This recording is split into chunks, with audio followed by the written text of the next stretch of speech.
Good evening, everybody. How are we tonight? Hopefully everybody's had a great day and a great rest of your weekend. Happy Monday. We are back. We got a little bit of news, and then after that, we are going to be going right in to more Star Wars Outlaws. But hopefully you all had a great rest of your weekend. We're back. I got some much-needed rest. I hope you did too. So yeah, why don't we just hop into the news really quick, get it over and done with, and then we're off to the races. Code your own engine and show us how it's done. Randy Pitchford goes on the offensive as Borderlands 4 PC performance row intensifies. Okay. Randy Pitchford is on the offensive when it comes to Borderlands 4 PC performance, responding directly to complaints on social media to claptrap back at disgruntled fans. Fresh from his confusing comments about the reason why the console version of Borderlands 4 lacks a field of view slider, and his declaration that it would have been impossible to break the Borderlands 4 servers through sheer weight of player numbers alone at launch, the outspoken Gearbox chief spent time this weekend addressing the complaints about Borderlands 4 performance on PC. At various points on social media, Pitchford told people, code your own engine and show us how it's done, please, and declare Borderlands 4 a premium game made for premium gamers. He also suggested people put their irrational distrust of a video game graphics tech such as DLSS aside and use it if available to them. There's plenty to dig into here, but ultimately what Pitchford is saying is that PC gamers should manage their expectations when it comes to the performance of Borderlands 4 in the context of their own rigs. Now, to be fair, I do have to play devil's advocate here, and I have been on both sides of this. I'm sure that Borderlands 4 would run very well on my PC that I currently have. The one that I had beforehand, I guarantee it would run like complete ass if it ran at all, right? So I do understand where he's saying that PC gamers should manage their expectations when it comes to performance of that Borderlands 4 in the context of their own rigs.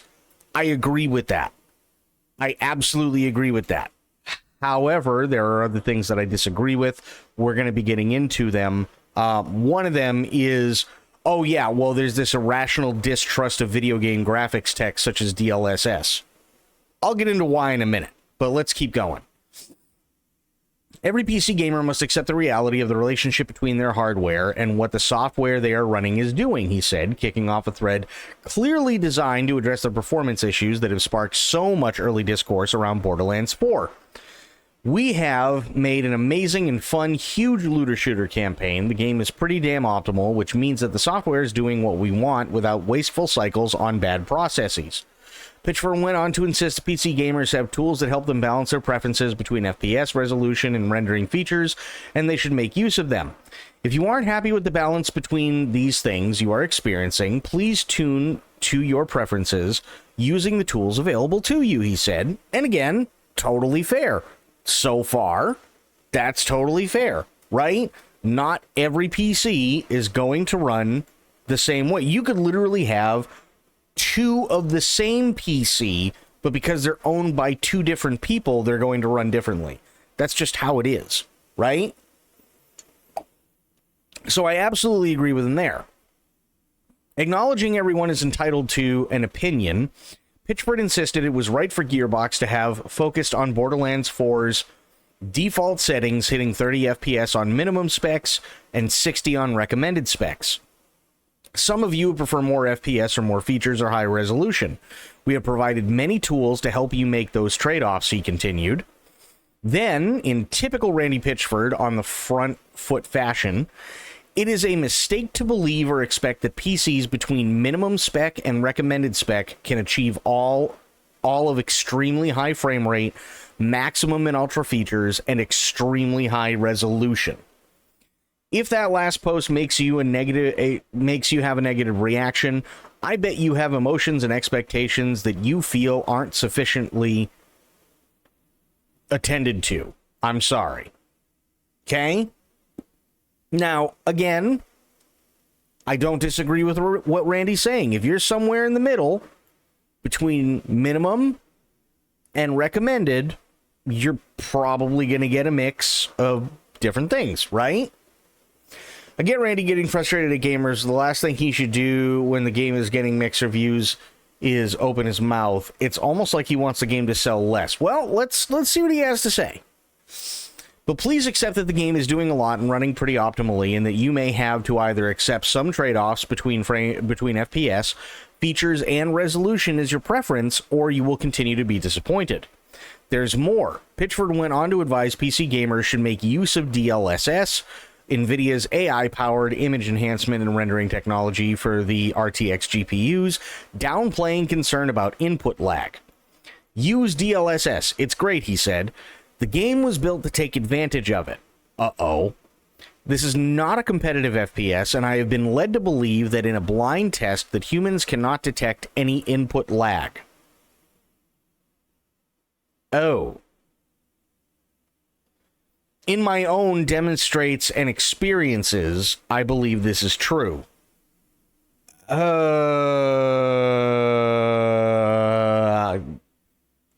Does DLSS cause input lag? Probably not as much as most people would think. But can people definitely tell when there is input lag? Abso-fucking-lutely they can. This is where things start to get a little muddy. Everyone has the freedom to believe what they want to believe, and I know on the internet it's easy to find rage and passionate people who are convinced of all kinds of things, whether they are true or not. If you are so attached to the idea that DLSS is bad for your game experience because of something you saw or read on the internet, I am sorry. I hope instead you would use the technology designed to give you the experience that you want. We're almost done, I think, with this, so I'll wait for that. There's more, but the rest is pointing out Gearbox is continuing to improve Borderlands 4 and PC performance. There's an update out, although no one knows what it did. And thanks to players, and to thank players for their interest. There were also a few real issues Gearbox is working to fix, but those affect a very, very small percentage of users. That's just one social media thread from Pitchford. There are more on the issue. He tweeted to say, customer service reports for Borderlands 4 are roughly 1% of installs, and 0.04% are performance related, with customer service flagging 0.009% as valid, and 0.037% have experienced success with education or settings coaching. That means that it is less than 1% of 1% of customers using customer service tickets for valid performance issues, which is less than 1/5 of the users using customer service to help with Twitch drops, Pitchford explained. Then the kicker.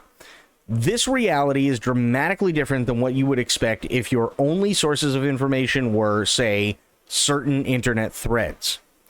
No such assumption made, Pitchford added in response to one person who pointed out not everyone with PC issues files a ticket.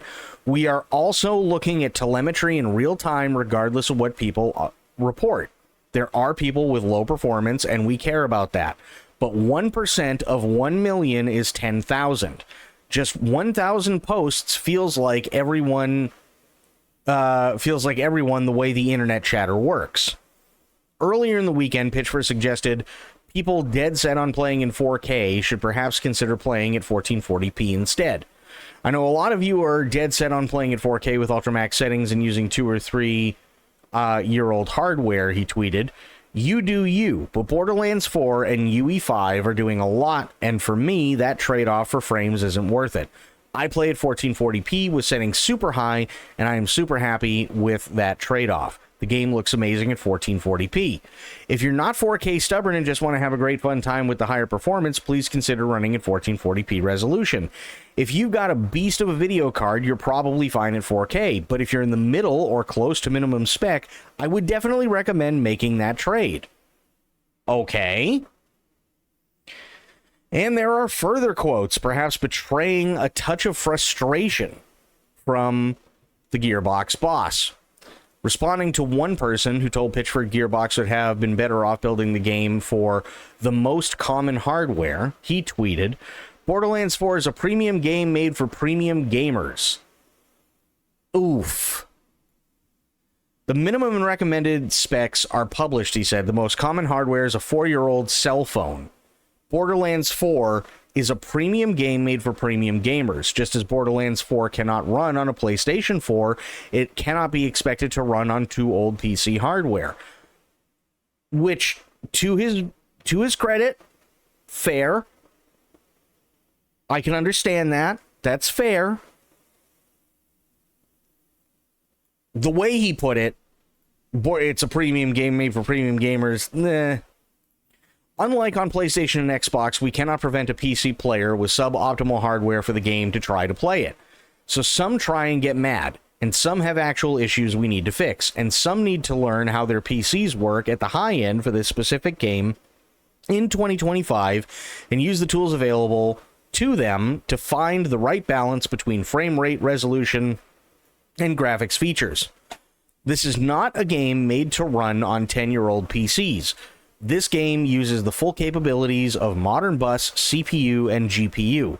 If you're trying to drive a monster truck with a leaf blower motor, you're going to be disappointed. If you discover your system can't run the game well by accident or wishful thinking and or don't want to try to mess with settings to make things good enough for you, please use the refund feature on Steam rather than have a subpar experience. And responding to one person who said Gearbox should make Borderlands 4 look good without using AI upscaling technology, Pitchford hit back with a dose of sarcasm. Code your own engine and show us how it's done, please. We will be your customer when you pull it off. The people doing it now are clearly dumb and don't know what they're doing, and all the support and recommendations and code and architecture from the world's greatest hardware companies and tech companies working with the world's greatest real-time graphics engines coders don't know what you seem to know. To be fair, good for Randy. Good for Randy on that one. Because, listen, I may not necessarily like the art style of Borderlands 4. I think it's dated. I think the partially cel-shaded, cartoony look just doesn't work for me. But you can't tell me that this actually looks bad objectively.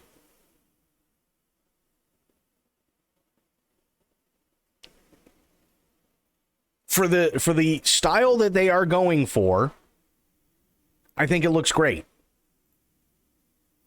Borderlands 4 launched last week and hit a peak of 300,000 concurrent players on Steam alone, a figure significantly higher than any Borderlands game released on Valve's platform. However, Steam reviews are mixed, with most of the complaints revolving around PC performance. In response, Gearbox posted a Borderlands 4 NVIDIA optimization guide on Steam, advising players how to optimize their graphics settings for better performance and frame rates on PC with the NVIDIA app. And you know what? To be fair, I don't necessarily think that's a bad thing. I think there's actually quite a few people who are going to look at it and who are going to be really pissy because they think that they know absolutely everything about computers, even though they're 90% of the time they're all dumb fucks. And they're going to piss and moan and go, well, I feel attacked. Right? When it very well could be just as simple as, hey, you know what? Your computer doesn't do very good with motion blur. Maybe you should turn it the fuck off. Maybe instead of trying to play a game at 4K resolution at 120 frames per second with DLSS and every other fucking graphics setting pinned on a 5-year-old computer, maybe you should turn a couple of things down. Just maybe. Right? I don't think that's unreasonable. I really don't. Gearbox then issued a piece of advice to PC gamers that to me reads like an effort to prevent players from making knee-jerk reactions to the game's performance as soon as they've changed their settings. Please note that any time you change any of your graphic settings, your shaders will need to recompile. This is true. Please keep playing for at least 15 minutes to see how your PC's performance has changed. And again, he's not wrong. If you're delving into Borderlands 4, don't go without updated hourly shift codes list. We've also got a huge interactive map ready to go and badass Borderlands courtesy, plus check out our expert. Okay, great. Fine. So, here's my problem with all of this. My problem with all of this is that, unfortunately, Randy Pitchford's, what Randy is saying is falling on deaf ears. And it's falling on deaf ears, even though quite a bit of it is right. It's falling on deaf ears because people are sick and tired of their shit not working the way that it should. Now, having said that, okay, let me do this. Borderlands 3, right?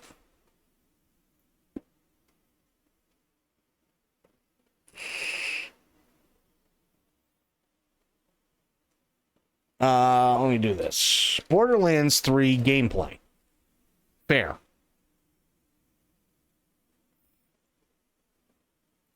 Here, and, well, I'm trying to find a... Okay. This'll work, because it does have grass in it, and you are aiming down sights. Okay? I don't know who the guy is. Sure, he's a great guy, whatever, but let's just take into account this is also on somebody's stream. Okay? Now, this looks pretty good, right? Obviously, he's taken a couple of hits. He's down to 36%, but the grass looks good. The partially cel-shaded characters and items and the environment looks good. He's got blood in the top right corner and so on. It looks good, right? I mean, for the aesthetic that the game is trying to go for, it gets it. Right? What do you think?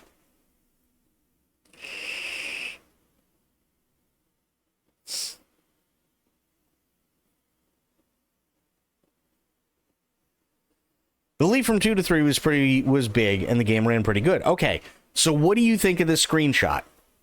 I mean, it looks pretty decent. Again, we do have to take into account somebody is rebroadcasting it, so the fidelity in some areas might be low, right? I can understand that, but generally overall, would you say that this looks pretty good?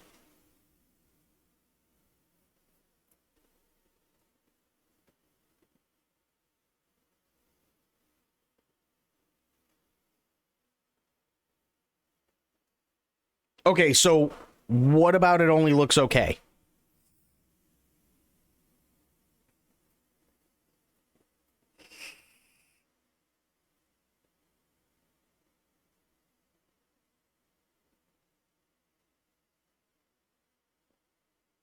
And again, we're just going solely off this picture, right? Solely off this picture, did they nail the atmosphere that they were trying to go for?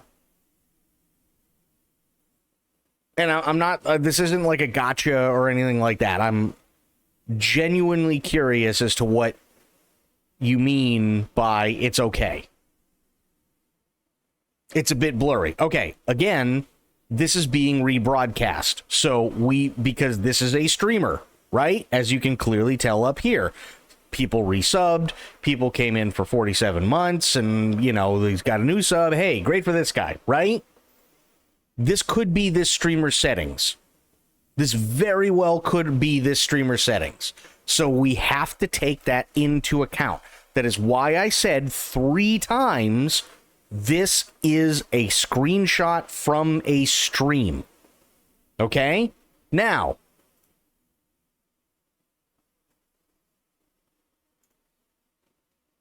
does this, in any way, shape, or form, look like it's a massive upgrade from Borderlands 3? Because the grass is the same, right? Granted, the UI is going to be a little bit different, and that's okay. I'm not talking about the UI. The grass is the same, right? The environments, in terms of how everything is cel-shaded, is the same. The weapons being cel-shaded are the same. Maybe a little bit more detail, but the weapons being cel-shaded are generally the same, right? So does this look like a massive, massive, massive change from this? And again, forget about it being blurry, because this is a screen cap of someone's stream. From the screenshot alone, I think it looks a little bit worse. Okay. So then why is it that if this looks decent, if this one looks decent, and even in your opinion, this one may be on par, maybe a little bit less than on par, why the fuck are they doing this in Unreal Engine 5? If this is good enough, and this is the end result, why are they doing it in Unreal Engine 5? Why?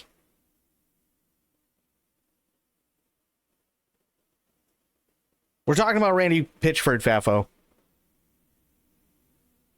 Unreal Engine 5 right now is completely under the gun because of dumb shit that they have done in the past. And because of dumb shit that they continue to do. So here's my question for Randy. If you had a system that was working as good as it could possibly work, and it was fine, why did you switch to Unreal Engine 5?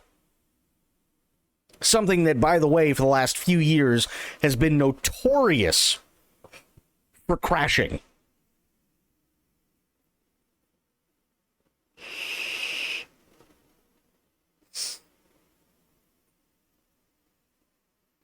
I'm going to guess it's easier to use UE5 instead of their own engine. That's not my fucking problem. That's not my problem.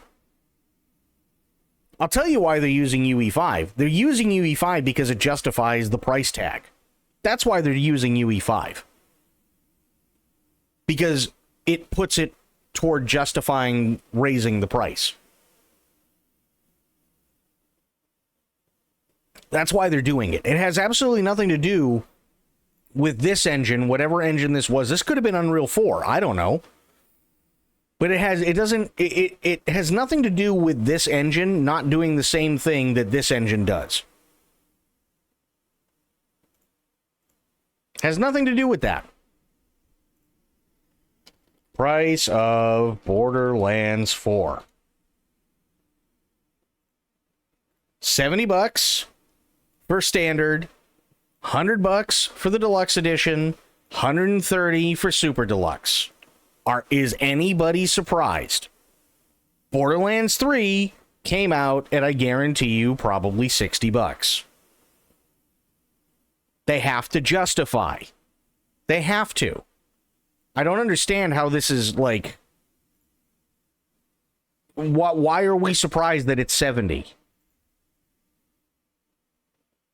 70 is only a thing that came around a couple of years ago. But they have to justify the price because everything looks, generally speaking, the same as it did here.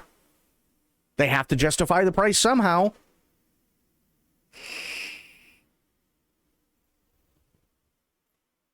They have to. Right? They have to justify it. So they go, oh yeah, Unreal Engine 5. So Randy, here's my fucking question. Why are you using an engine that is notorious for problems and notorious for performance and notorious for a lot of bugs and notorious for crashing if your engine did everything perfectly fine and no one would have complained? No one would have complained. And the number one complaint that I have seen isn't just, oh, well, it runs like shit on my PC. The number one complaint that I see is that compared to Borderlands 3, which graphically Borderlands 4 is no better than, compared to Borderlands 3, it runs like shit. Which doesn't make any sense from a visual standpoint. Not to mention, we watched a video last week. G-Man Lives did a review. He played about 40 hours worth of the game and specifically stated one of the biggest issues is that the stuttering is occurring specifically because the world is so big, and this is another UE5 issue, the world is so big that it has to batch load in sections of the world as soon as you get close to a point where you're going to need that portion of the world. UE5 right now, as it stands, has been notorious for doing batch loading crap like that and making stutters and micro stutters happen.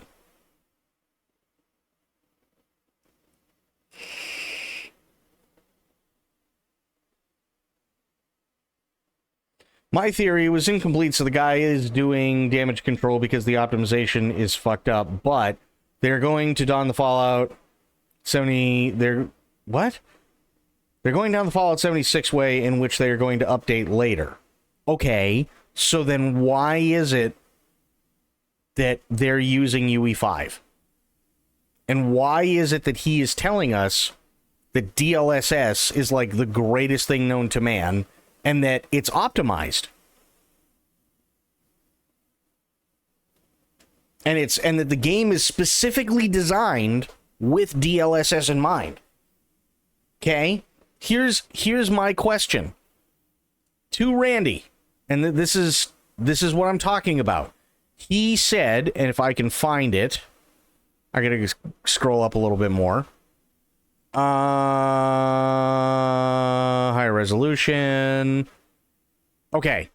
Pitchford went on to advise PC gamers should make use of DLSS, NVIDIA's AI-powered image enhancement and rendering technology for RTX GPUs, downplaying concern about input lag.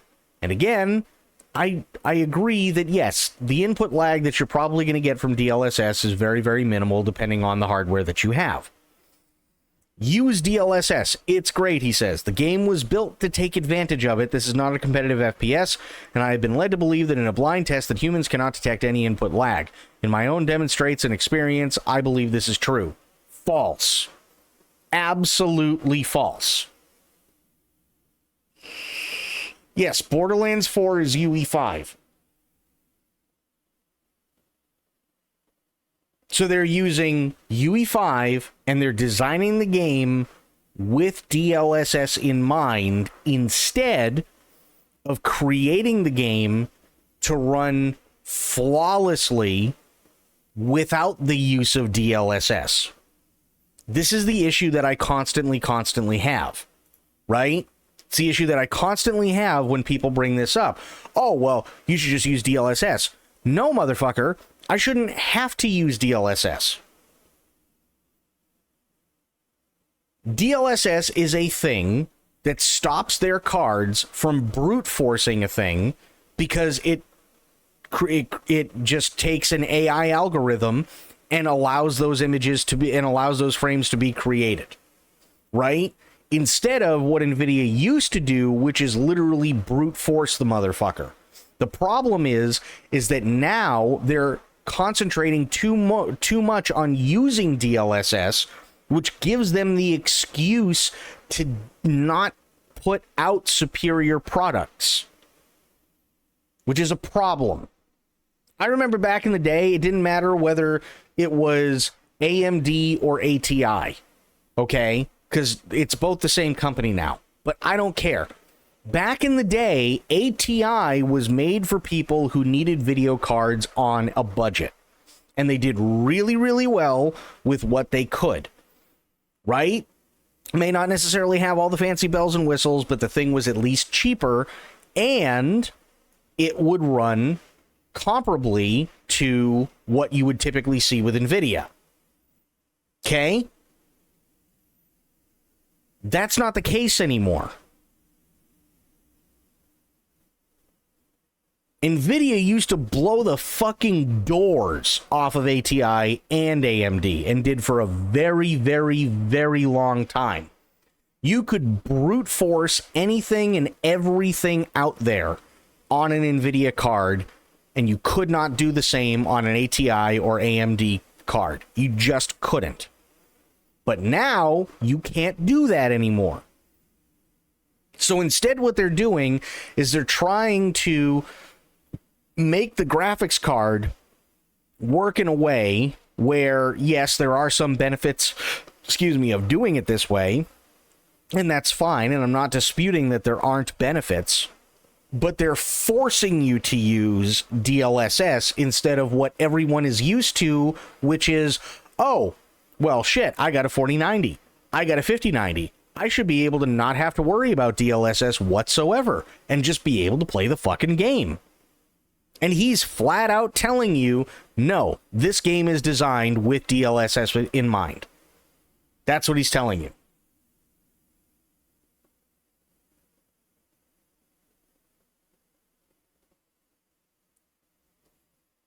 Games rely on player using DLSS so they do not have to optimize their games has been pretty common in recent years. Yes, 100%.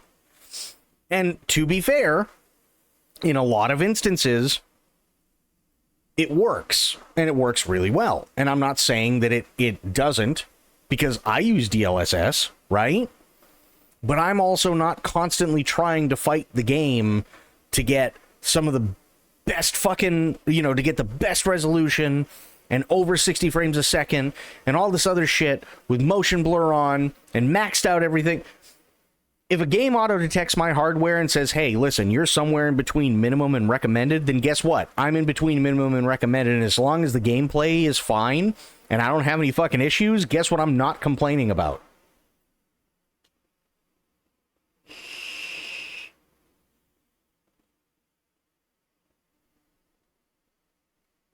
Borderlands 4 is forcing you to use it. That's what they're trying to tell you. Yes. The game is not optimized to use, or the game is not optimized to play without the use of DLSS. I don't mind DLSS. It does the job, and with time it just keeps getting better, but is it good practice? No. Agreed. Totally agreed. Well, and here's the problem. Why are they doing this? Because now their cards don't have to be as powerful as they used to be. Because the card isn't what's actually making anything work anymore. The DLSS AI algorithm is what's actually creating a lot of those frames, and the card just spits them out as fast as it possibly can. The card is doing less work. Fine. But the issue with that is that the reason why people were willing to pay premium prices for NVIDIA cards is because the things were powerhouses. They were absolute powerhouses. They could destroy anything and everything that ATI and AMD had done for years and years and years. But now that they don't have to make those cards as powerful as they used to anymore, because now they have DLSS, they can charge the same price, if not more, and the card doesn't have to work as hard or be as powerful because they didn't put that kind of tech into it, and they rely solely on DLSS, which means that they're making more of a profit. They're saving money and actually making more money by raising the price for a graphics card that is probably pound for pound maybe half as powerful as the previous generation.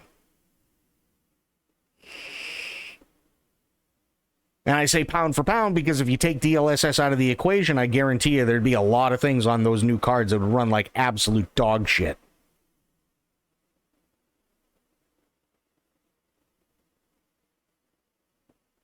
Right? So do I necessarily blame Randy for stating, listen, there's a bunch of you out there who really want to crank the ever-living fuck out of this game, and guess what? We optimized it for very specific parameters, and if you're going over those, or if you're trying to, like, beat the system by going under our, our minimum specifications, well, that's on you. No, I don't blame him whatsoever for that. But I do blame him for using UE5, which doesn't make any sense, especially considering the reputation that it currently has.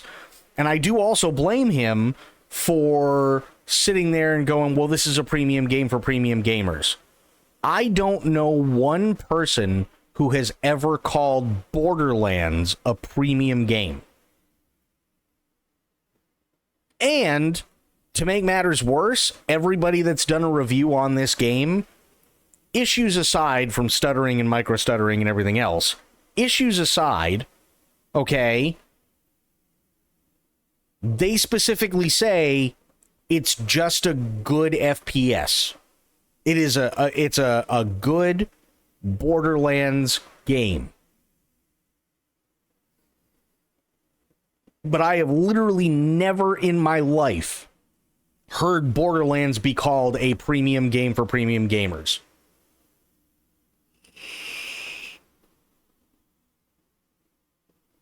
To be fair, the reputation of UE5 has only gotten worse in recent times, and the game was probably in development before that ever came out. Again, fair enough. But the problem is that they were going in to something that they knew was going to have problems, because at the time when they probably started working on this game, it was brand new. So you may not even be working with the latest and greatest version of UE5 on this game, which makes matters even worse. And you mean to tell me that a game development company went in on an early version of UE5 and didn't think there were going to be problems?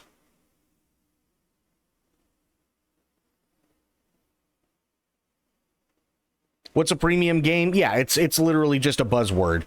That's all it is. It's a buzzword, and it's trying to make the game better than what it is. It's not a quadruple A game either. Quadruple A games don't exist.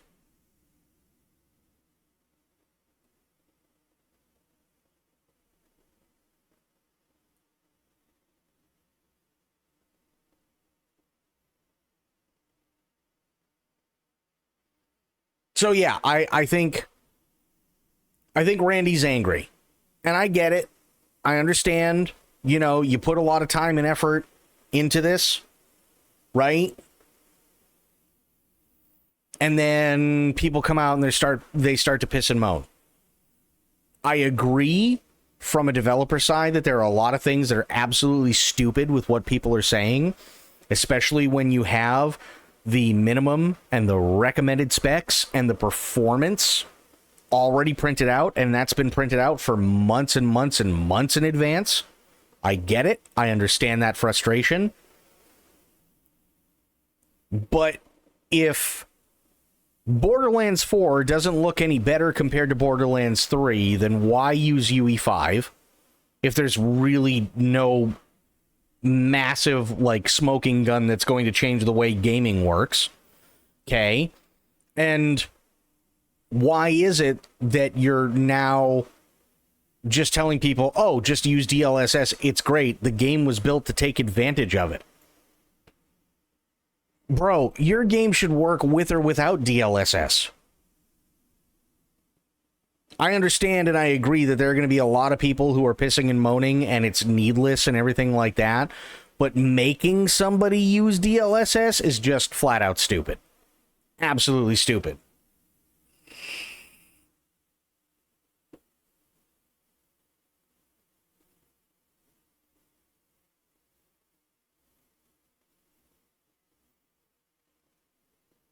Kojima, to this point, it's making his TV movie in LA. No, Kojima said he's got at least another 5 or 6 years before he even tries to do any movie stuff.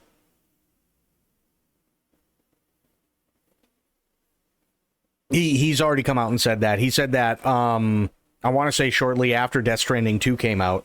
We're looking at least another 5 to 6 years before he does any movie stuff personally. The Death Stranding thing that A24 wants to do, that's all well and fine, but to my knowledge, Kojima's not directing it. And that's kind of the point. He wants to direct his own stuff, and he said that it's going to be easily another 6 years before any of that happens.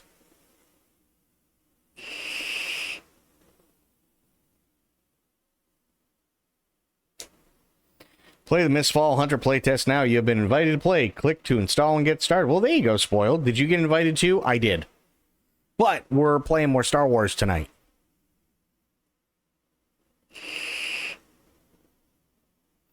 I did get invited, but yeah, we're doing Star Wars tonight. So I had a lot of fun with Star Wars, believe it or not. I think it's great. I really do.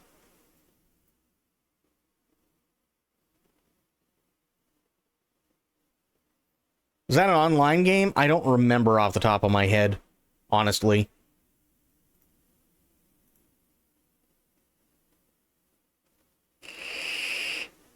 Downloading now as instructed. Oh boy.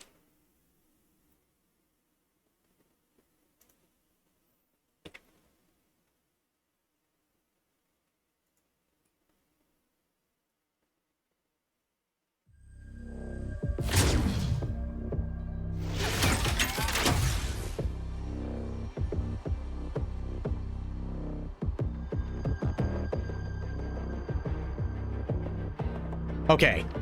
Resume.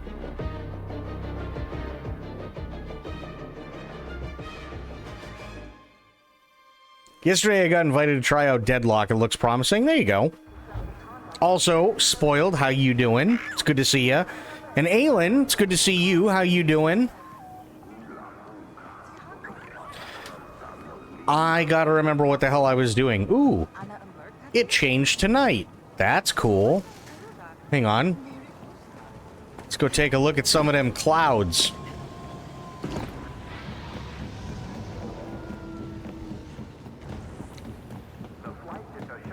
You're tipsy? Oh boy, I just started.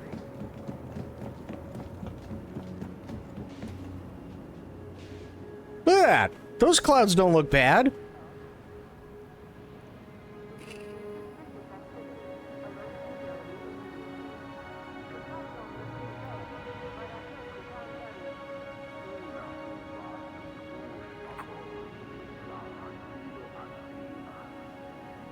I had 2 margaritas at dinner tonight. Oh boy. These don't look bad at all. This game, I'm honestly, like, really impressed with. I'm really impressed with it.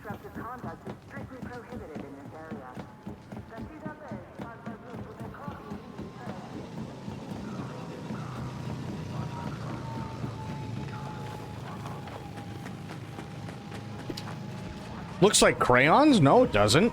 Not even remotely close.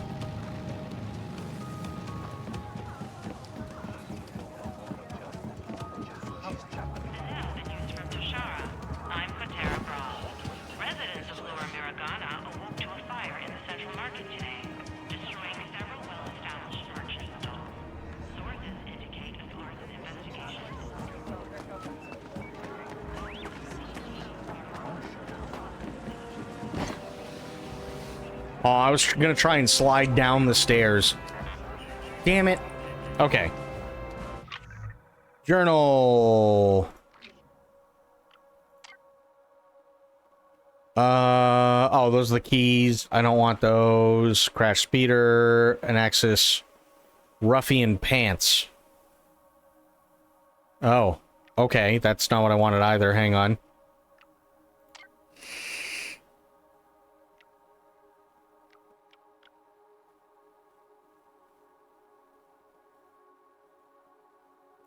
Okay, well, I guess we're going there. Which I think is just in the bar. Hey, you.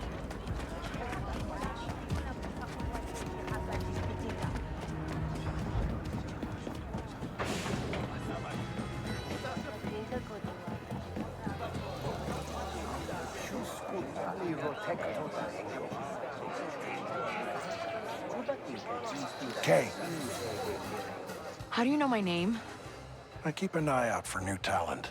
Name's Varric, and I've got a real job for you. I hope a real job means real credits. It does for the Huts. The Pikes are muscling in on Jabba's creature smuggling business, stealing his buyers in the core worlds. Find out who they're selling to, then take out their factory farm. Half up front or no dice? You'll get paid when you deliver. That works too. Those coordinates will take you to my contact.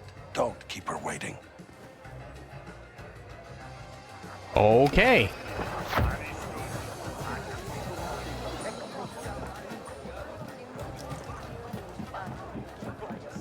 Oh, this is a ways out. Okay. Contacts out on the step. Feel like going for a ride next? Hey, you. Is this UE5? I don't know what this is.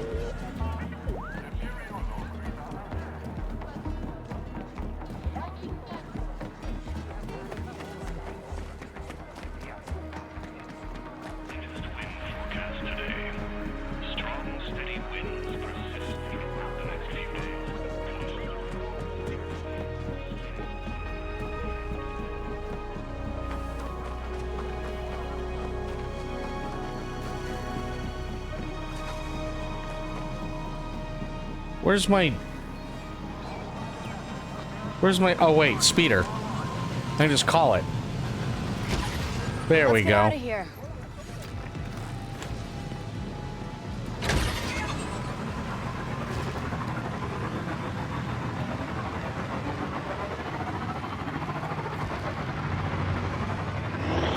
You idiot.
That's a rock.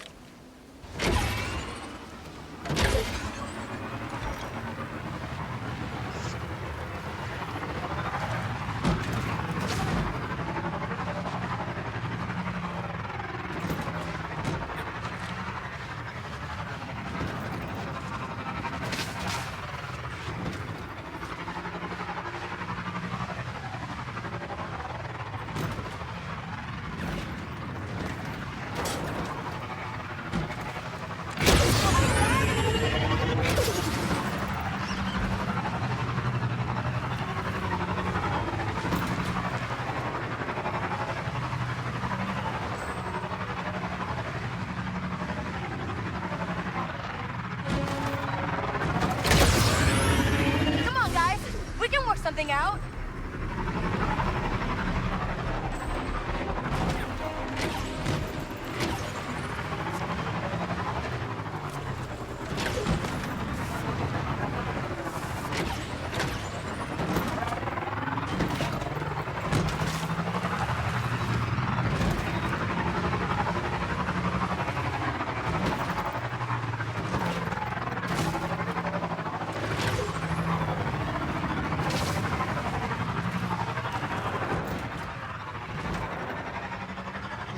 Eric's contacts near here. Ow. Keep an eye out for trouble, Nix.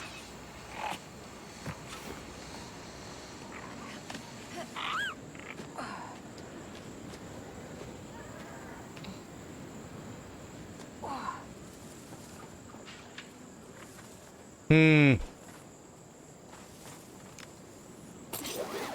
Eee.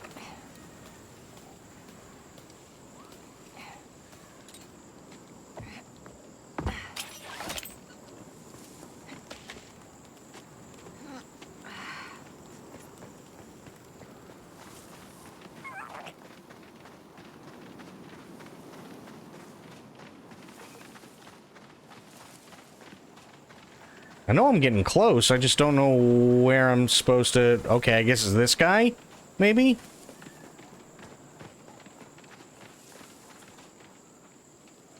Talk? There we go.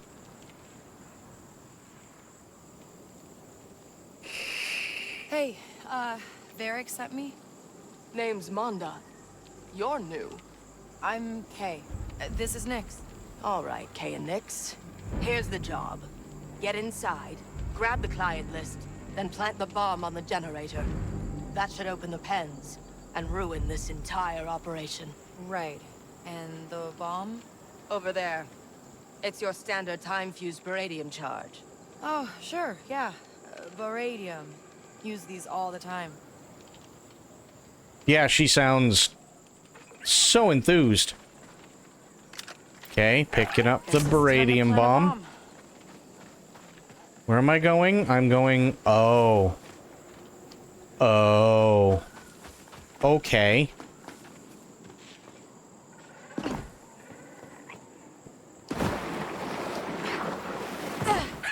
I'm fine, really. So wait, so let me get this straight. Aylin is already tipsy because she What's probably the deal had with these 2 animals really anyway, big Mondo? margaritas before she got here. Pumas. They stink, but with the right treatment, their hides can pass for gundark leather. What's gonna happen to them? You're setting them free. Hey there, pal.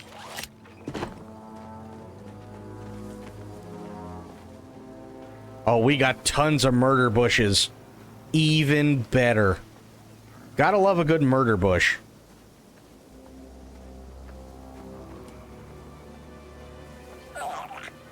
Ooh, yeah, Mondo wasn't kidding. They really do stink.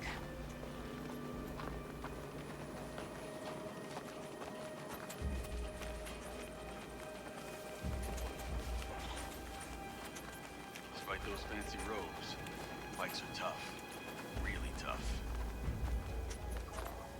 Gotta keep quiet, Nix.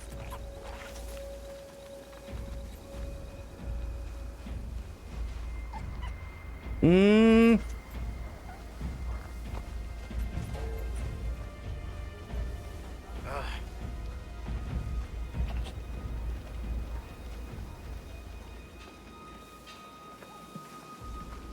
Okay.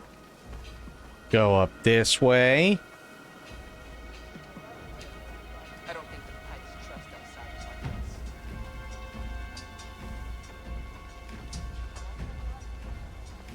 Life's too short to not spend credit.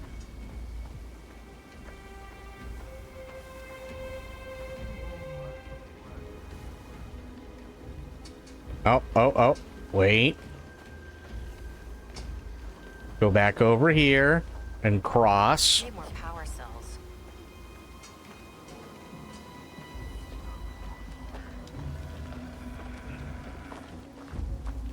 There we go.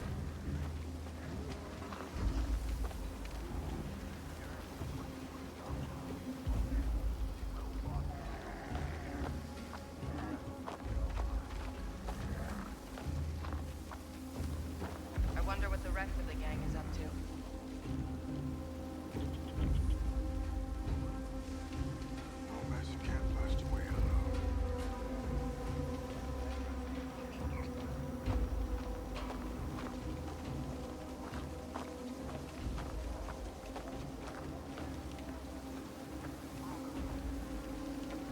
Okay.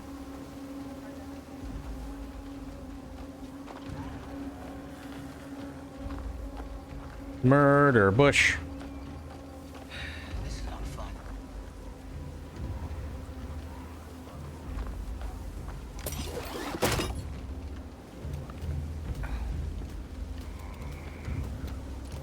When I'm rich, I won't have to do this. And hit her in the back of the head. Nice. Get fucked, lady.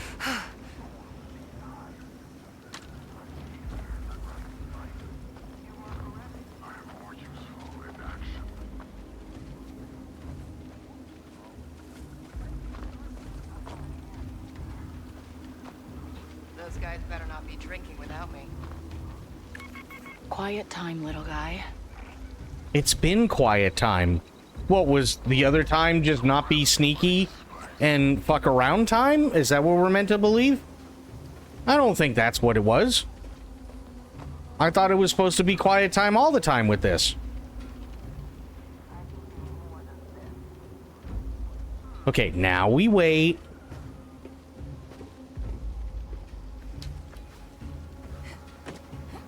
Climb, climb, climb. Climb faster. Good. It's always quiet time. Now it is quieter time. Yeah, it's just... Now it's quiet time, little buddy. It's like compared to when it wasn't?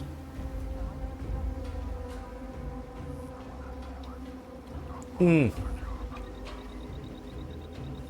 damn. I do have to say, these wine coolers, man. Holy shit.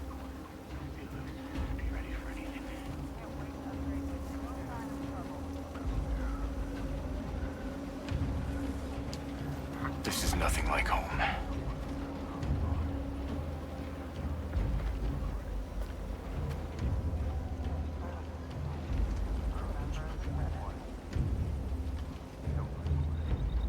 Ooh.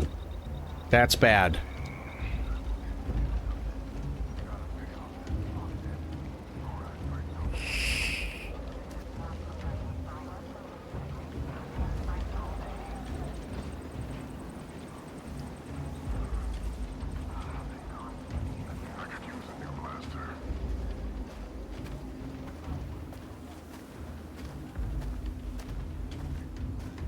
I'd run things differently around here. Would you? Got him.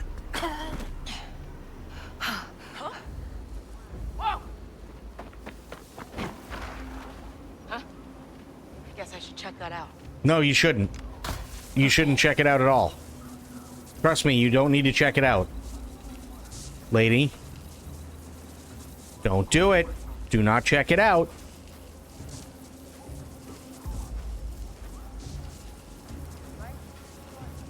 Strange.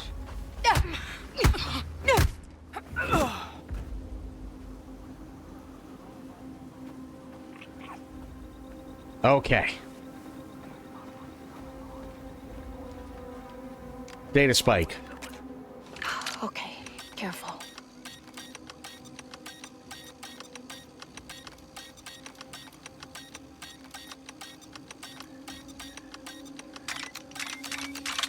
There we go. Now, where's that client list? Steal. Steal. Close door.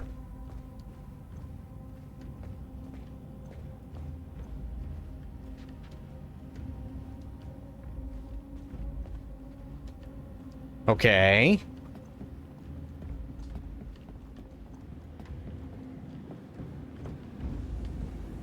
Client list first, bomb second. Right. But, okay.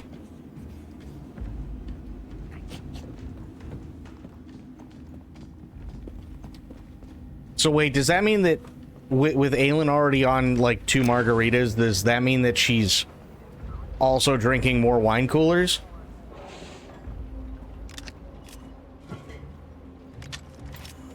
Nice, I needed this.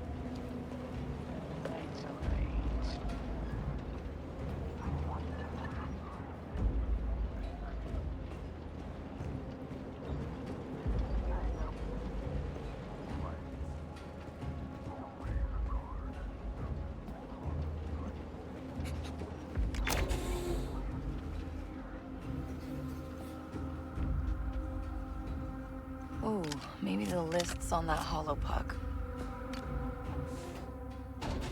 Your talent's wasted on the Huts. What is this? It's an offer. Crimson Dawn wants to know who's doing business with the Pikes. Give me that list and we both profit. What about Barrick? It's easy to lie to Hut thugs. Just don't back down. What if I say no?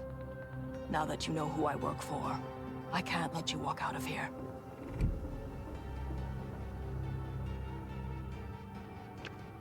Yeah, that'll... I do like the Crimson Dawn stuff. We gotta go with that. Okay, Manda. You got a deal. And you've got a job to finish. Take care of the bomb while I transfer the data. Working with the Dawn is very profitable.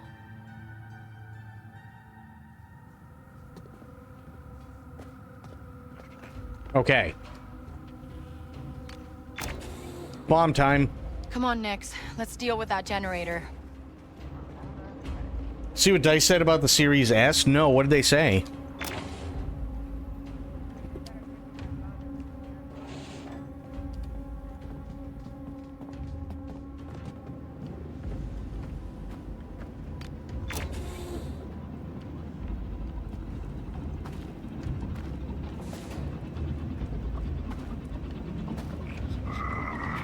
Impossible to find a working power.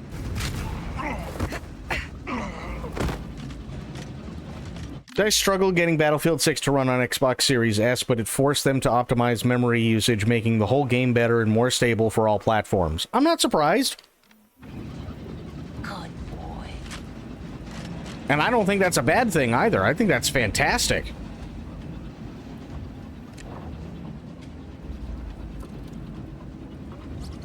Like, good on them.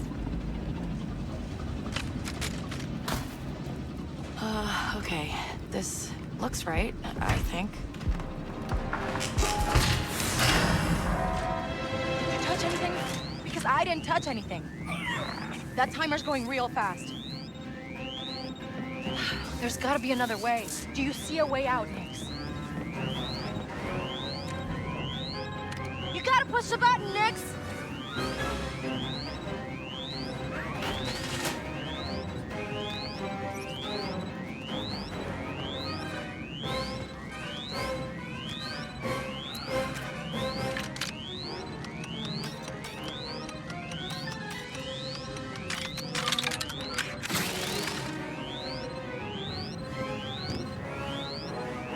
Come on.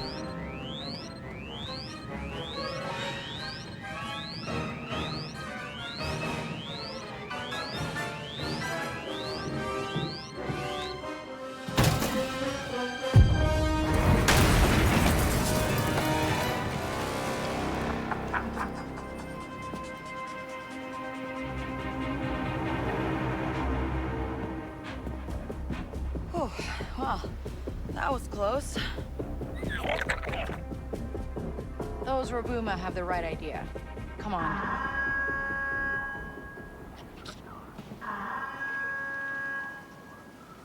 I don't know what a Rabuma is, but I don't like it. Ooh. Come on, this way. Look innocent, Nix. We gotta go lie to the huts.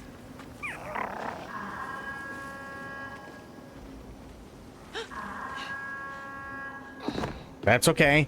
I'll take that. Let's just get the hell out of here first.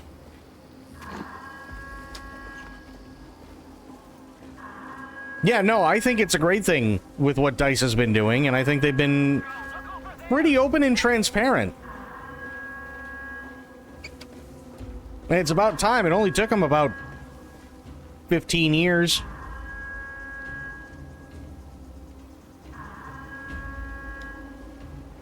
Ooh. I can't just ignore it. I don't think that was how I was supposed to do that, but... Do what you paid for.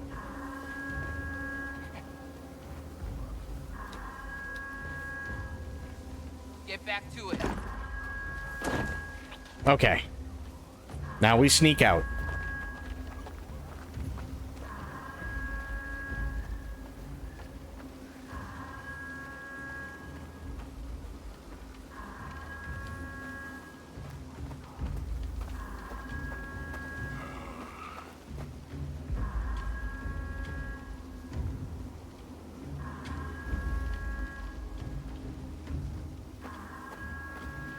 Let's go check it out. Come on, move it!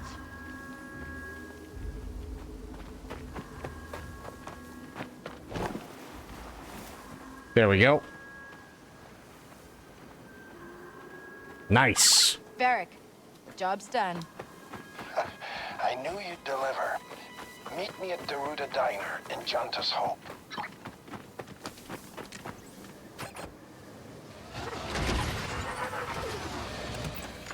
Hold tight.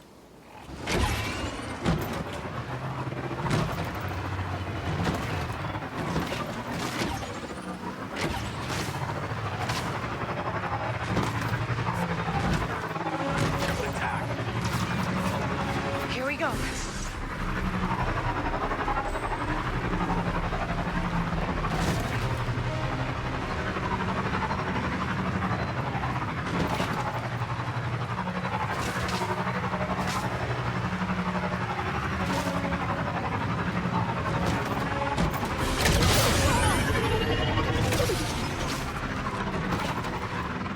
Not bad, eh, Nix?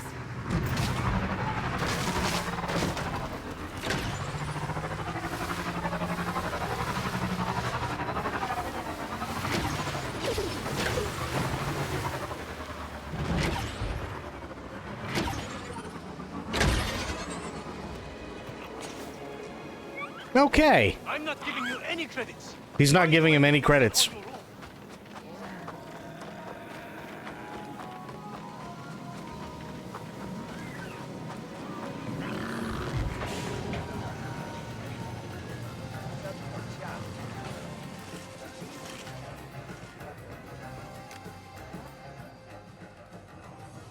You should check the fuses on your bombs. It worked, didn't it? Do you have the list of buyers? What list? All I found was Robuma dung. and pikes that stunk like Rabumadon. I think you're lying to me. Check the station yourself. You might want to wait until they put the fires out. I like you, Kay, but half the job gets half the credits. Cheap hut. Should have guessed. Whatever.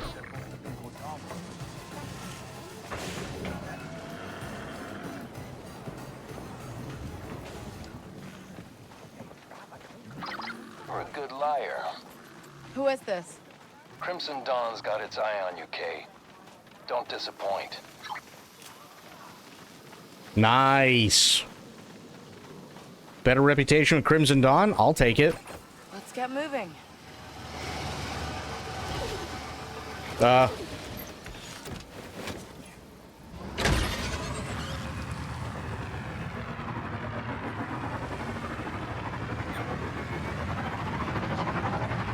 There we go. Question is, where the fuck am I going?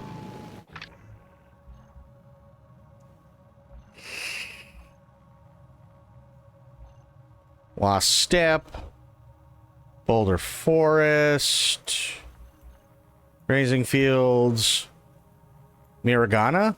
Yes. Okay. Oops, wait a minute. So... Oh, just keep following the road. Nice.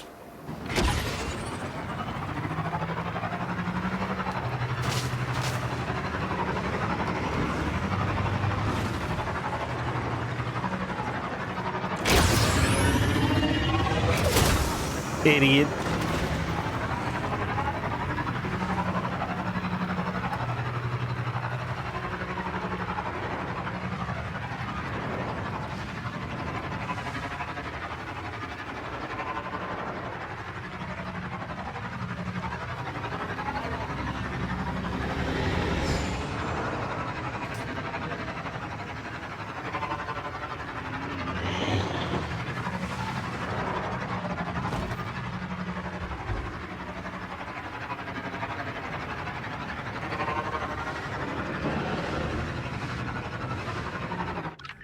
I am still going the right way, right? No, wrong. Fuck.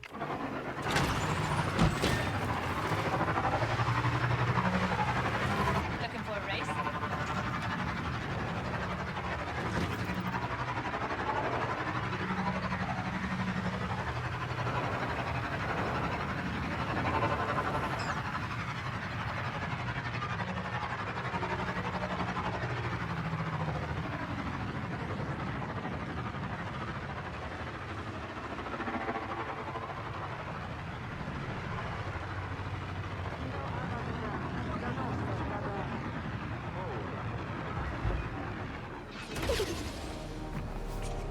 Okay.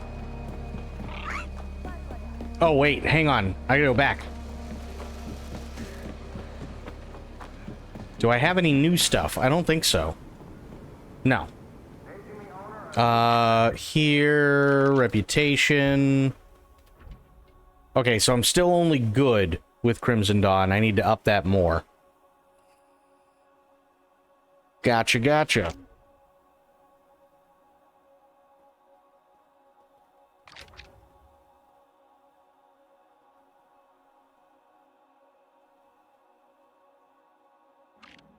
Merchants, Crimson Dawn stock. Okay, interesting.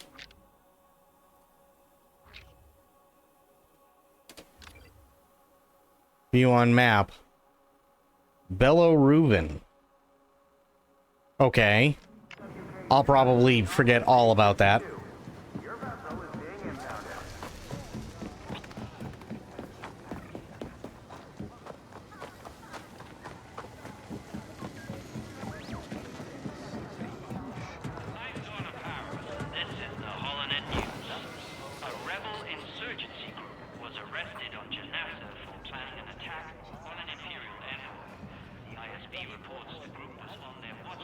There we go.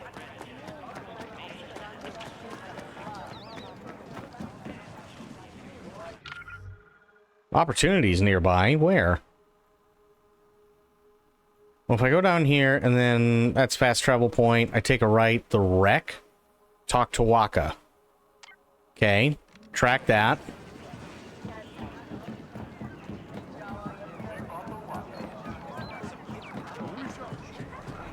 Hey, you.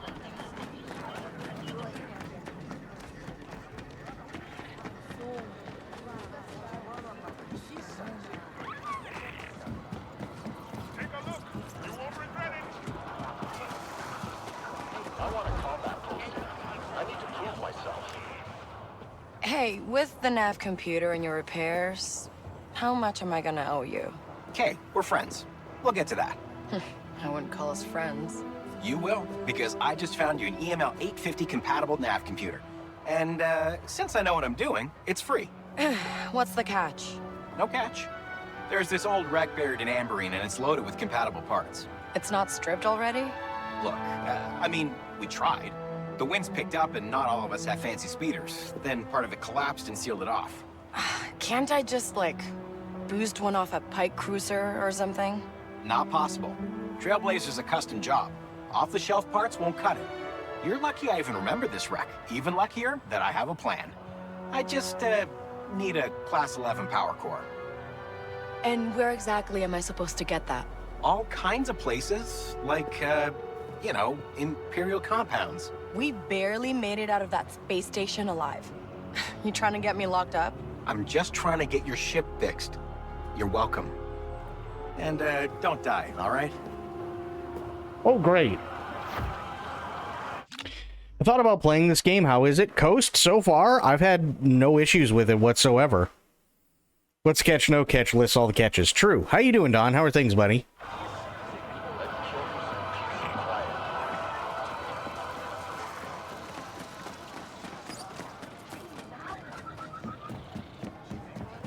Recovering from sick. Ew, that's not fun. Hey, you. Oh, how'd you like Snake versus Monkey? Sad they took away the monkey mask? The Empire needs you. Serve your galaxy. Accomplish great things. Be a part of something bigger. Join the Imperial Army today.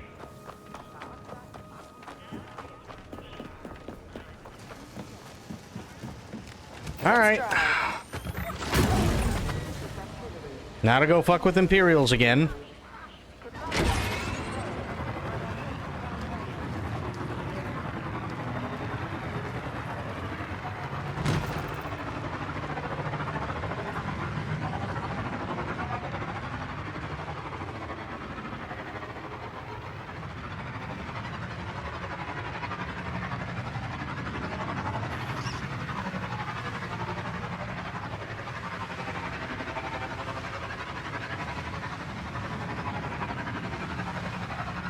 At least it's done in one vid. Fair. Anyone out there? Please, we're being attacked by pirates. Can anyone hear me? Pirates?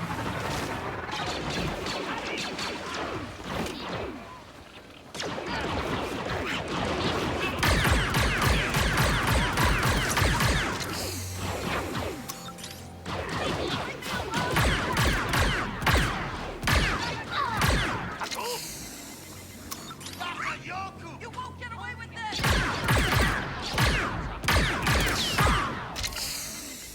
Okay, still alive. These guys are always being attacked by pirates. Hang on tight. I love how Star Wars is developed alongside video game technology. Even the earliest consoles already had Star Wars games in them. Yes, but I will say something to that. Star Wars Rebel Assault came out for Sega Genesis, Sega CD, and Super Nintendo, if I remember correctly, and I think they also had a PlayStation port. Okay? Rebel Assault 2, I believe, was possibly only Sega CD and PlayStation 1, right? It doesn't matter which console you have. If you've played Rebel Assault 1, you have not only played every Rebel Assault 1 game on every single console, but you have also already played Rebel Assault 2. So a lot of the time, it's just the same thing over and over again.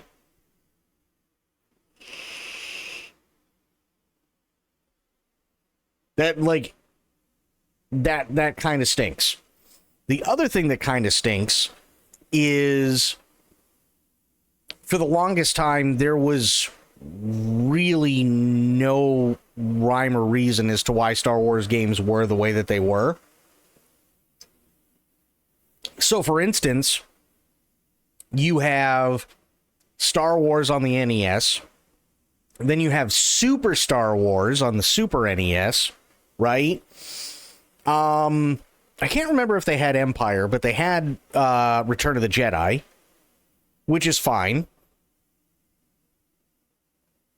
But I don't remember anywhere in any of the movies where Luke had to go fight Darth Vader inside the Sandcrawler. Do you?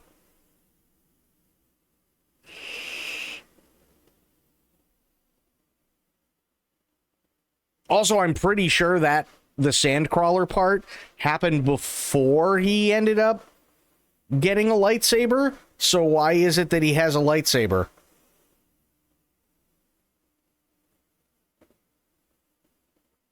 That was kind of the problem. Is like a lot of things just didn't make sense, and so they were fun. They can be made difficult, yes, but a lot of the time, most of the things just didn't make any sense. So yeah, and movie games were like that, just generally speaking anyway. Alien 3 is another one that comes to mind. So yeah, that was kind of the issue I always had, was that for the longest time, unless it was like for the PC, where they had X-Wing and TIE Fighter, where it brought new experiences in, or unless it was Rogue Squadron with N64, or Shadows of the Empire for N64 and stuff like that, a lot of it was just the same rehashed crap over and over and over and over and over again. And admittedly, none of it really got much better. There was one, and I'm pretty sure it was Return of the Jedi on Super NES, and the only thing that really stood out to me compared to Rebel Assault 1 and 2, which were basically the same game just in general, is when you had to escape the Death Star after you destroyed the core. And going through the Death Star 2 when you had all the orange pipes and everything else. That was really, really cool, and that really pushed the boundaries of a lot of things, and it was way ahead of its time. That was awesome. But other than that, Rebel Assault 1, Rebel Assault 2 were virtually the same game on every console. If it wasn't that, it was side-scrolling slop, which didn't make much of any sense whatsoever, and it continued up until Shadows of the Empire, Dark Forces, and Rogue Squadron. It continued that way. And I have to add in X-Wing and TIE Fighter as well. So once that line of games in the span of a couple of years really started coming out, everything was just kind of crap when it came to Star Wars. I'm glad they got better, though. I'm really glad that they got better. Some of the most fun titles I've played over, hell, even just during my time streaming, have been Star Wars games. So I'm not shitting on Star Wars games whatsoever, but we do have to acknowledge that the early stuff wasn't so good. I'm exhausted.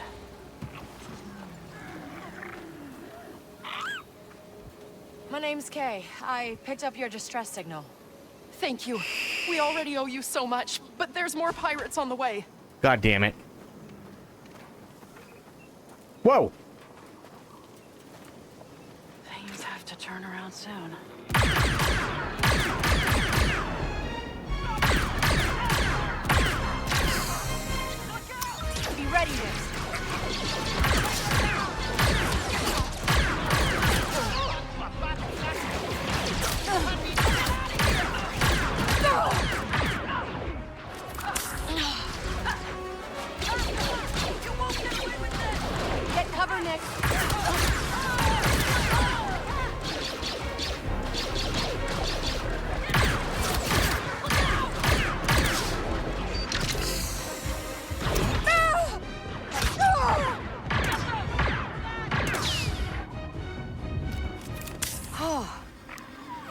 It's done for today.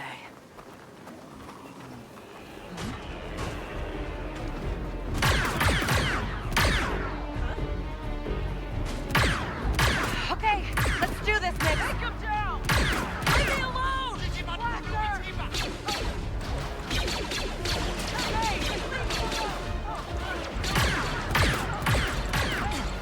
Oh shit.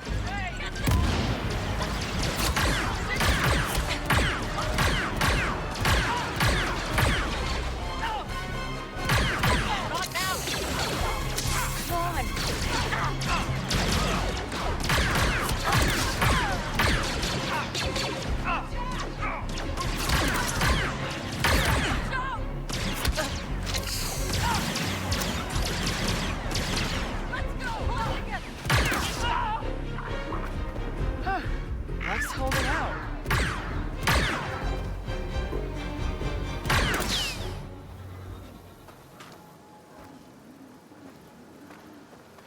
Okay.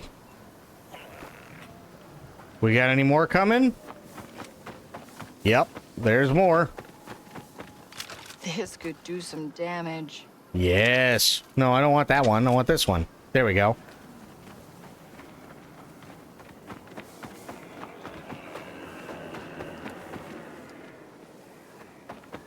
Defend the civilian. I am defending the civilian. How many more times do I have to defend them? Phantom Menace on PS1? Oh, yeah.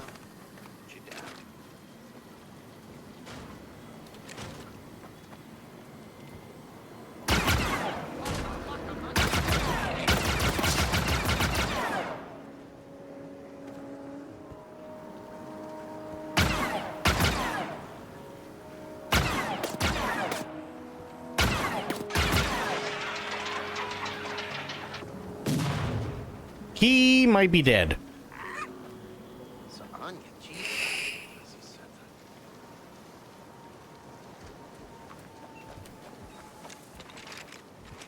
If it's not the pirates, it's the gangs. And if it's not the gangs, it's the Empire. What are we supposed to do? Yeah, can't have a crew without some muscle. Maybe you should hire some. Yeah, good advice. Here, for helping us out. Oh, there we go. Ooh, nice. Money. I do like money. Ready to go?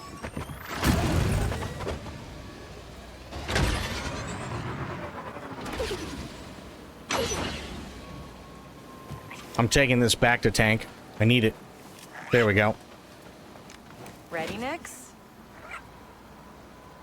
That's when I was a kid, but also low-key, no choice because I didn't have N64 PC or Pod Racer. Fair. It wasn't a bad game. At least it had the benefit of being something other than the original trilogy. Bandits! Gotta go, Nix!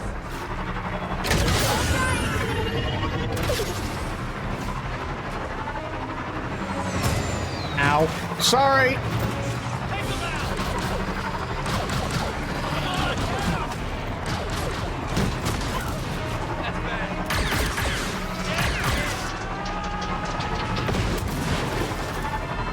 Got him! Woo-hoo-hoo. Okay, water's good.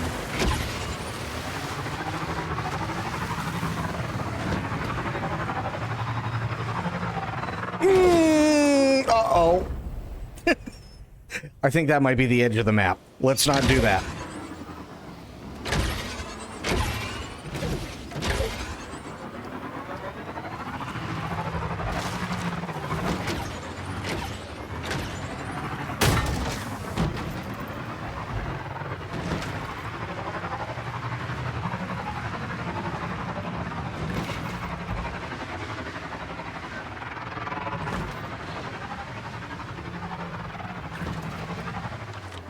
Oh boy.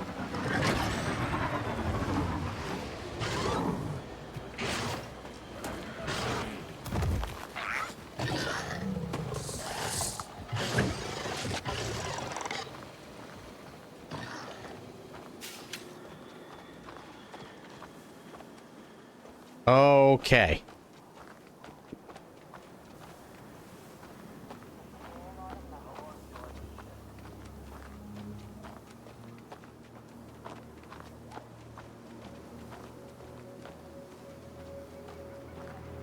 Almost comedic. I love it. Yeah, right? You want to put down a rebellion? Just park a Star Destroyer over a city.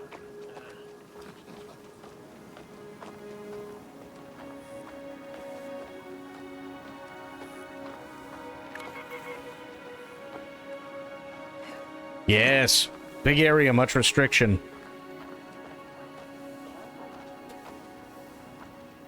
Wait, did Aylin pass out already? I think she might have. Never answered my question. I think she might be, like, 6 sheets to the wind. Spice Boy, what's going on, buddy? How you doing?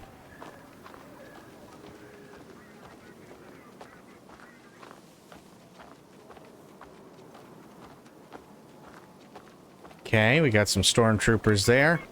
This is a garbage deployment. No other word for it. Your mom's a garbage deployment.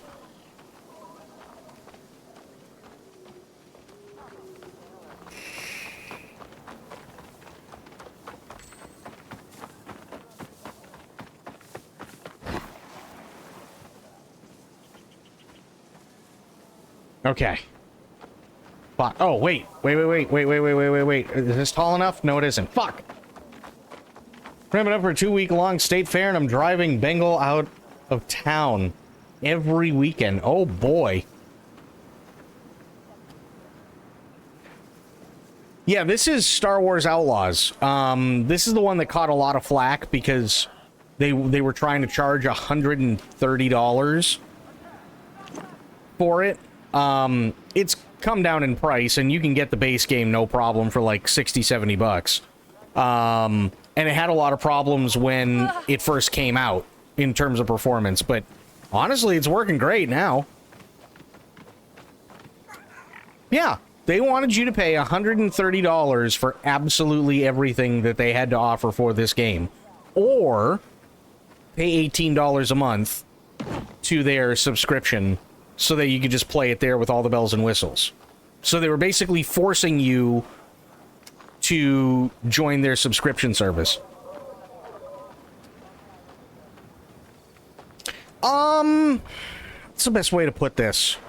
So, obviously third person. But you know what? This is going to sound really, really weird. Think of it like, in terms of actual gameplay, if it was essentially like a Metal Gear Solid 5 layout. And it is supposed to be a stealth game.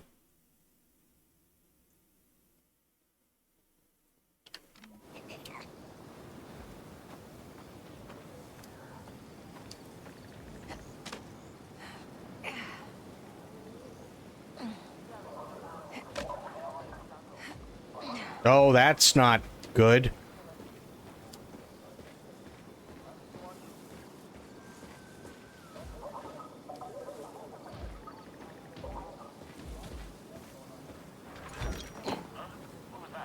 Nothing. Must make it to Murder Bush. Oh, sorry for the 20 question. No, you're good. You're totally good, dude. So you're getting ready for a state fair that's 2 weeks long, and you got to drive Bengal out of town each week? Oh, boy.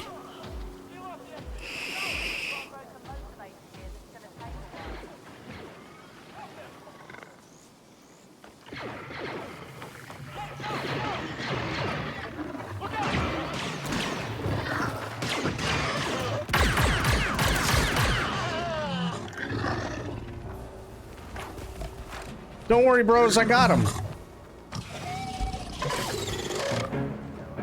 Just don't make me do the same thing to you, and we'll be fine.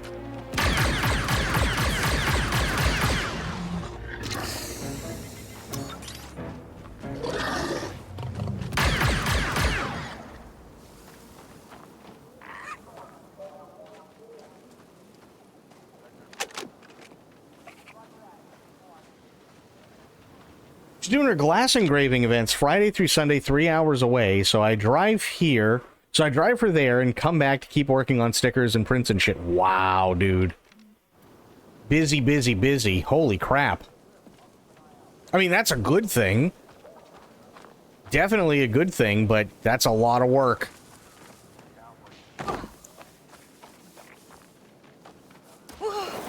Oh, okay. Or I could just do that. Oh, I see what I gotta do. Come on. What are we doing? Why? Okay, there we go. Feel kind of crazy when I'm too idle. No, that's totally fair, dude. I get it.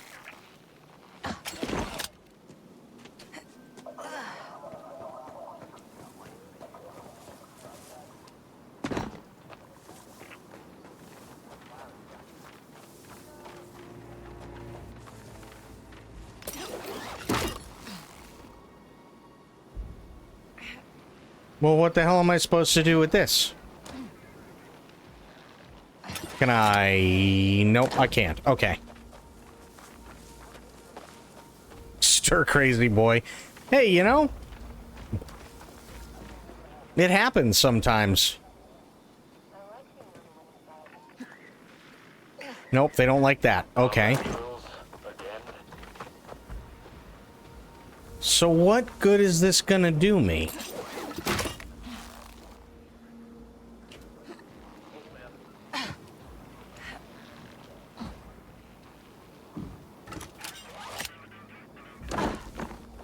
Interesting. Wait, how do I get up there then?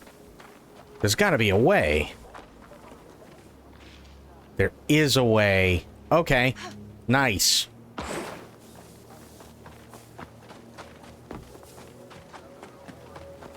Stay low, Nix.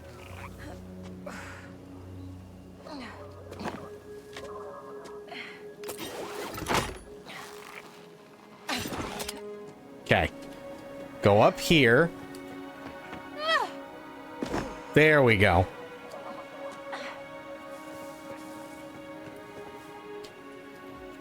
Is this a random story within the Star Wars universe, then, or does it connect somewhere in the timeline? Well, I know it's a different, it's not like, from what I understand, directly tied to anything or anyone. I'm sure there is a spot in the timeline where it fits. I just don't know where.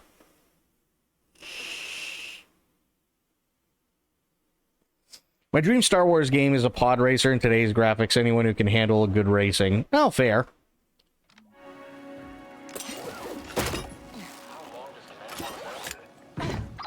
I'm at that Imperial compound, Walker. Good. Now remember, Class 11 Power Core. It'd probably be near an engineering area, but somewhere a little more secure. Maybe look for an office, a smaller room.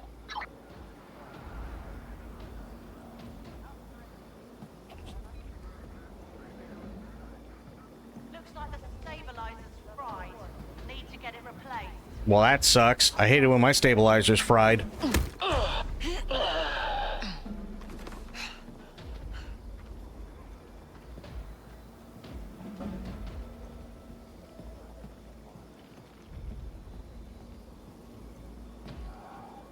Oh.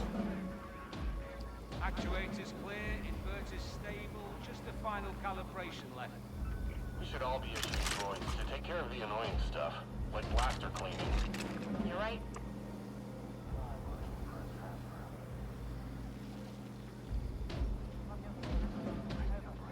I don't know what happened to those games. I haven't, if I'm being honest, I really haven't played any, like, Anyone want to stop by the cantina after this shift? Star Wars racing games in quite a long time. I've never had a more boring deployment than this.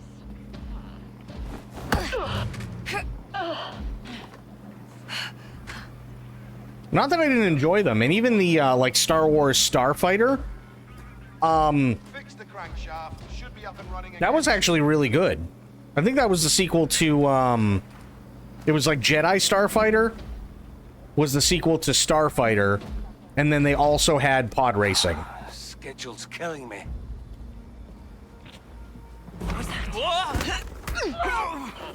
They see me next.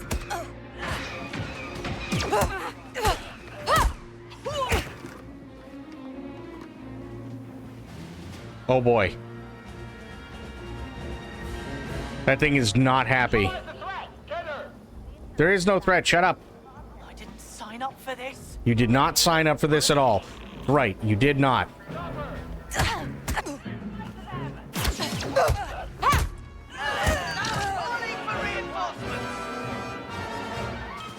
Oh, shit.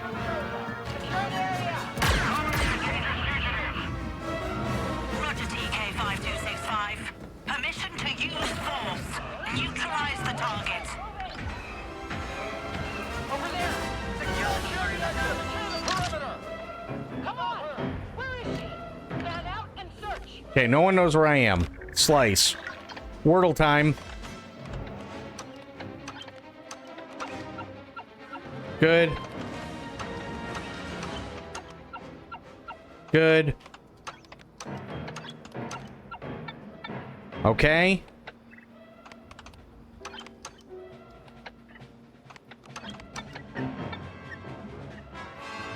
Not again! Ow. Attention! The threat has escalated. The fugitive is extremely dangerous. That's not true. They probably redid the code, didn't they? Yep, they did. Okay. So then... Oh, shit. Okay.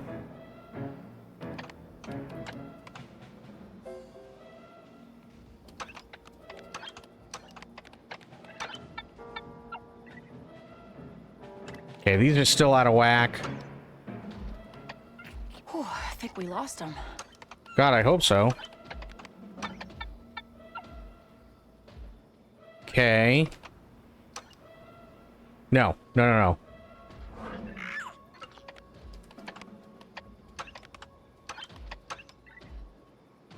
What? Here. Here. Fuck.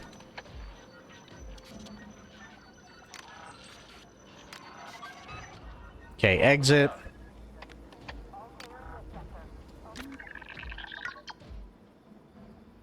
Copy of MGS Deluxe came today. The one with the Steelbook 5 art keychain, the iron patch. Oh, nice. Okay, so...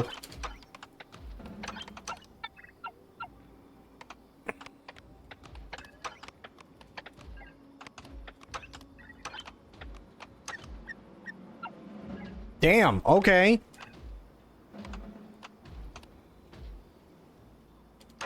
Yes. Nice. Okay.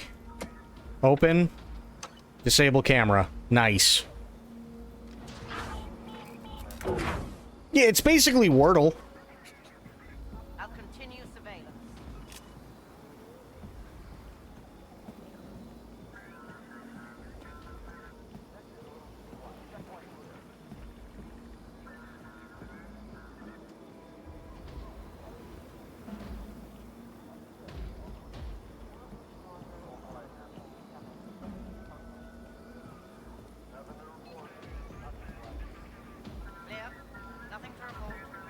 Yeah, so what did you think, Don? Because you said you ended up getting all that.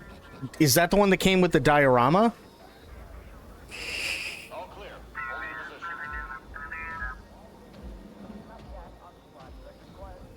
That's collectors. Okay, fair enough. Only got deluxe. No, that's totally fair. I just honestly didn't remember. We've got a blockage in the west vent. Heading there now. Your mom's got a blockage in the west vent.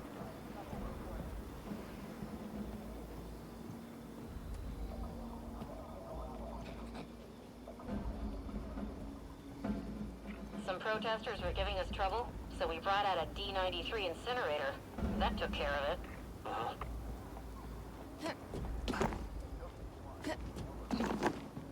Cheapest way to get a steelbook? Yeah. Copy that. All quiet here.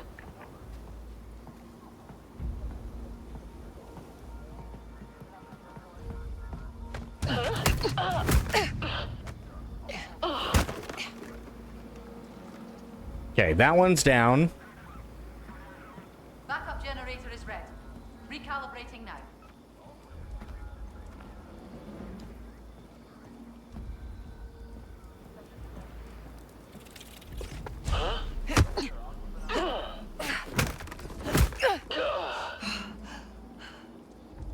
She too strong. Well, I mean, to be fair, the helmet is basically plastic, right? I mean, it still hurt, but they're basically just plastic.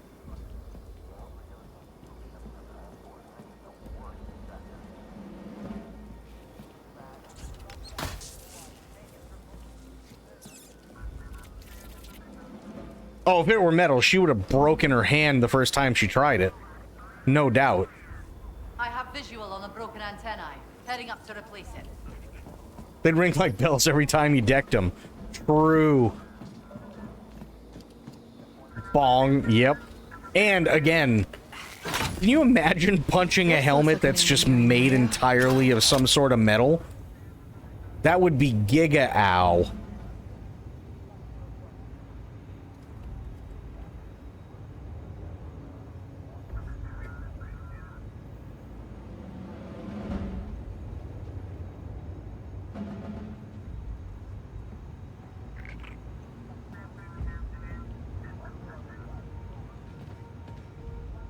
You'd have to have Jedi gauntlets, yeah. Blast steel. Oh, I'm sorry. Miss Drunky Pants finally emerges.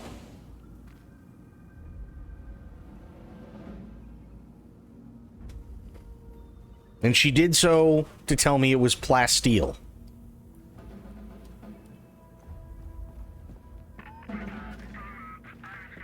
Sector status unchanged.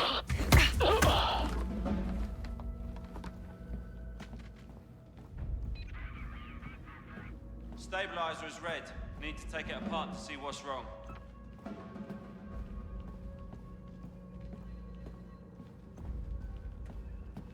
That says it's like a super light energy resistant metal. But then why do they call it plasteel? Wouldn't that mean it's kind of like plastic? I know escape rooms are popular with people and a good business model because it's a few small rooms. Yes.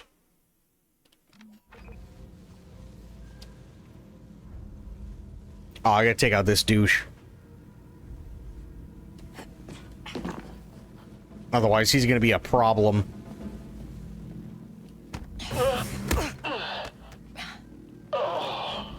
Yeah, just put him in the force barrier. That's good.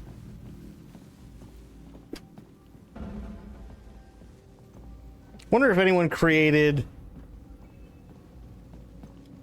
It's why it's bad against pew-pews. That's fair, Aelin.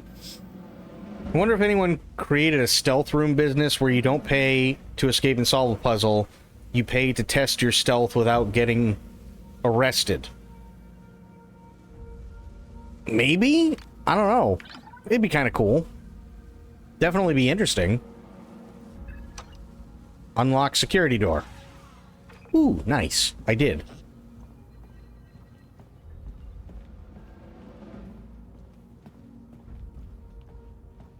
Now remember, I have to steal a Class 11 power core. Whose footprints are these? Right? Oh, that's camera. Still clearing the flush vent. It's completely backed up. Did she just say still clearing the flesh vent?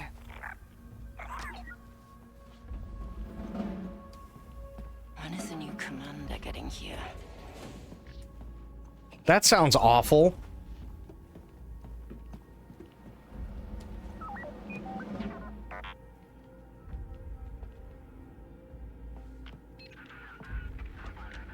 I'm running tests on the modulator. Should be up and running soon.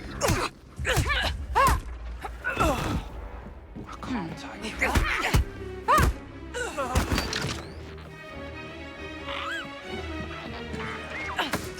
Ow. That cannot be good. It's fine, don't worry about it.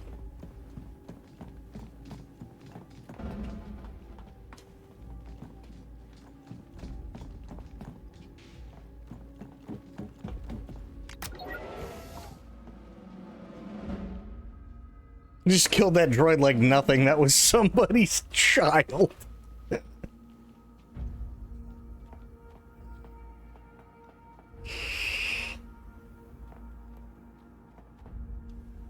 Knew it was nothing. It's true. It was nothing. Oh, we're spotted, Nix. Just like you're nothing.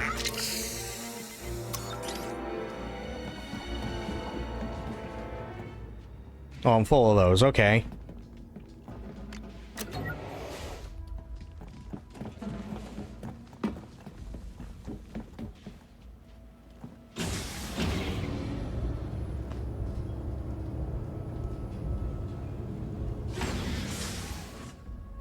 Oh.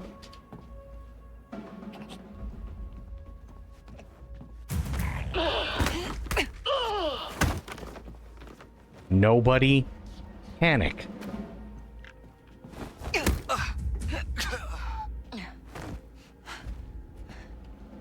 Nobody do anything dumb. There we go. See?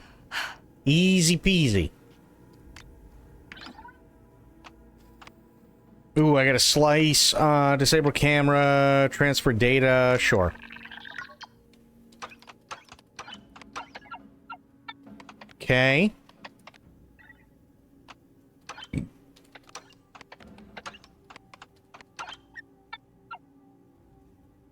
Okay, so has to be this. And then here. Damn, okay. So I'm just looking for the last one. Nice. Easy peasy. True. Transfer data. Disable camera. Disable turret. Nice. No, I didn't. Oh, that's because I hit E again.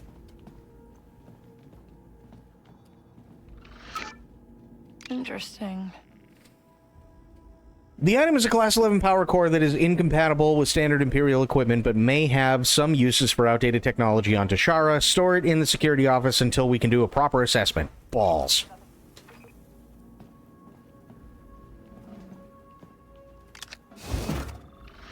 Ooh, money.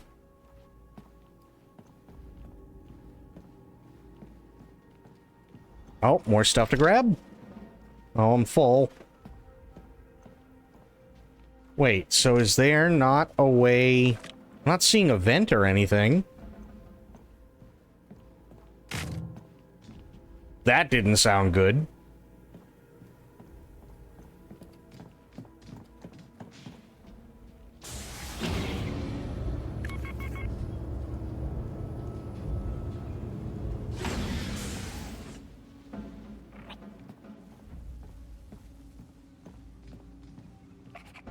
Jesus.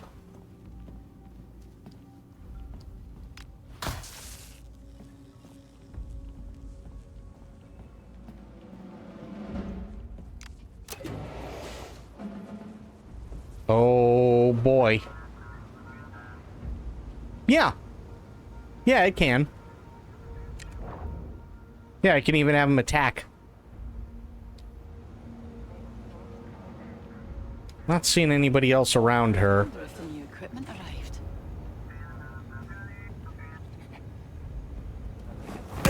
Not now. We can win this. Ooh. That's a power core.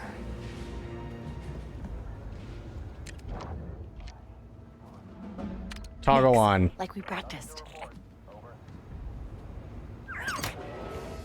Nice. Class 11. Perfect.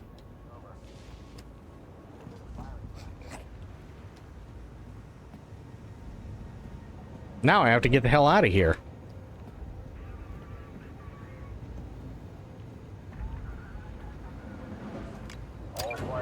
Oh!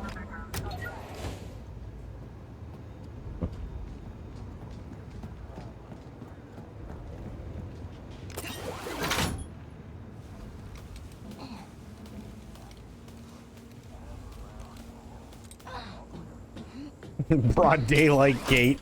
Yeah. Yeah, that might not have gone so well. Okay, now I gotta reach the old shipwreck.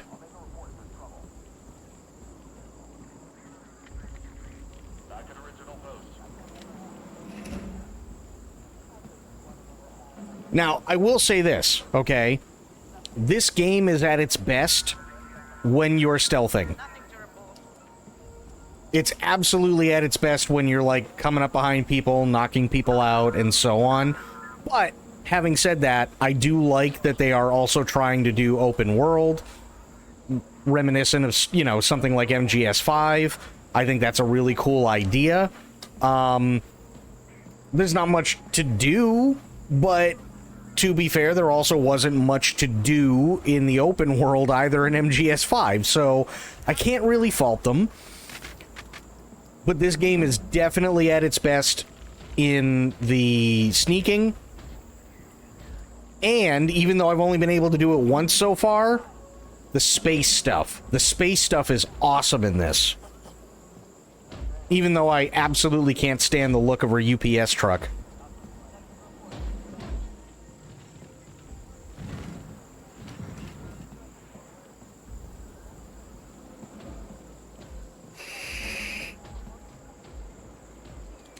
Grab the boom ball, Nix.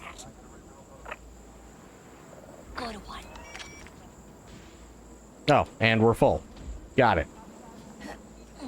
Oh, whoa.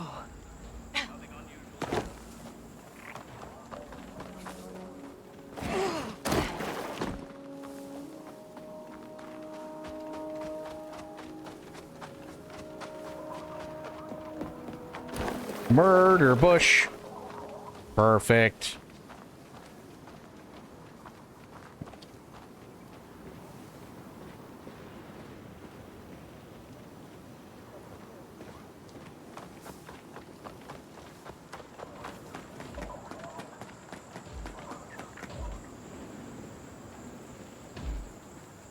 Oh!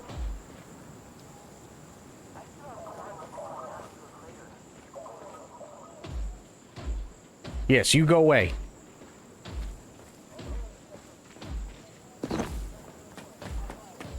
Keep it quiet, buddy.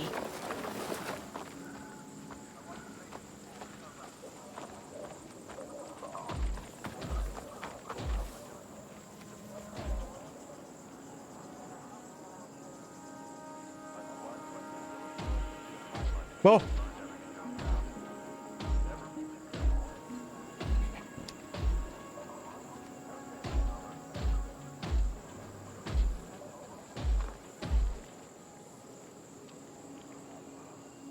Come on. God damn it.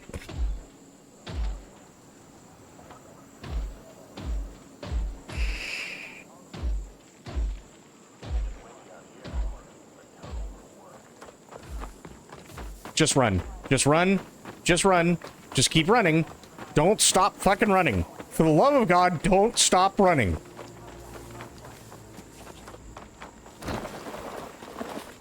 Tipsy Aylin thinks she can totally do this, but the semi-sober side said she'd fail. You could do it. Does your little companion do anything? Yes. Yeah. You can steal stuff. You can have him steal stuff. You can have him attack other people, which only serves really as a distraction. You can have him open doors and so on.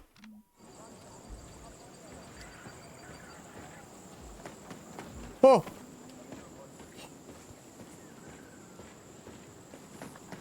Just go.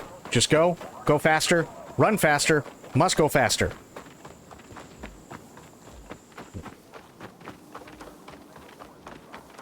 Yeah, honestly, the only thing I've done, and granted, thank God, my PC is no longer a potato. But the only thing that I've done in terms of graphics is turn off motion blur. That's it. Other than that, everything is as it was when it first started.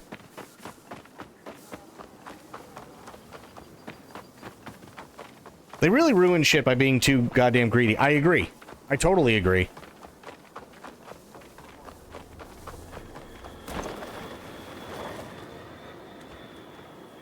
I don't know what that was, but I didn't like it. Oh, that's the turret, I assume?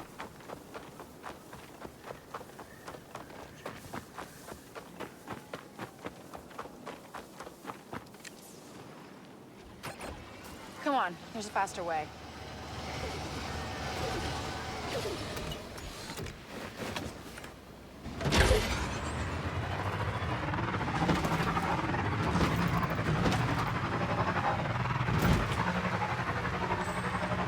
Gonna get dinner? Sounds good, Don. Well, Nix, if Walker's right, this part means the Trailblazer will take us anywhere we want.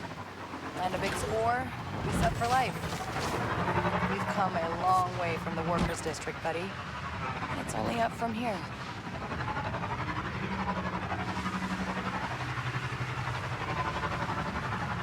Go!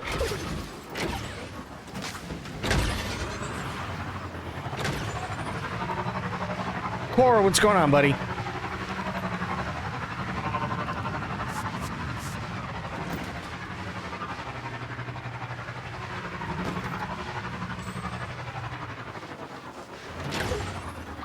So this nav computer, it'll be pretty easy to find, right?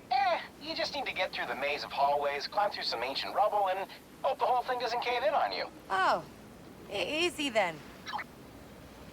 Right. Where is it? Oh, it's over there. Okay.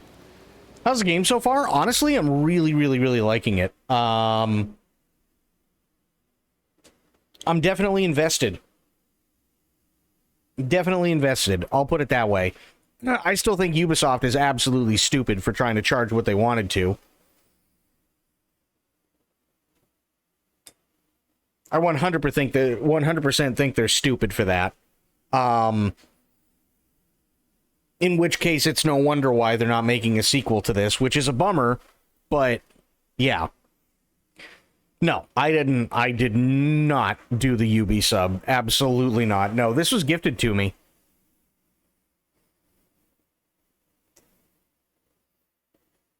But yeah, I think it's absolutely stupid, and it's like, well, no wonder. You want people to pay $130 for a full game, or pay $18 to join your subscription service, so you're essentially forcing people out of buying it and trying to force them to go to your sub.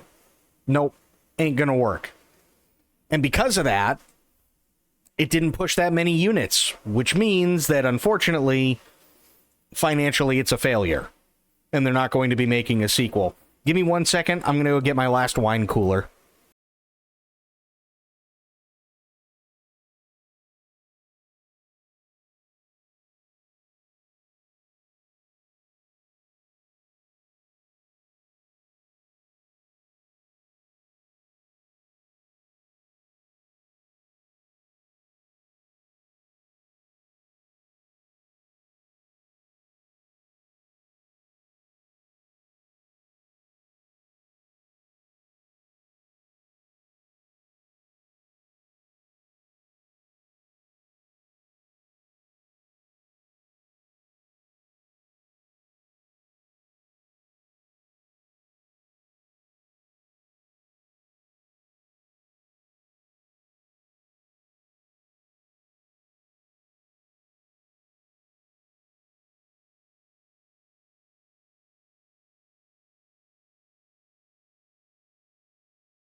Okay, no, I did not. I absolutely did not turn 40. Thank you very much. I'm 39. He's still celebrating with wine coolers. That's so 80s. Hey, at least I'm not trying to do it with Zima.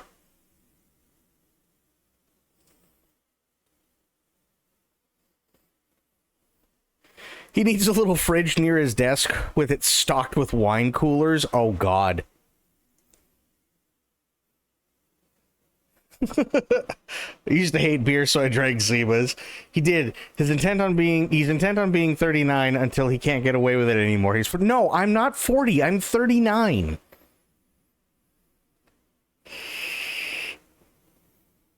I am 39. Trust me, I am 39. No, I'm not 40-ish. I'm 39. Spectre, I'm not 40. I'm 39. No, that's not... God damn it. I'm not 40. Round up. So, no, not 40. No, that's not how it works. That's not how it works at all.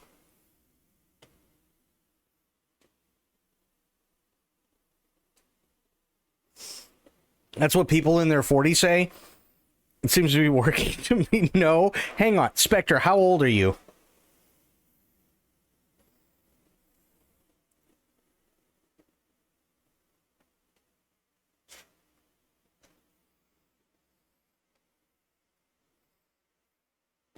Spectre is 39. No, he is not.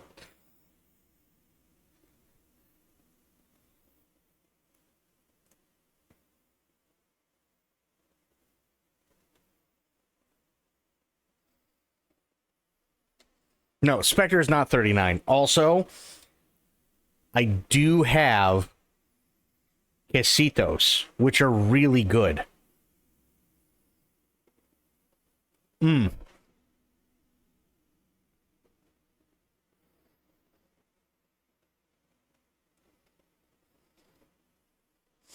I've been 39 for 10 years. Been 39 for 7. I too am very 30. You're not. That's not how this works.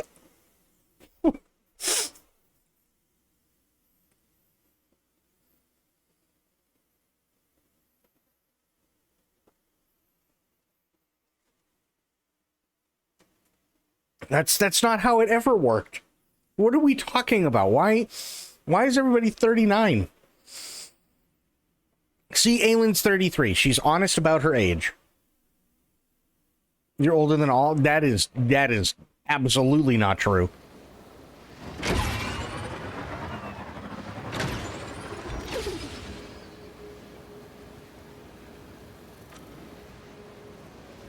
Like for real, not play.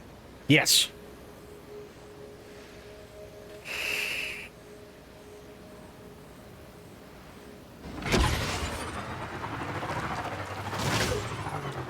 Oh.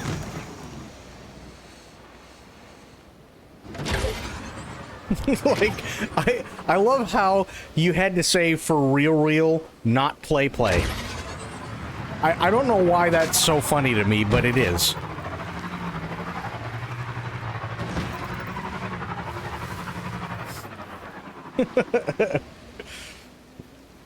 Wonder how old is the bear that climbed Shadow's tree? I don't know. Aylin, you can be honorably 39. She's not 39, she's 33. Did you buy the Dune DLC or just base game? Just base game.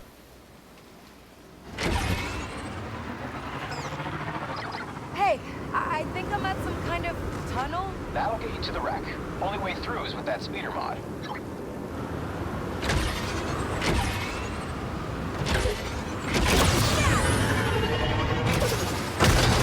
Jesus!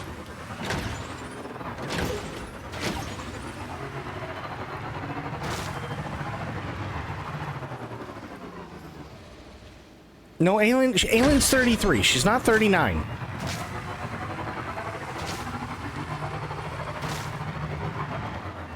Oh, shit. Oh, good water.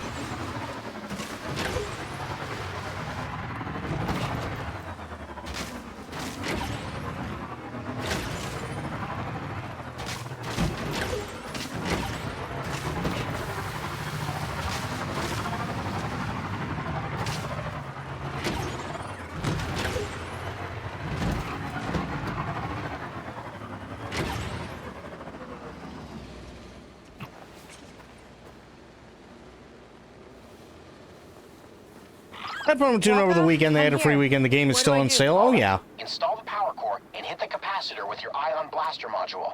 With the core in place, the door should open right up. Right. Goes here, I guess. No, I'm not officially old yet. Let's power up the core. Yeah, let's power it up. Oh, he was right. Oh, shit. Wow. Look at this place. Damn. Waka, I'm in. Amazing, right? These High Republic cruisers were something special. Nav computer will be on the bridge, so good luck. You're on the AARP mailing list now? Damn it.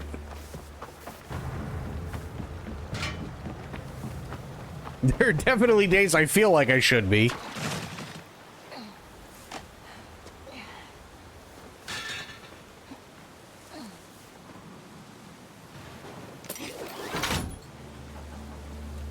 Hiya, Nix.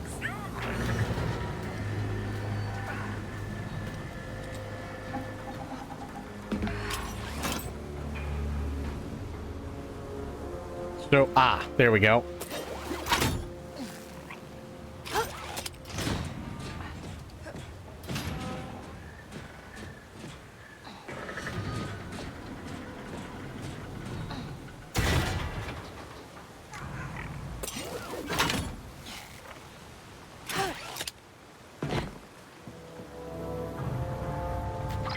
How's it going? I mean, a hyperdrive doesn't really need a nav computer to work, right? As long as you don't mind ending up in a black hole, no. Oh, great.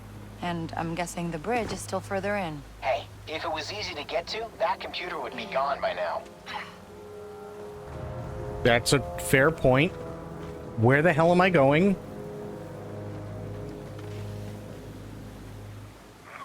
What's that? You want that, Nix? Good job, buddy. Transperisteel. Okay.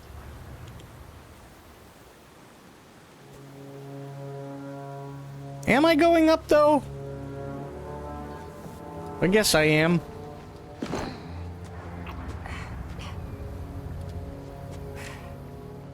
Nix, snatch that.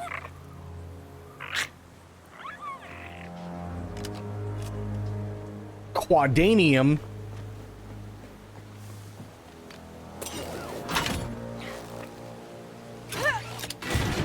Ooh, okay.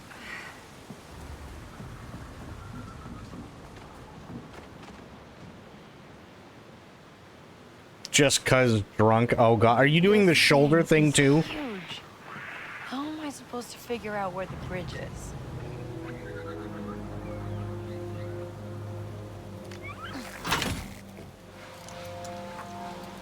Duh. God. I hate that I like that shoulder thing. It's so stupid. Yep, I'll walk it off.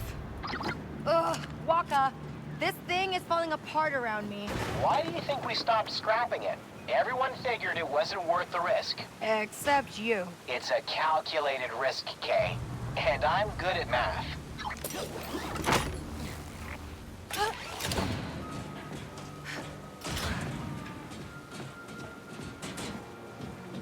It's like I don't even know you? What do you mean it's like I don't even know you? What are you talking about? Hey, sneak over and get that.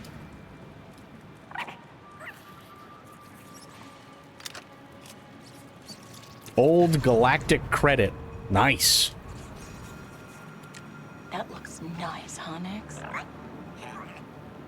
Good boy. Well, I'm only on my second wine cooler, but I know, like, Aylin said at the start she had, like, 2 giant fish bowls of margaritas.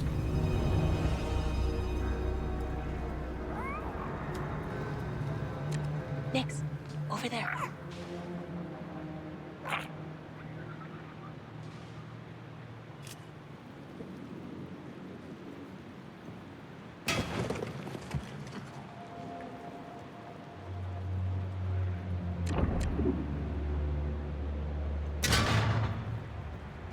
Ion module. Nice.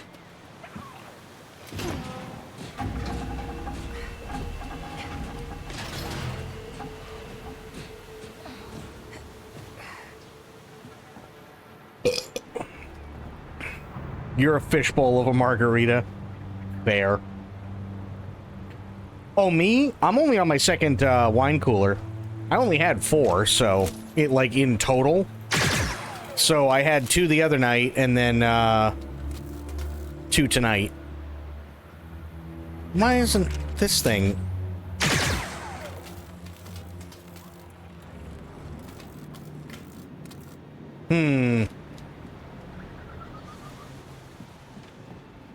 Oh, there's... Okay. I see. There we go.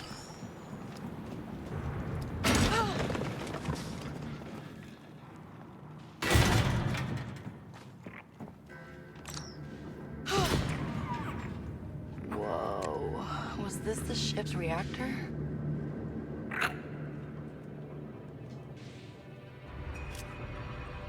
Durasteel.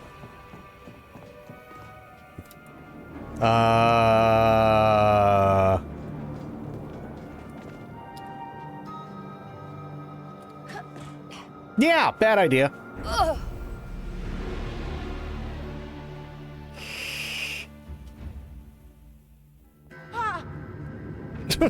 Whoa. Was this the ship's reactor?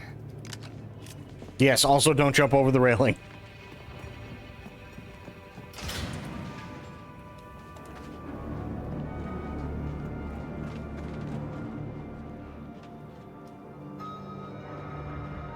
No way. Remind me, when you say wine cooler, do you mean an alcoholic drink that is a mix of many? It's an alcoholic drink, yes, but it's a type of wine mixed with stuff like daiquiri mix or margarita mix, stuff like that.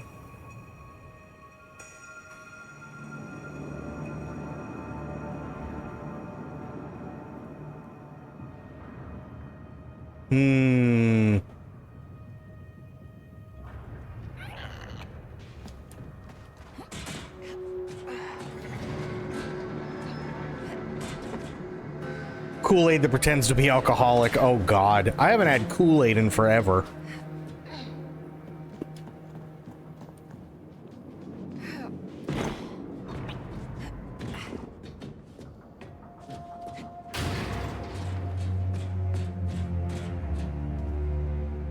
People in their 40s can play. Oh, my God.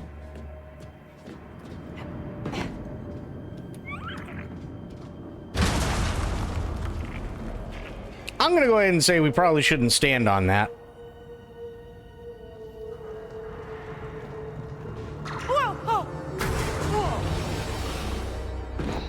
Okay.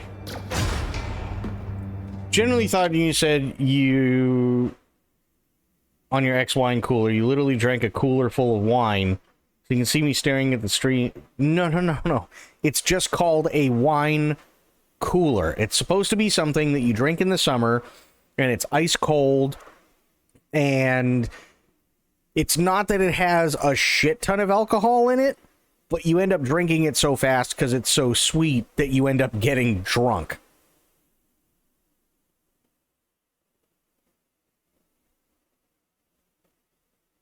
This character is just a burglar breaking into locations to steal stuff. No, she's trying to get off the planet.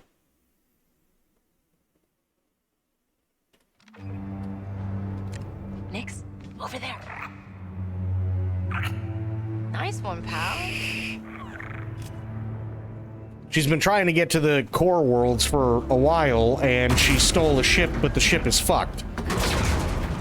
So now she's got to be a smuggler in order to get what's needed.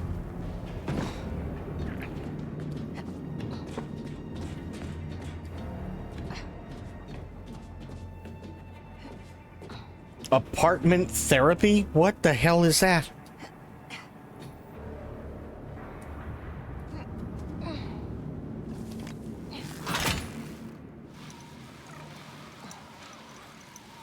A link that didn't work.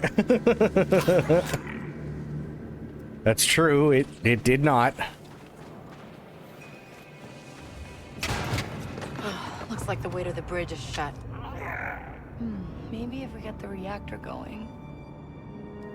You want to what? You want to get the reactor going?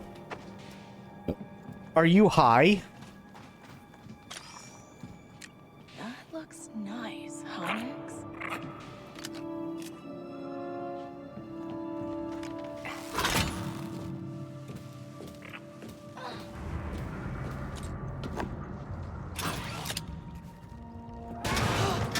Nix, snatch that.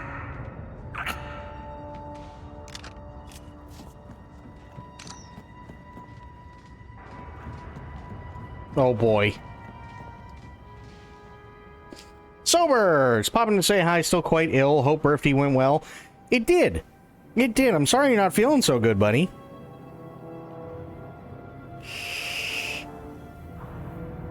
Definitely sorry to hear that. Miss having you around.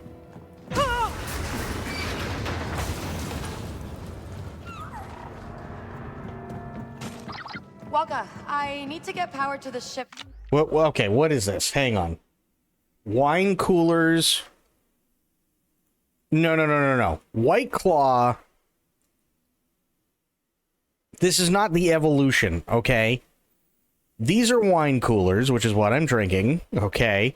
Mike's Hard Lemonade is something completely different, or at least started out as something completely different from a wine cooler, because they only ever came in hard lemonade. White Claw tastes like absolute ass with a lot of fizz and alcohol.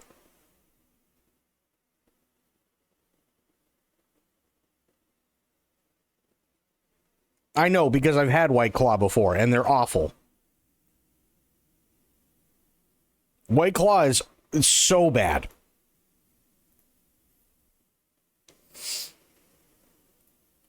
Somehow. I think I'm at the reactor. That's your best bet. It's probably a multi-step activation from bottom to top. If it works at all. No, it doesn't go in the same bin, because Mike's Hard Lemonade and wine coolers actually taste really decent. White Claw tastes like... It tastes like the inside of a can with a lot of fizz and straight rubbing alcohol.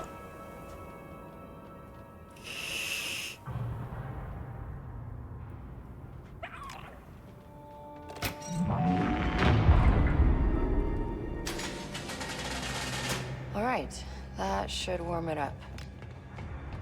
White Claw is disgusting. When I did drink, it was beers, whiskey, and rum. Fair enough. I like all three of those. I like core. Can we keep them? Of course.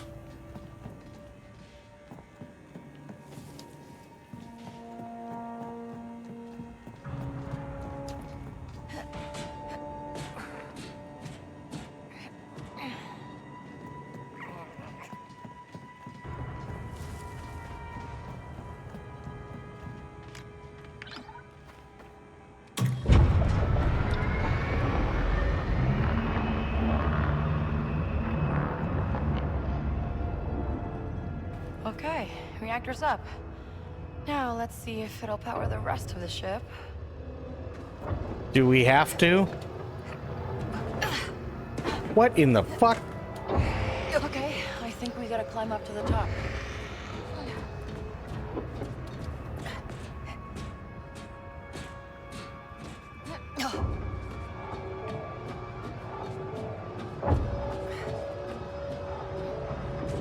There we go. They will never be 40, by the way, only 30. No, I'm 39. Hey, I think that actually worked. That should get us to the control room.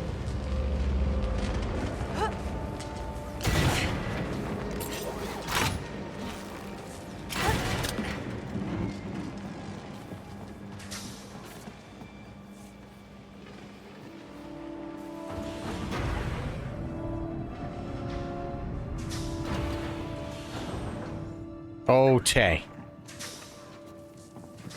Also true. How you doing, buddy? Ooh. Nice. Ion cell. Walker, I think I'm almost there. That's great. Yeah. You okay? Go ahead, a replay of Vampire the Masquerade looks like a cool game. GOG has the certified patch version. That, honestly, it's worth playing.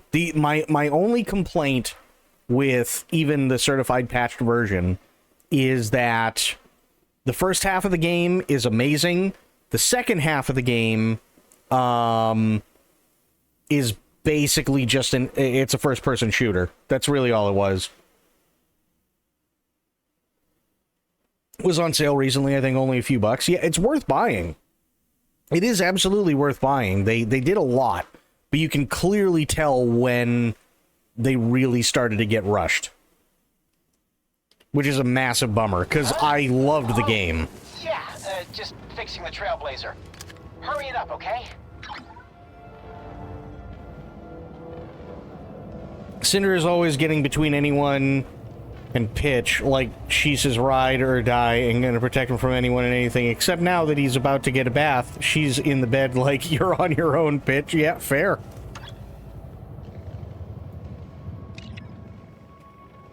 My third month working on board the Castellan, but I still can't believe I'm here. Maintenance crew isn't usually allowed on the bridge, but I got the chance to go up there to replace a console. The view is breathtaking. Someone told me we might even make a stop at Starlight Beacon. Not bad for a techie from Pastoria. Huh. Pretty old. Yep, pretty old.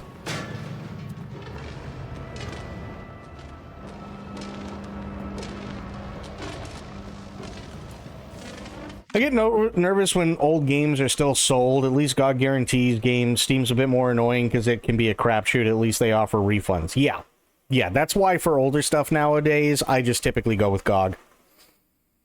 Now that the door is closed, she's hanging outside to make sure he makes it out alive. Oh, God.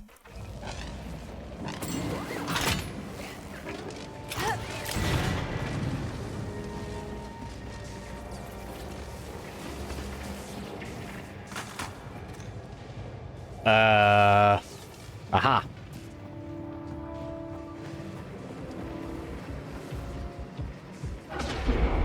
Ooh, what's this?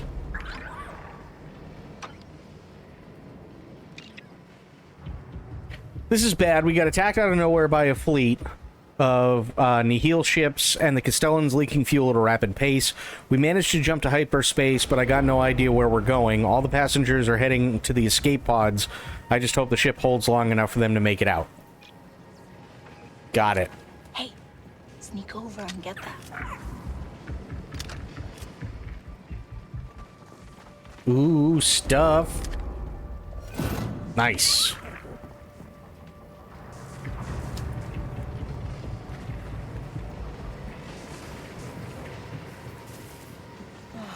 Gotta be a way to get that lift to come down.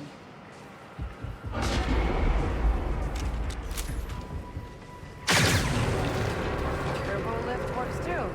Looks safe. Maybe.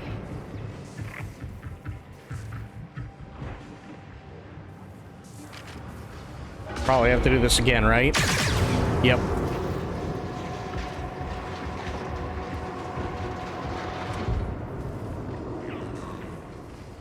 Oh boy.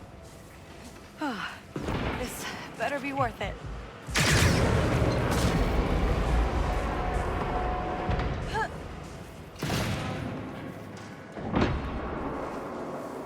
Who was a streamer that played old PC games all the time pre-COVID, I believe? Oh yeah, there were a bunch of them that used to do it. Yeah, GOG is a great resource. It absolutely is.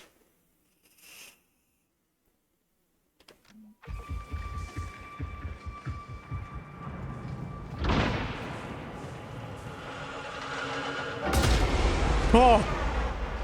I'm glad I moved. Scimitar. It sounds familiar.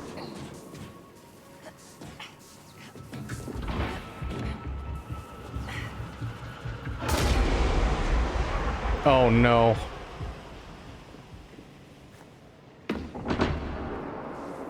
Oh, ass. This looks bad. It's not bad. Shush. You're not hurting. You just don't have anything better to do.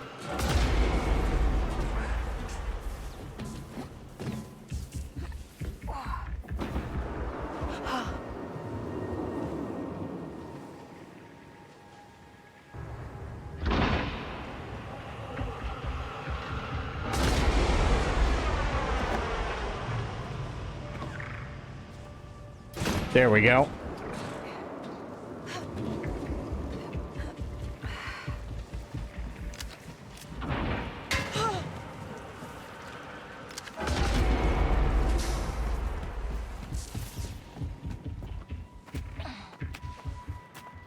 His YouTube is still accessible? Has he done anything?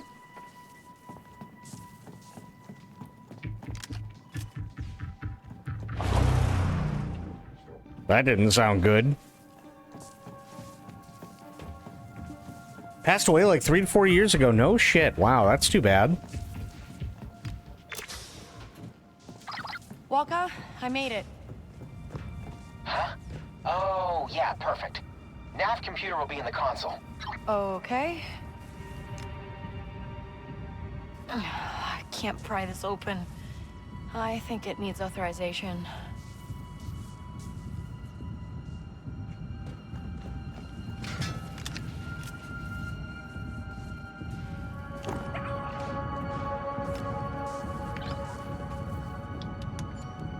All right, authorization granted. Just need to grab the nav computer and... Oh boy. Those are Zarek Bash agents. How did they find us?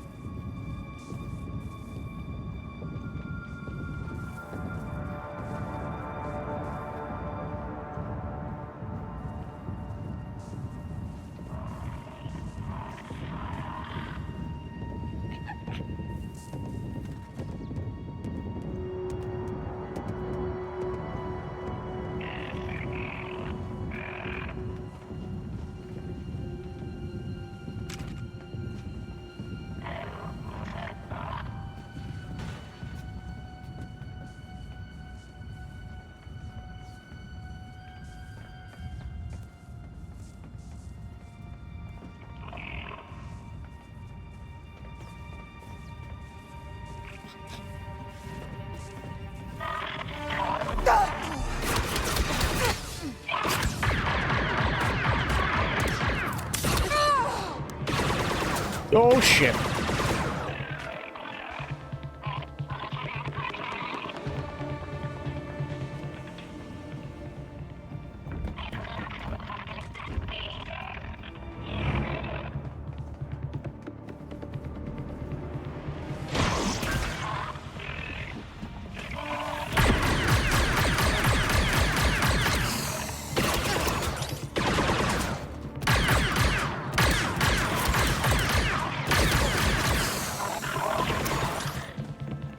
Find some cover, Nix.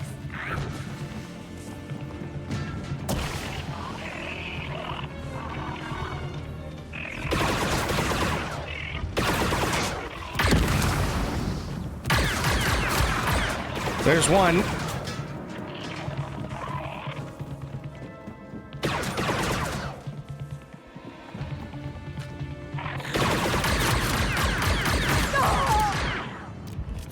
Okay, I'm good.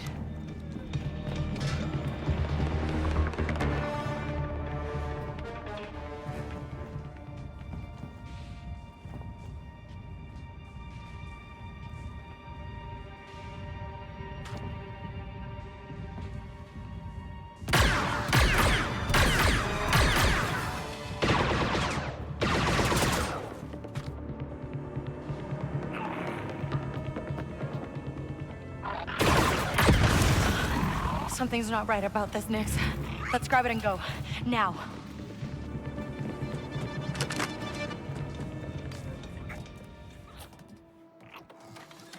This looks like a nav computer. Don't be mad, Kay. I mean, I knew what she needed. I know what she's been through. I'm the one who fixed her. You're gonna kill me for a No. ship? For the Trailblazer. Zarek Besh wanted you alive, but I can't afford any loose ends.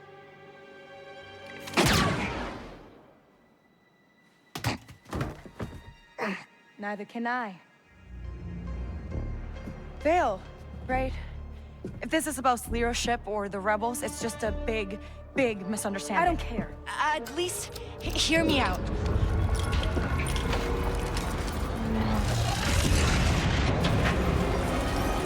That can't be good. Next, run!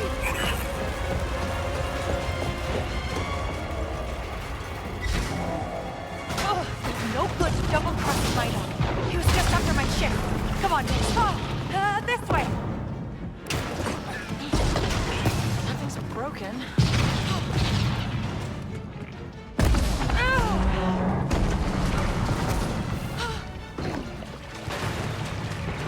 Look, you got the wrong person. Oh, Zarek Besh found us. This. Oh, come on.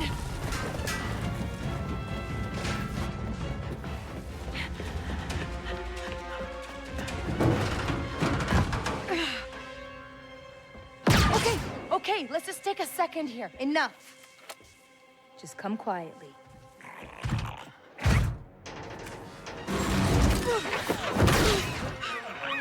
Who are you? Run.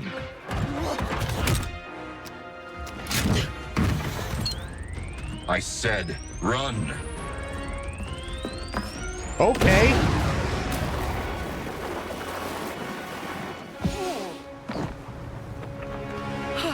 Whose droid was that? No. We need to get out of here, Nix. Keep running. We'll jump to anywhere else, if the ship's even there.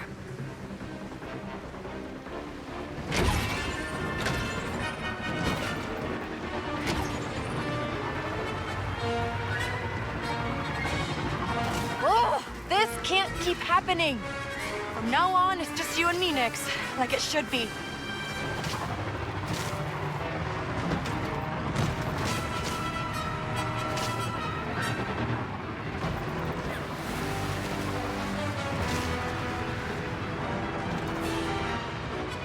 To the UPS truck.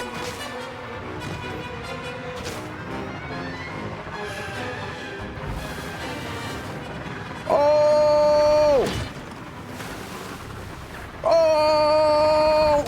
Okay, we're good.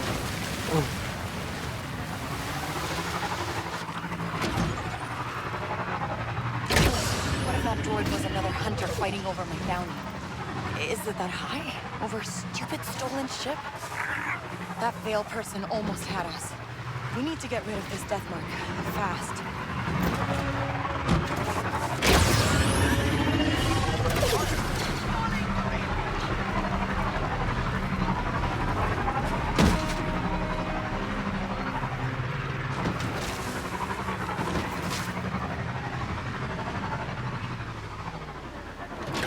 Oh, thank God.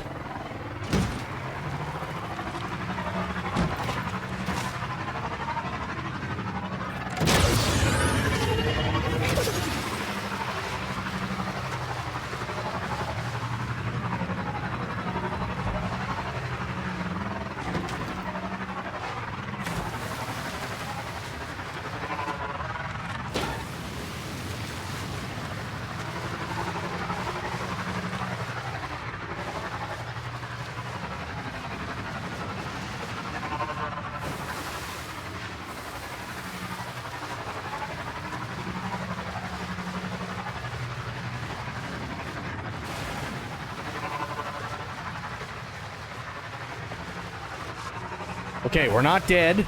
That's a good thing.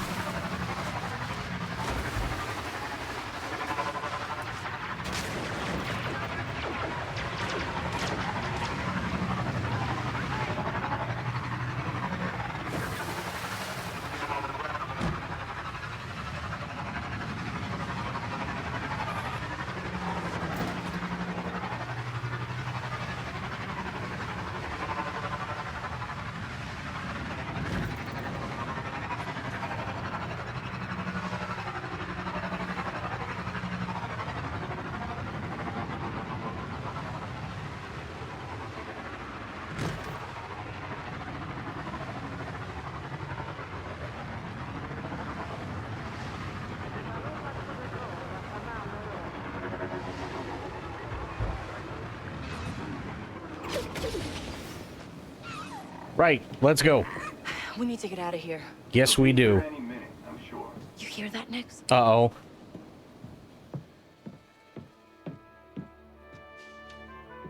Kay Vess, we meet at last. Who are you? Saving you was hard. I'd rather not kill you. You have a name? Jalen Vrax. And I hear you got into Sliro's mansion without these. Where'd you get this? It's what I do. Secrets, contacts, credits. I'm the one who brings them all together. Varric, this really is Sliro's mansion, isn't it? Mm-hmm. And the schematics for a safe filled with 157 million credits worth of unmarked Beskar ingots. And I can get you inside. Uh-huh. You got a droid smith to shut up that gatekeeper? Enough explosives to blow through that chromium time lock? And don't forget, Sliro's amped up security since your last little visit. You'll need 2 slicers to get in. Get in. How about getting out? If it wasn't for Nix, I'd be in the ground. You'd need an enforcer. You'd need a whole crew. That's right. With half the prize to split however you like. This job, it's a death wish. Well, you're already dead, Kay. Sliro runs the most lethal syndicate I've ever seen, and he wants you gone. You want to live? Push back. Rob his fortune, buy your freedom. That easy. There's a reason people like me don't push back on people like Sliro. Survival. Exactly. And I, for one, am tired of fighting for the scraps left by rich, overdressed tyrants like Sliro.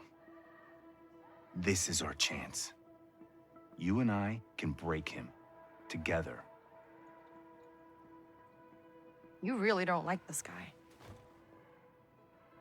I'm just trying to tip the scales for people like us, Kay. What do you think? I'm in. ND5 has the list. Track him down. Get our crew. Oh, and don't stab me in the back. ND's programmed to make sure that doesn't happen.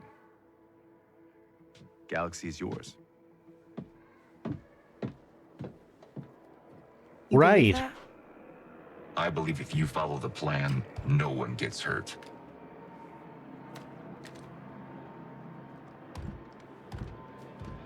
Great.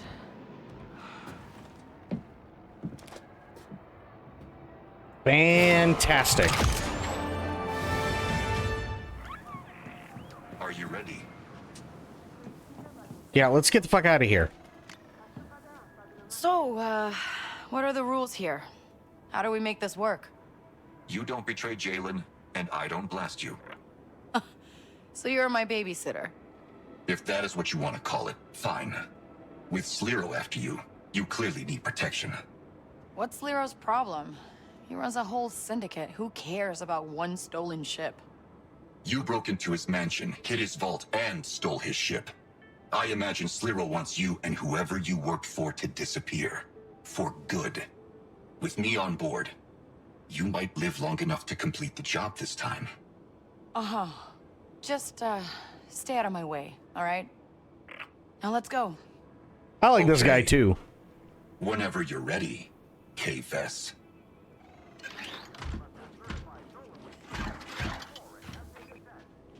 You gotta move so I can sit down. There we go. And space. Absolute space time.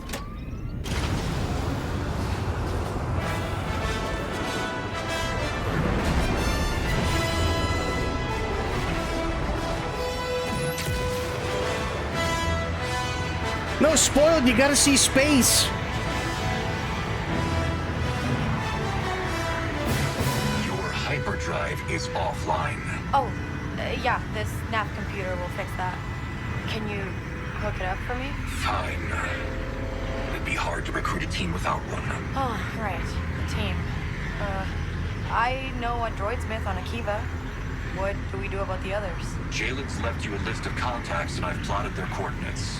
Do you want to recruit your own droid smith? I can tell him. Other than that, there's a heavy we could recruit on Tatooine and a safecracker on Kijimi, which is where I'd recommend going first. But it's your choice.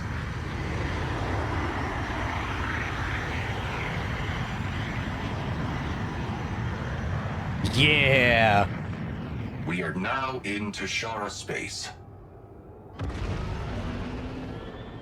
Oh, they want me to do the thing. Okay. I think he said Kijimi is where they want me to go, right? Spooling up the hyperdrive. Punch it. Let's punch it.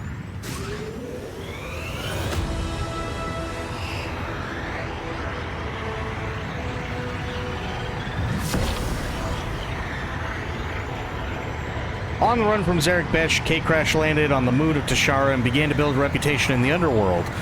Barely escaping Vale, the Zarek Besh bounty hunter, Kay seeks freedom by joining the heist of a lifetime with Jaden Vrax and partners up with his enforcer droid ND5 to recruit a crew. Nice.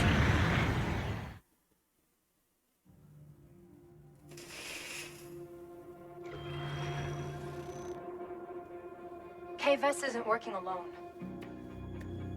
Before I built Zarek Besh, my family built ships on Corellia. Did you know that? I did not.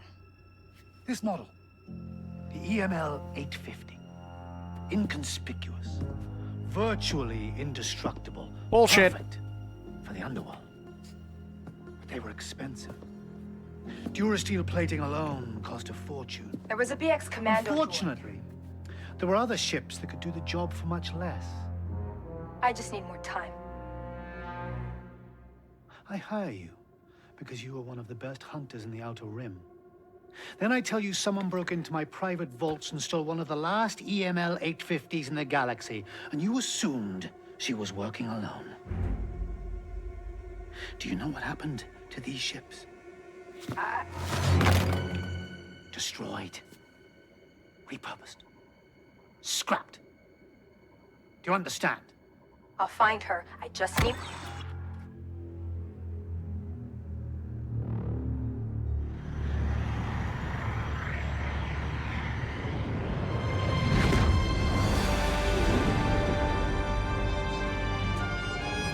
So, this is Kijimi, huh?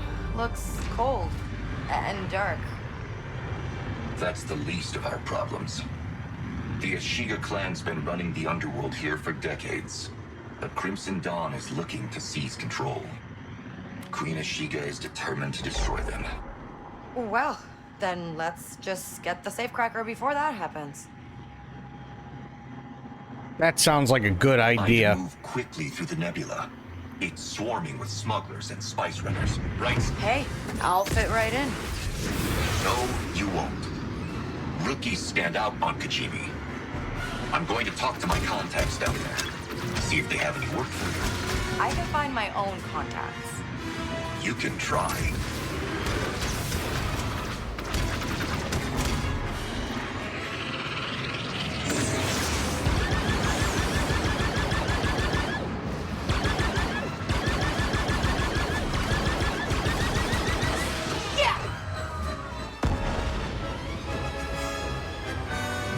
What the fuck? Left flank.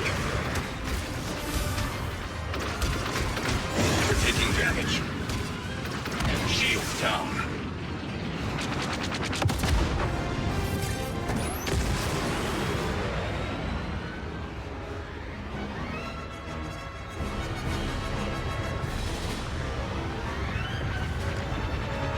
That worked.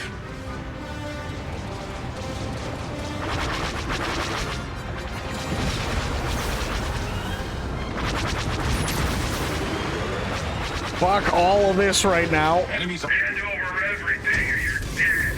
Grab onto something! Ship is prepped for combat.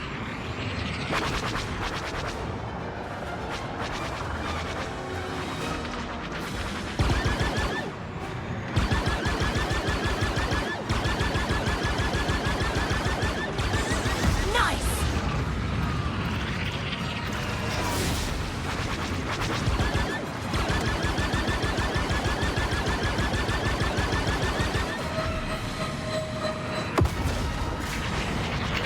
behind us.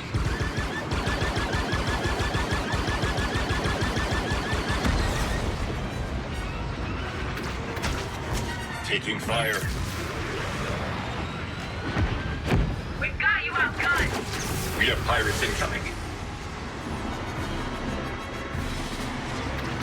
We're taking hits. Yeah, I know.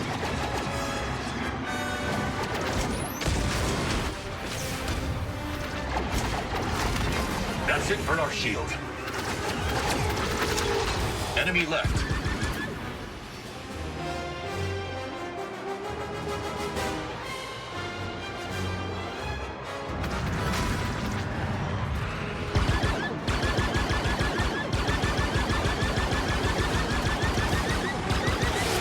That didn't work, Kay.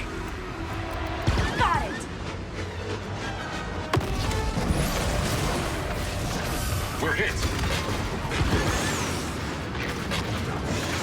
From the left. I know! Hang on tight!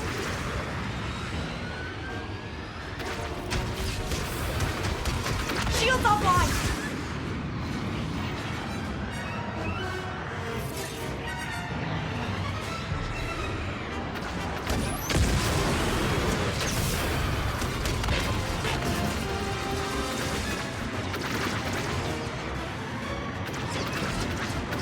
Come on. They're right behind us. I noticed. Still alive.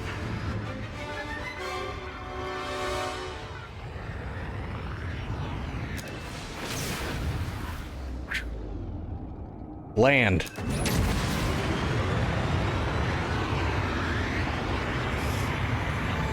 Yeah, there's space stuff too.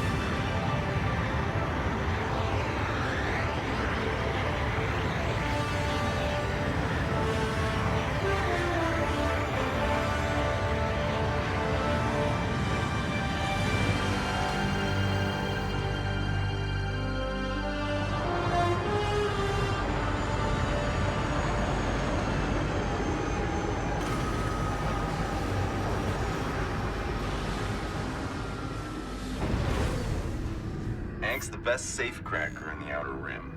We're not getting into Sliro's vault without her. She's also drowning in debt to the Ishiga. Maybe she should think about cracking some safes. We've got a welcoming committee. Welcoming committee. Thoughtful of you. Your mom's a safecracker, right? Watch your back, Kay.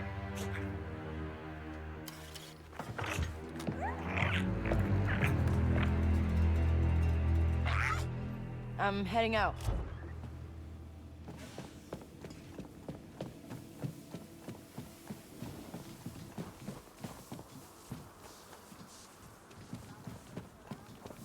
Build the rapid configuration for ND5's blaster? Oh.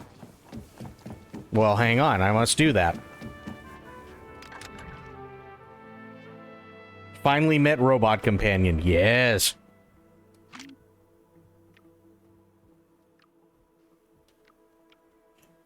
Oh.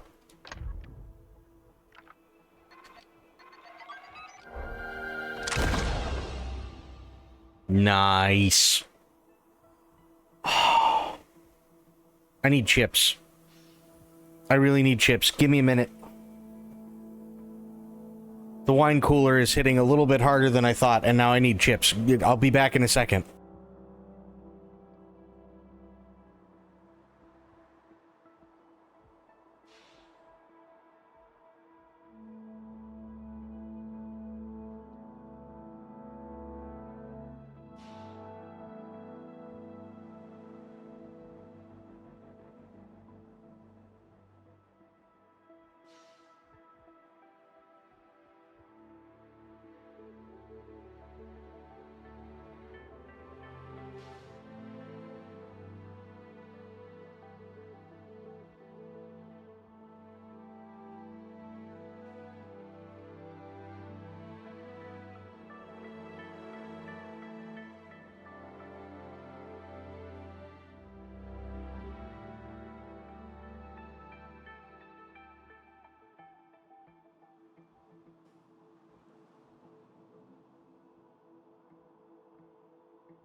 Listen, I'm sorry, okay? I didn't see the thing until after...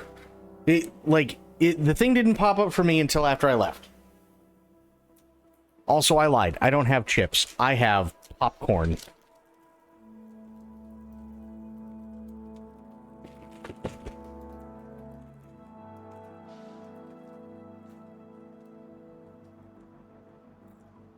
Mmm.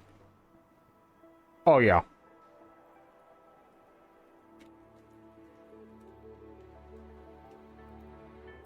Mmm.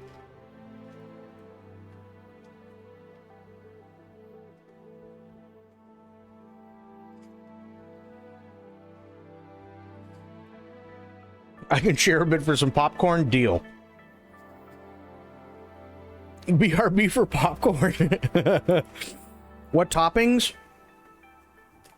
Literally, this is just popcorn with Himalayan pink salt and a little bit of coconut oil. Actually, really good.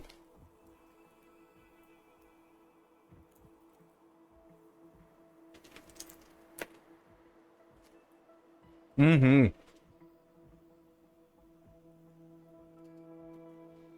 It's true, nothing does.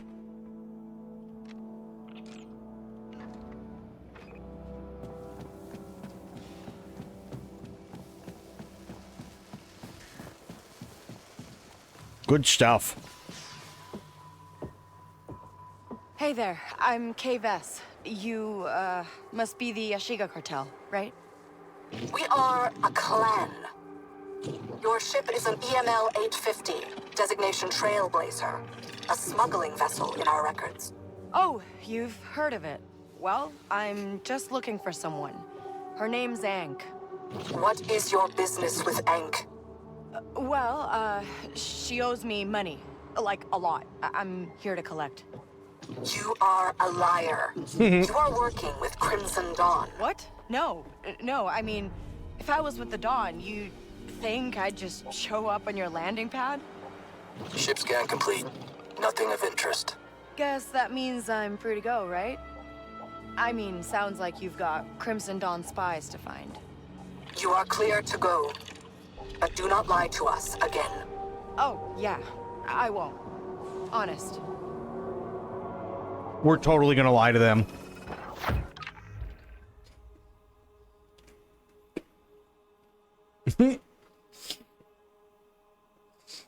Is she based on a real person? So, I'll actually show you.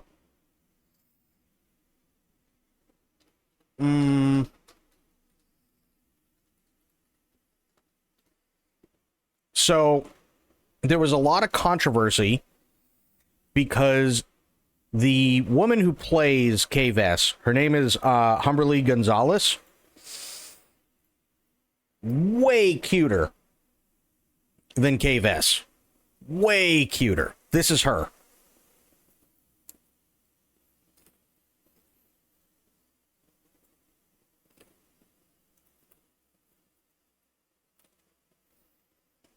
Mm-hmm.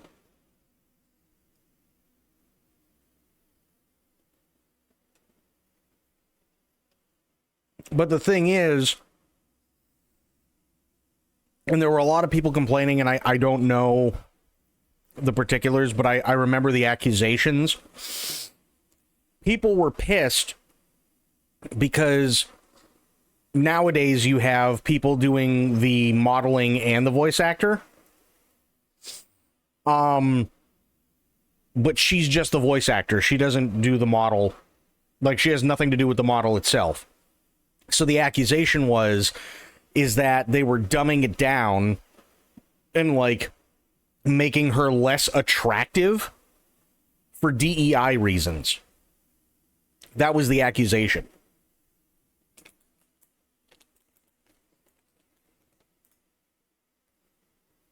Yeah. I don't know how true it is. I have absolutely no idea, but yeah.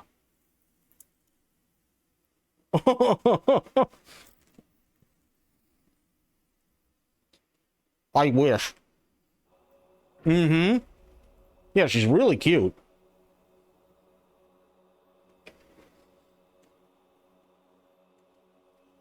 Good to finally meet. God, Don. People are so stupid. They are. They are. Now, again, other than voice acting, I don't know what she did. There is entirely the possibility that she was nothing but the voice actor. If that's the case, then it's possible that Kay Vess was modeled after somebody else. Also incredibly possible that somebody else did all the mocap. I don't know. But I do know that that was one of the big complaints. And honestly, I don't find Kay Vess all that unattractive. She's cute. Don't get me wrong, she is cute. But clearly it's not the voice actor.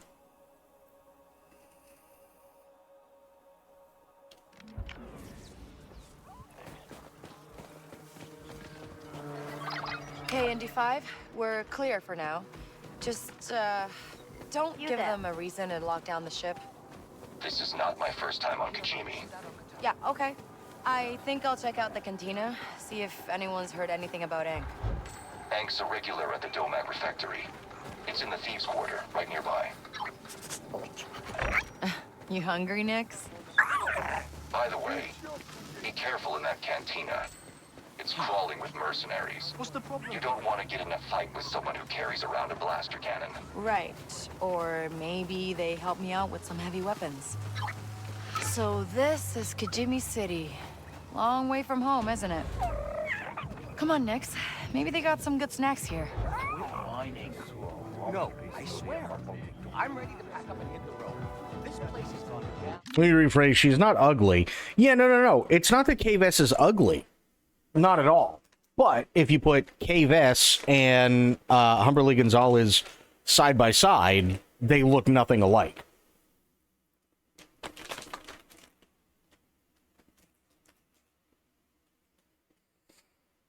So yeah, I don't know.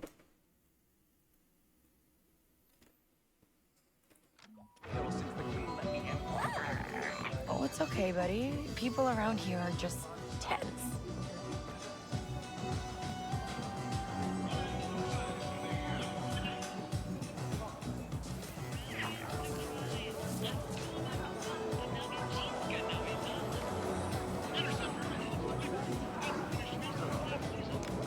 Hey, is Ankh around? Ankh? What she owe you credits to? Good luck. Why? What happened? Well, the Ashiga finally caught her. Got a couple million credits to pay off in the factory. At her age, with a debt Ooh, like welcome that, back, Aelin. she's in there for life. Huh. That complicates things. Hey, if she gets out, tell her she's got a tab to pay. Right.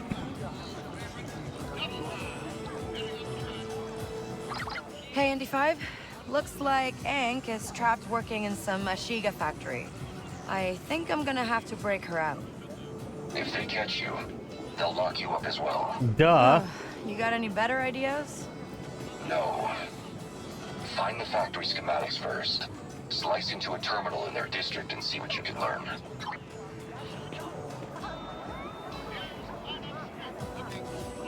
Go back. You have no business here. Damn it.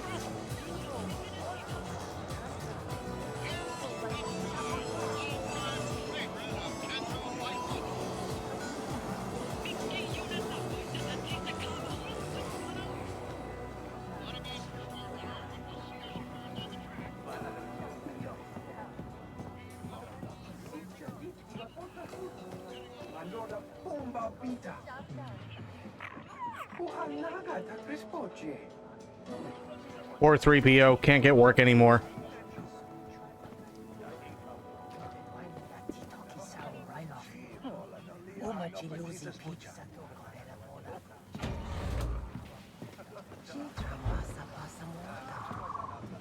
Lady, you bitch.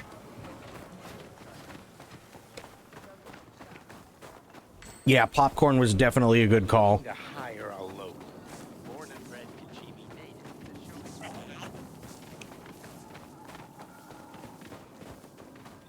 You want that, Nix?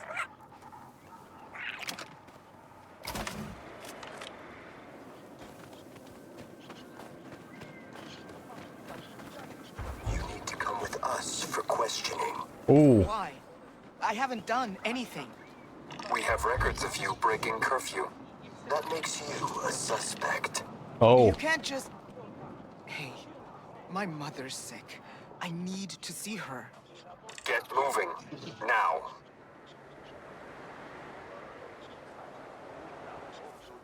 Right.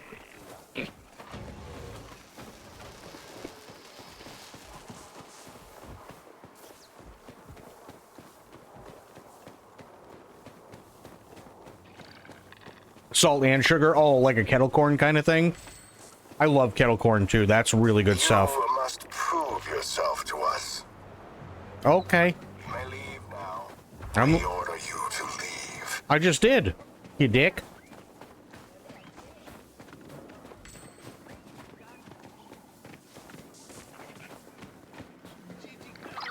Ooh, the security here is tight. You ever get through a defense system like that in D5? Yes, Kay. I fought in the Separatist War. Lovely.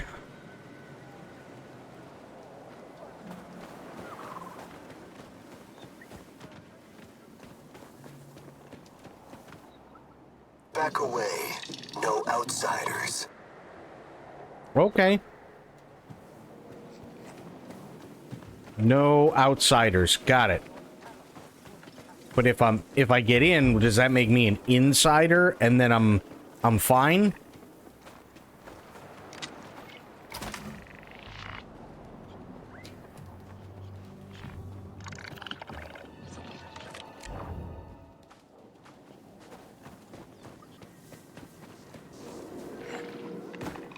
Pick up. Oh. What? Wanna check out that vent, buddy?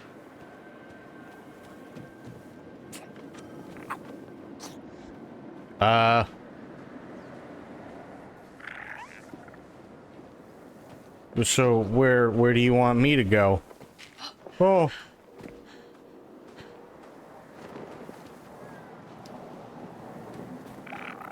Oh. Excuse me.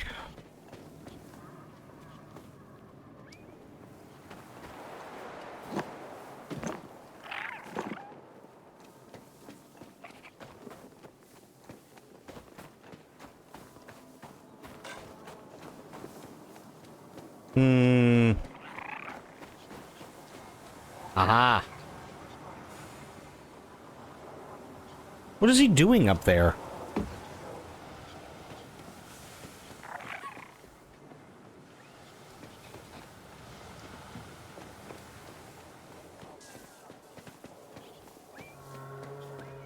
Ooh, stuff. Nice.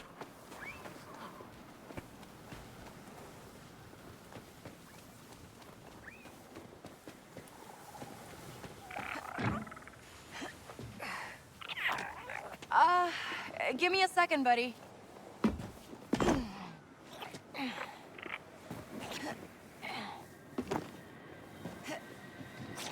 I hope you're leading me to a warm bowl of bone broth.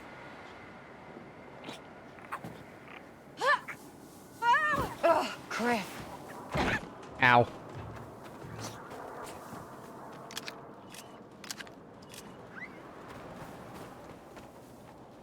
Okay.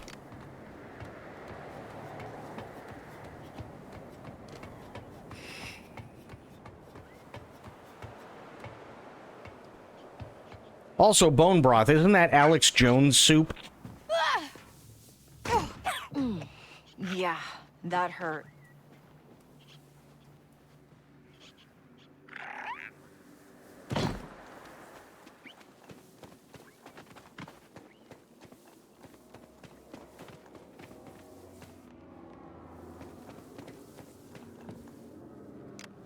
Well, what is this? Oh, okay. Let's see what we have here.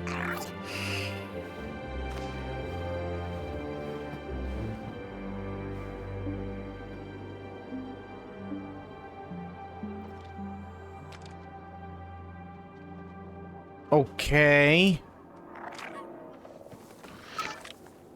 Make Nyx happy in different ways. Yay! Pet.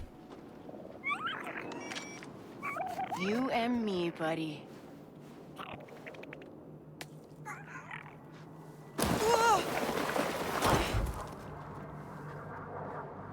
Her voice is so nice too, isn't it?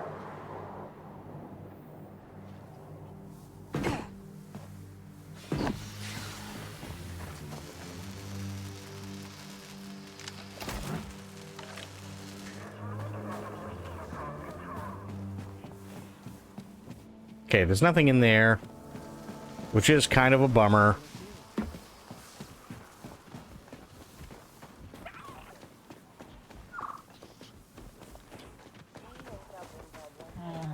You there. What? If you're trying to arrest me, I haven't done anything. Today. Actually, I've got quite the opposite in mind. I've got a little side business going. Uh-oh. Maybe you'd be interested. Oh, yeah? What's that? Next time you're in trouble with the Empire, come see me and I'll clear you from the wanted list. For a price. Of course. Wow, crooks in uniform. The galaxy really is the same everywhere. All right, that could come in handy.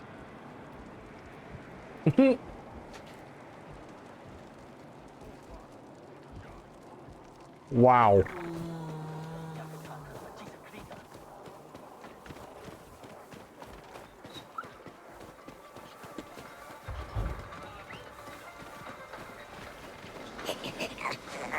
Oh, smells pretty good.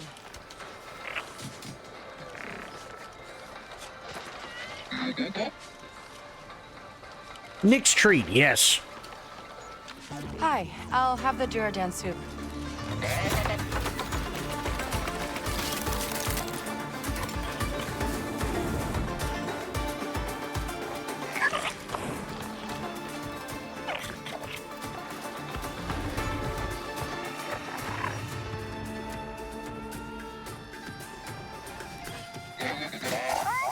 Ooh, fancy.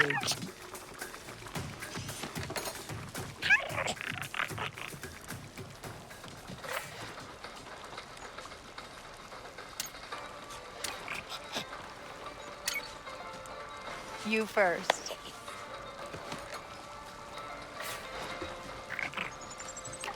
You liking the larva?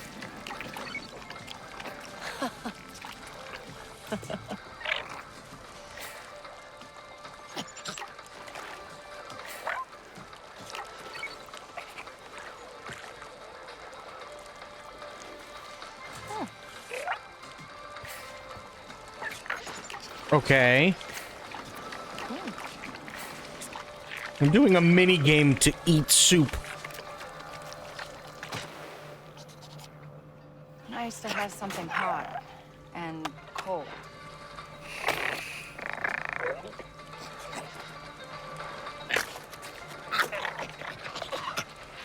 Oh, you're supposed to wait for it to melt.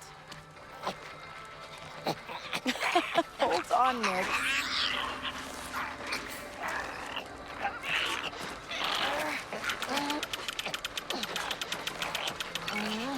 Pull. Harder. There we go. You okay, buddy?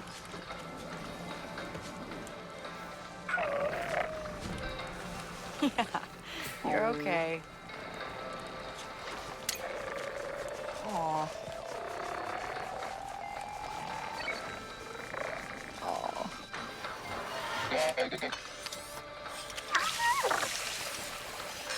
Whoa, heels.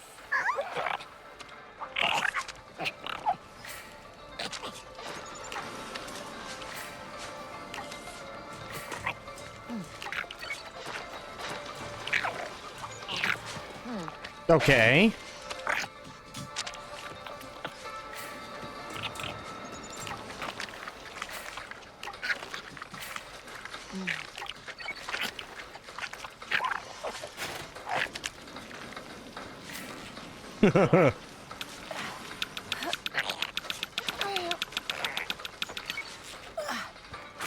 All right. You win. So good. I'll find that on Kanto. See you later. Hey, Nix. Easy on the ice next time. Okay. To be fair, I think they might have gone a little overboard with the QTE stuff. I can understand doing it once or twice. I understand what they're trying to do. I think I kind of much would have preferred a cutscene. I get it. They're trying to keep you engaged and interact with everything, and there's nothing wrong with that. I think they just might have gone a little bit overboard for something as mundane as eating soup.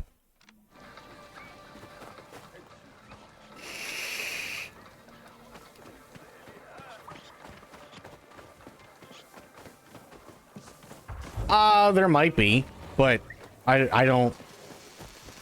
I mean, that's accessibility. That, you know, I don't mess with that stuff because I typically don't need it.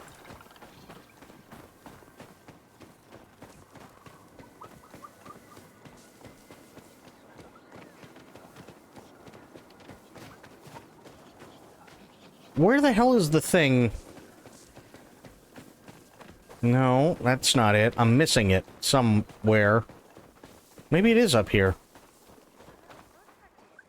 No, it isn't, because I have to prove myself to them first.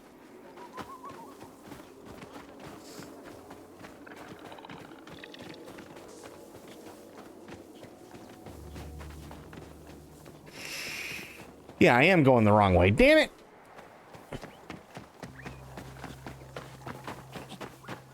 Star Wars Fallen Order had that setting. I think other modern games have it now. I personally hate QTE events. I don't mind QTE. I really don't, but it has to be done in the right way.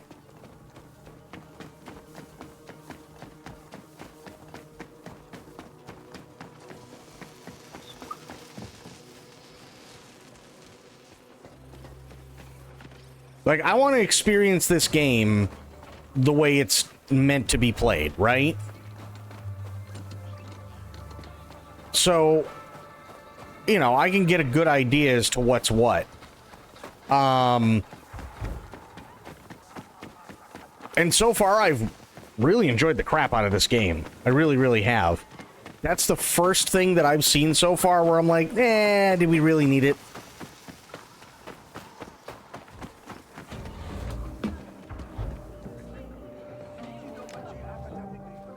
No jobs right now. God, Jesus. Goodbye.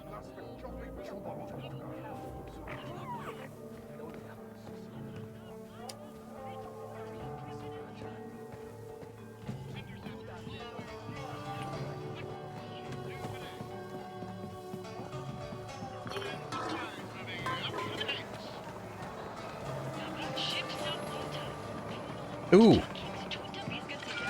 Now, who looks like a winner? What do we have? Place bets on the upcoming Kanto by Father races. Make sure to carefully assess the contenders before placing your bet.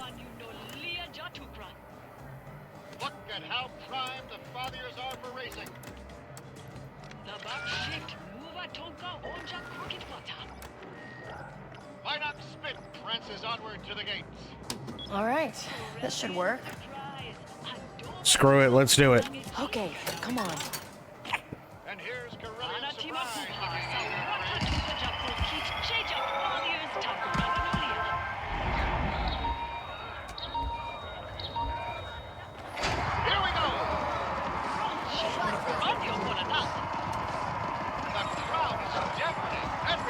Good start.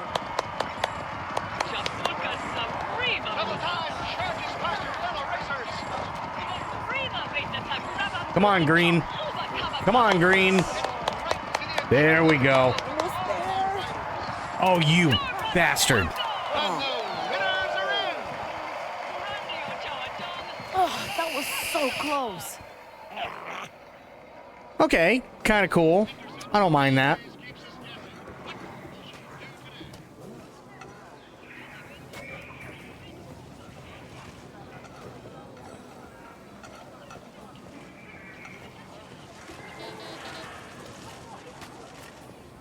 I don't know about you guys, but I'd totally eat at a place like this.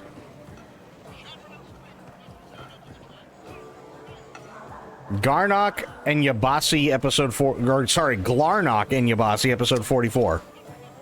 Right. Oh, they don't have any seats.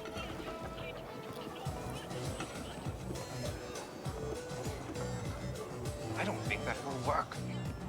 I don't see any good options. There are stormtrooper patrols on the landing pad. They'll search us and seize the weapons. Never had to deal with the Empire on Kijimi before. Oh, what a mess. I think we have to turn around and call this job a bust. No way. I'm not walking away from this many credits. And we've got a reputation to uphold. Now, where have you hidden the stash? In the nebula's debris field. Good. No one will think to look there. We can wait. The Ashiga won't let the Empire keep a presence here for long. We'll get the weapons once it's clear. All right. But we might be waiting a long time. Right. Ooh, jukebox. What do we got? The Drassa sisters. Sure. Why not? You like this one, Nix?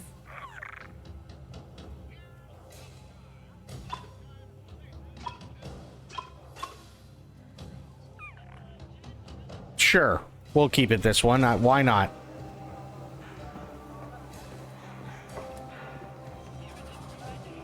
Why does all that look... I mean, aside from the giant worm things, it actually all looks pretty decent.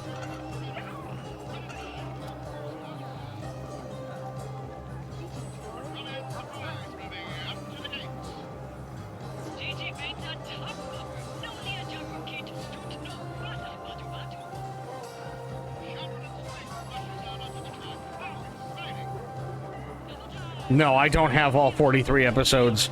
That's the first one I've ever seen.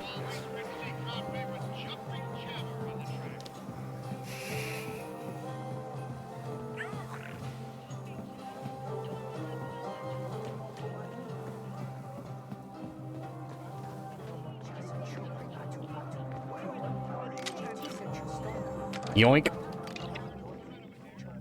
Alright, here's a passcode to the gate off the square. Don't ask me for any more favors. I'm done. I won't help you again, so don't even ask. 13QWN.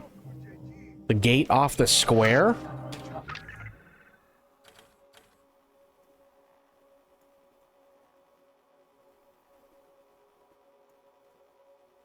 Maybe this one? Let's go find out.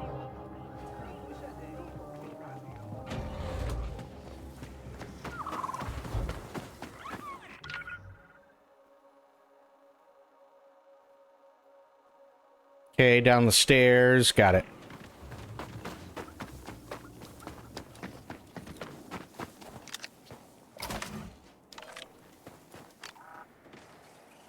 That needs a fusion cutter. This one, maybe? Oh, no, data spike. Fuck it. All right, let's hear it.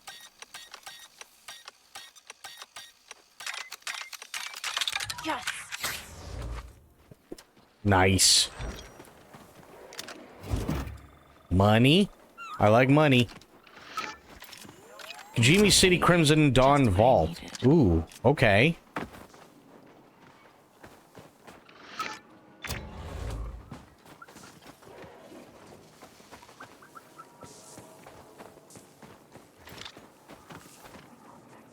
Ooh, thing. Nice.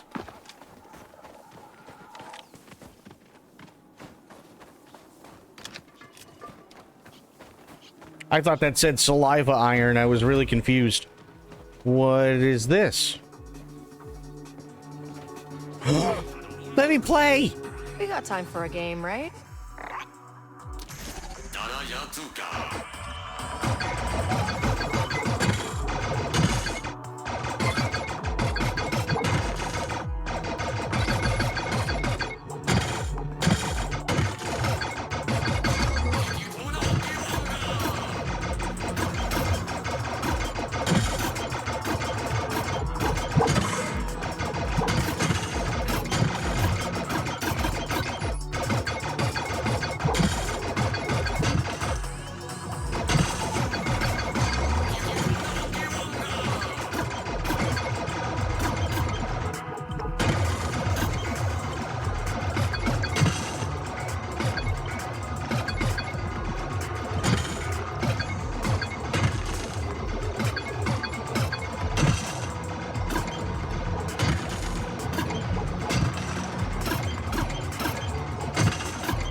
Nice.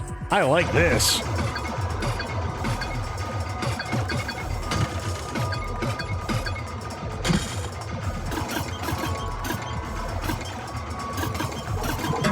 Ow.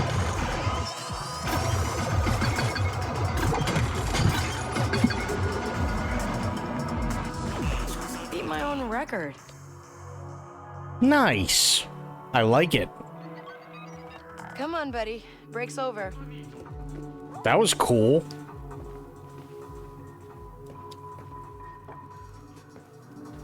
Oh, yes, Sabak. Yeah, let's do it. Let's get another round going.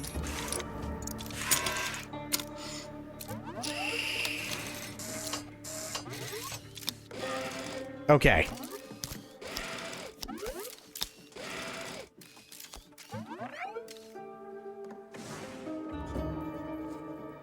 Turn 1 to 3. Okay. I got a 2 and I got a 2.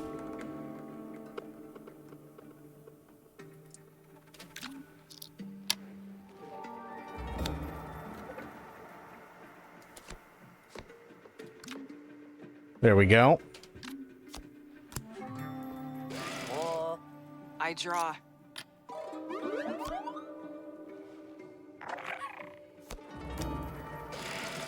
G8 Nenolia.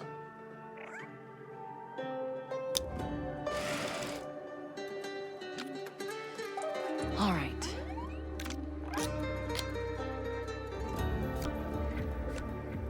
Nice. Discard. There we go. Draw.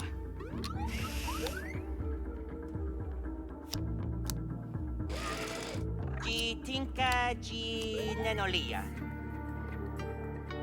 Huh? Stand. Pass. Shift. I draw. Pise. G8 Nenolia. Oh, Sabak. Nice. Sabok. Silok Hand him Sabok. over.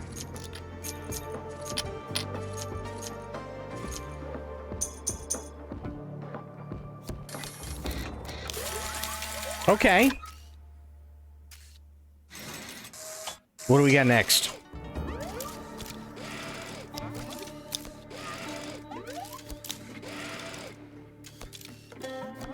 I got a 2 and a 4, huh? Draw.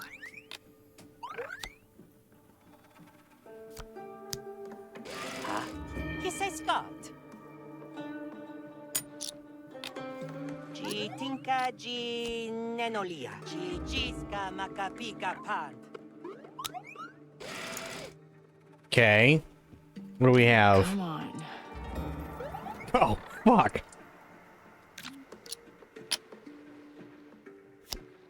Done and done. Get rid of the 2.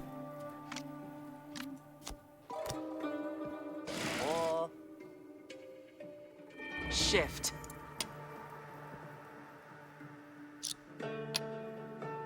Pass. Dice?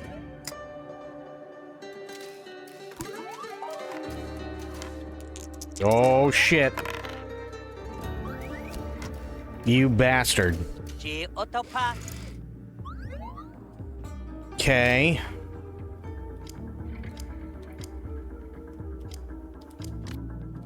You're gonna hate this.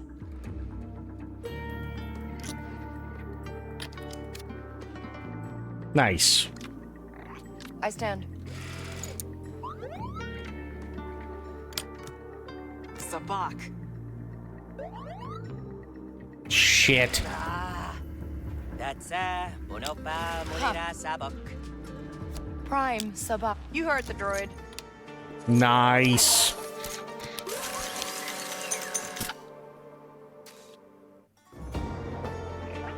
Oof, bad luck.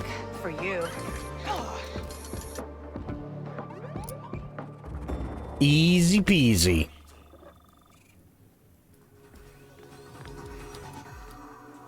Okay, nice little hole in the wall bar. I don't mind this.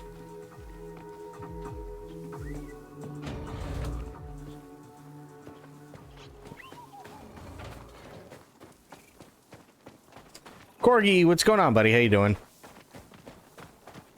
Easy peasy. It's true. Ooh, thing. Gimme. I don't understand. Why would Crimson Dawn go after the Ashiga? Do you live under an ice rock? The syndicates are hitting each other all over the galaxy. It's war. Only a matter of time before it reaches Khajiit. You're alive? That's a good thing. Keep it quiet, but I heard everyone wants what the Hutts had with the... Nyx alerts Kane in nearby containers so she never misses out on a scavenging opportunity. Okay. Fair.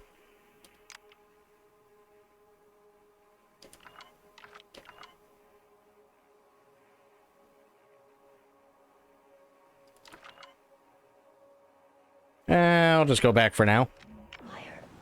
Just playing some Space Marine 1. Nice.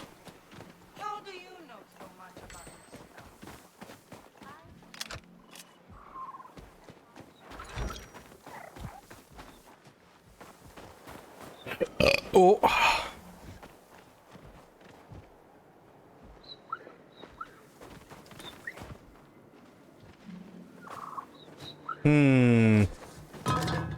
Might as well grab this stuff too.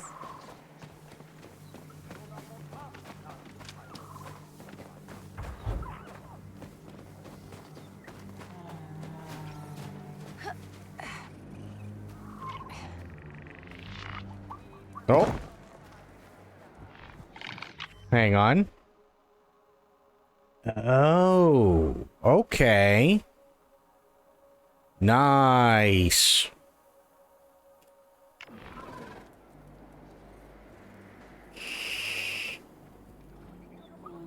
Then I will save game here.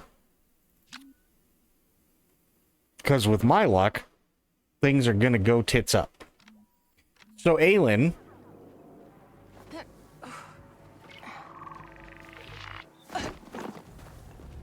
Alright. Gotta be a terminal here somewhere where I can look up Ankh. Should look for a building with a radar dish on the roof. Demand bi-monthly wine cooler nights. Oh boy.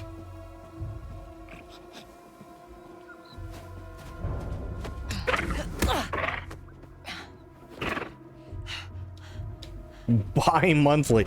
So you mean I have next month off?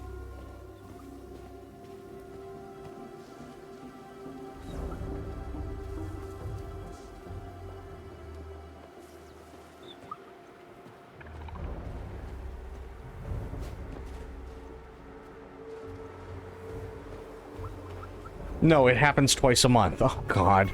Let's see how quiet we can be. Oh, shit. All right. All right. Yeah. Wouldn't it be bi-weekly? Yeah.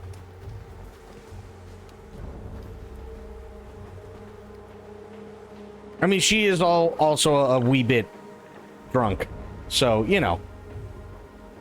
It's better than bi-weekly, which is twice a... No, bi-weekly. No. If you get paid bi-weekly, it means you get paid twice a month. So every 2 weeks.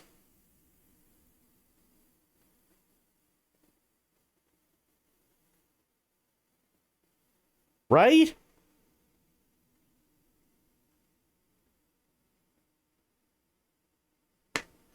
I'm pretty sure that's what it is.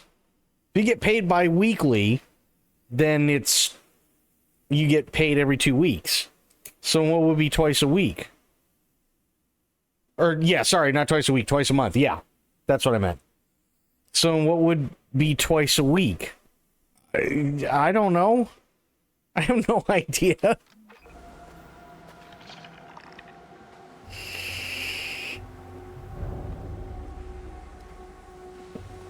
every 2 days, I guess? Okay, I gotta get in there, which might be a problem.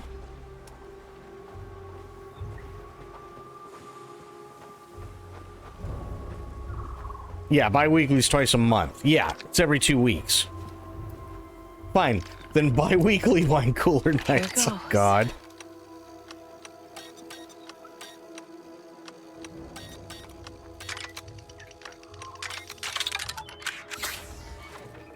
Now let's see what we can find. Close the door. There we go. Azima every 3.5 days. Okay, slice. Time for Wordle.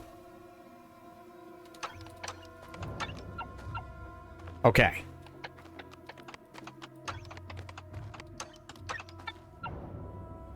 Okay, so then this. Okay. That's fair. Got it. Okay. All right then. Okay, Indy 5, I didn't find anything on the factory, but I found something else. Anything useful? Looks like Crimson Dawn stolen some relic from the Ashiga Fuck. clan.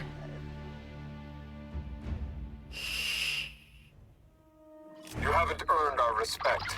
Okay, Indy 5, I didn't find anything on the factory, but I found something else. Anything useful? Looks like Crimson Dawn stolen some relic from the Ashiga clan. That's why they're scanning all the ships in the spaceport. They must have known it would keep the Queen distracted. Well, I'm sure the Queen would appreciate if I got it back to them. Just gotta find out where Crimson Dawn's hiding. The Wellspring. It's a private club in the Thermal District. That was fast. Not for me. You'd enjoy it and you know it, and it's not dangerous, or no, it's totally dangerous and addicting.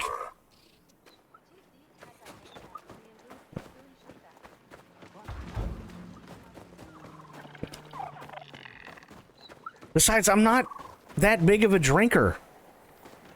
I got a bottle of scotch that's like, God, I have to have had it for over a decade now. I think I'm like maybe a third of the way through it.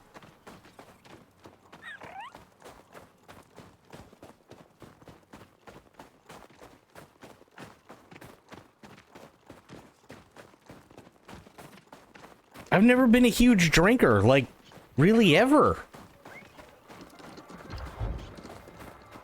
That's why I only said twice a month. Oh, God.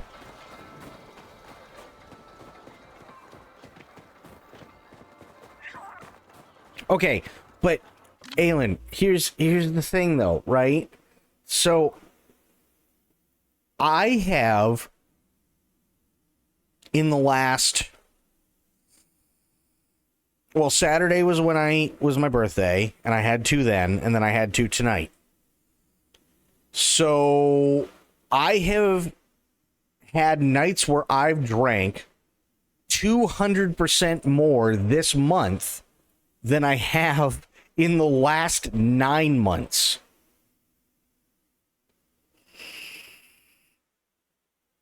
That's a lot for me.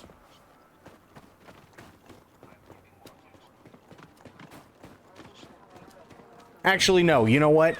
I'm sorry. That's not true. Make it the last 5 months, because I do remember getting Stella Artois at some point. I think it was about 5 months ago. Where's my support? Medicine, what's going on, buddy? Playing with fire. There's no way the Ashiga will let them get away with this. That's just part of the plan. That sounds like a shadow problem. Oh, God.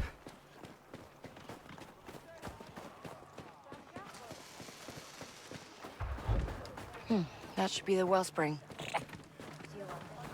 We shouldn't be here. The Ashiga could come at any moment. This is a restricted area. You need to back away right now. Fine. I hear you.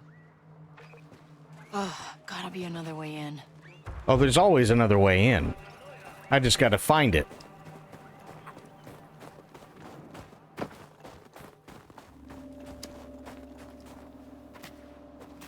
Bi-monthly.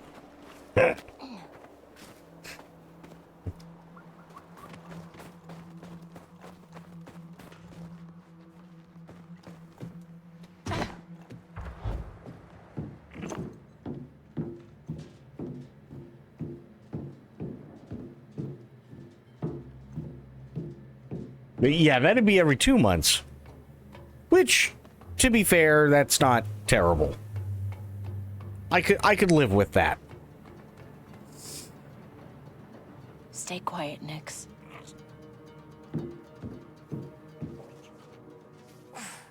All right, Nix. Nice and quiet now. Let's get that relic.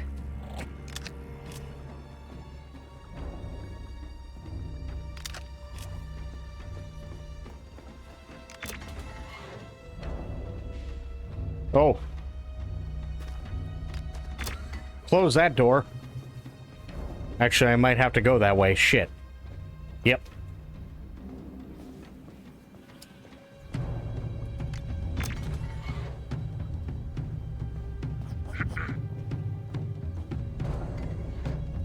Oh, activate the stun module. Yay!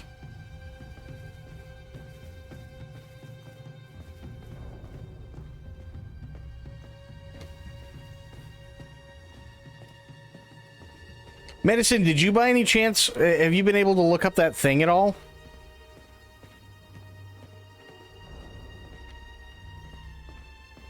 Where the hell is this relic? He clearly doesn't have it. Yeah, there was a thing I sent to Medicine. Was just wondering if he had checked it out. Or if he's been able to.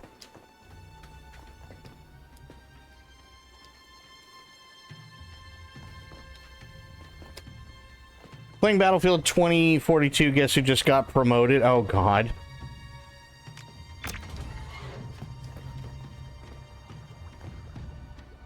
You tried? Okay. Not sure where to go. That's a good question. That I don't know.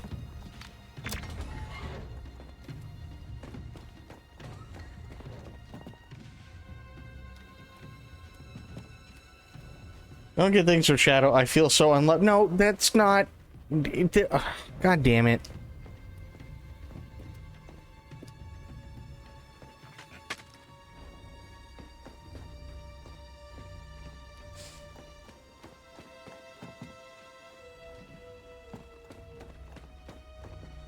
So where the hell do they want me to go? Did I really... Okay.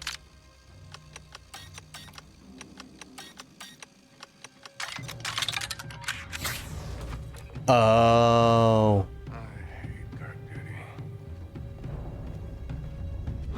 That's gotta be it. Oh, no. Feelers up, buddy. This could get tricky. Oh, I know you are. What do you see?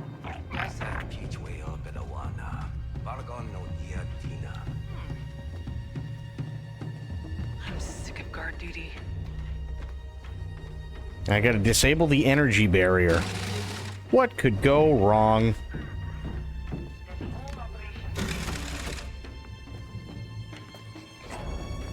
Oh.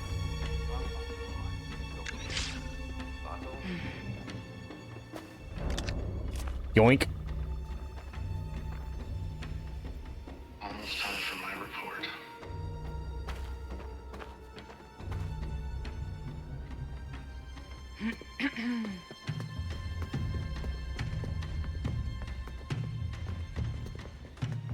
This is easy money. Well, okay, but to be fair, those are really stupid funny games. Like, who didn't love Squirrel with a Gun?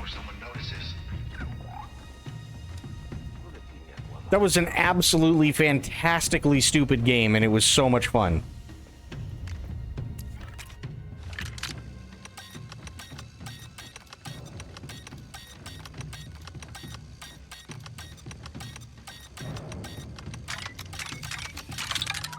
There we go.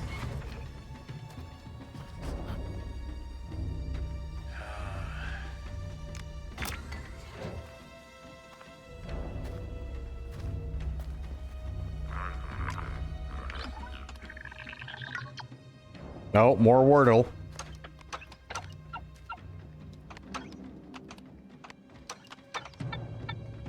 Oh, okay. Well, at least I found him. So...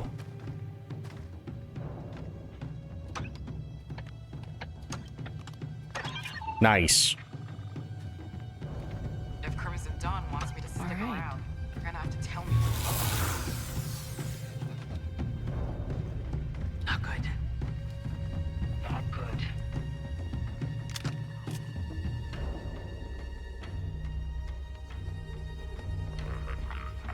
Ooh, stuff. Nice. I can't remember the last time I got a gig that didn't require guard duty. So sick of it.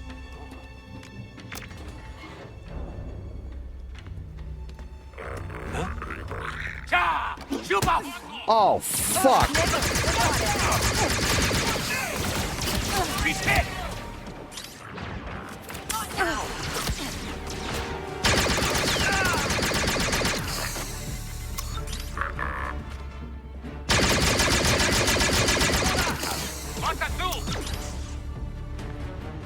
We're pinned, Nix! Oh, come on.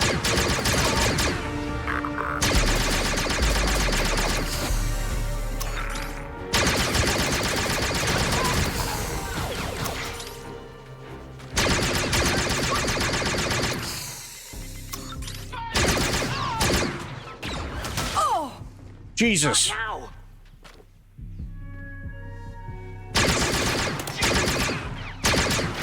Make them pay!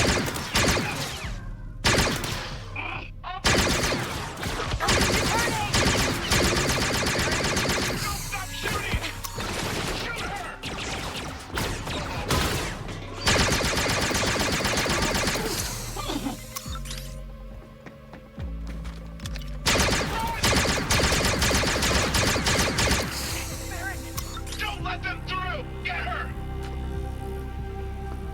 This is bad.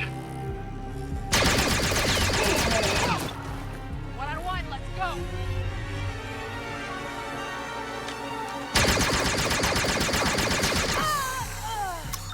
Whew, still in one piece.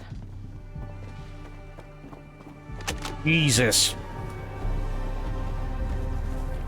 Why can't I get all this cool shit? What the fuck? Give me that. I feel like there's gonna be an alarm, so I'm looking now.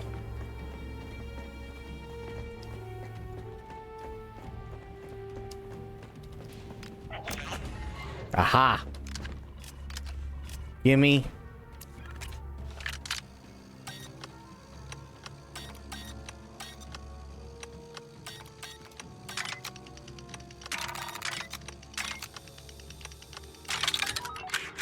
There we go. Nice.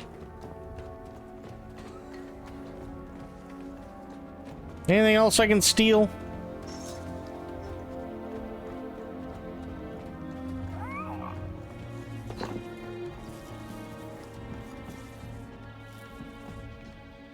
Give me the thing. Oh, there we go.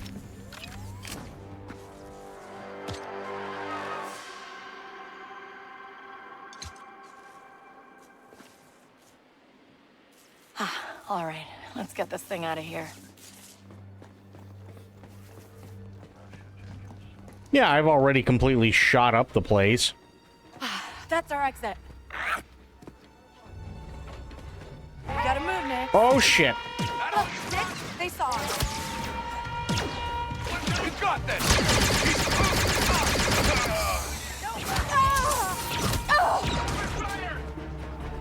Time to go.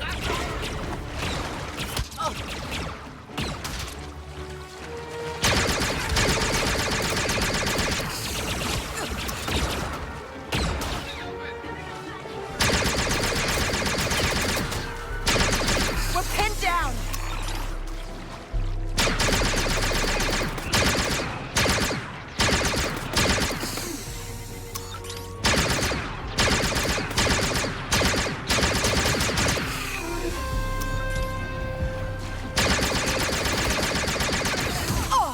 Ooh, that hurt.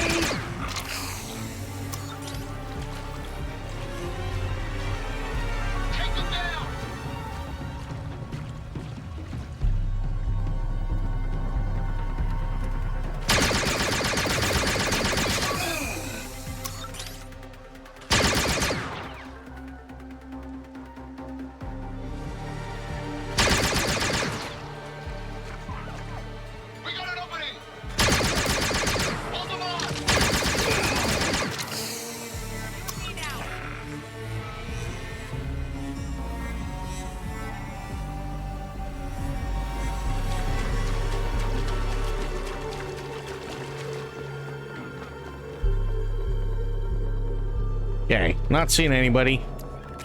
Sweet Jesus.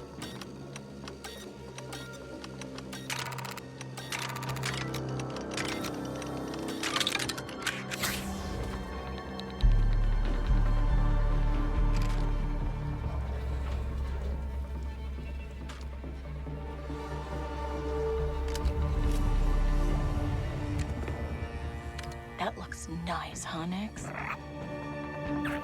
Way to go. Nice. Money. I like money.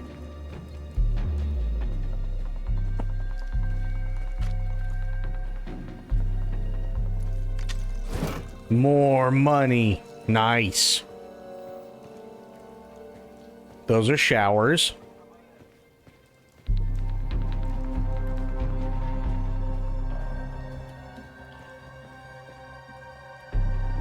No, don't want to go there. Might not have a choice, though.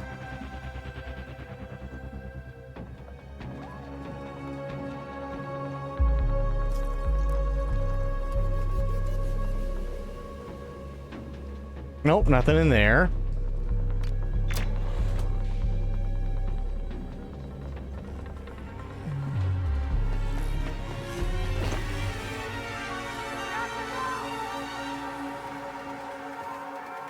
Looks like there's still one person left, huh? One-on-one, let's go. Ow!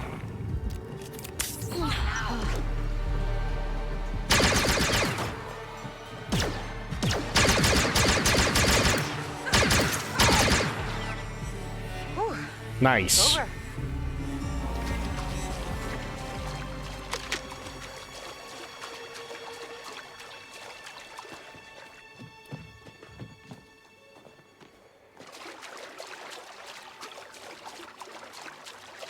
Are there lightsabers? I don't think so.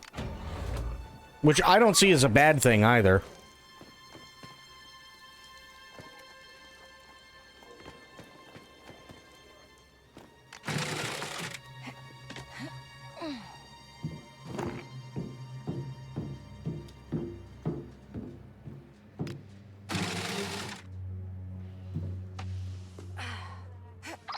ND5, I've got the relic thing.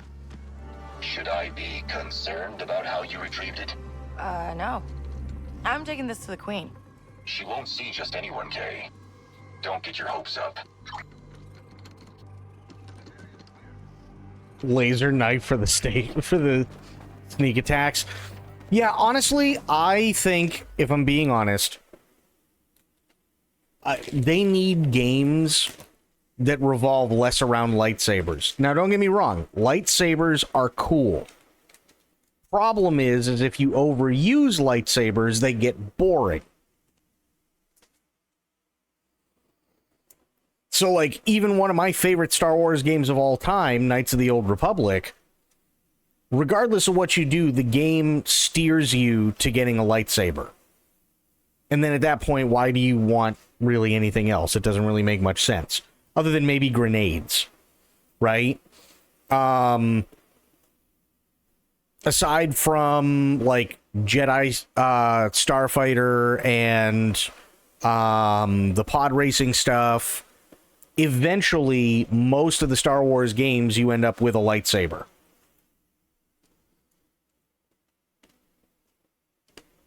Right? X-Wing, TIE Fighter, X-Wing versus TIE Fighter, Star Wars Rebellion, Star Wars Empire at War, Rogue Squadron. Those are all great games because they have nothing to do with lightsabers.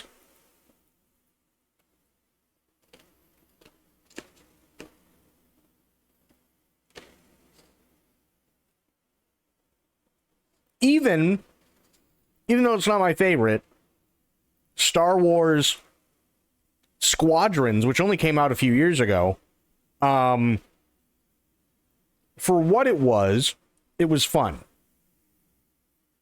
Because it was all space battles.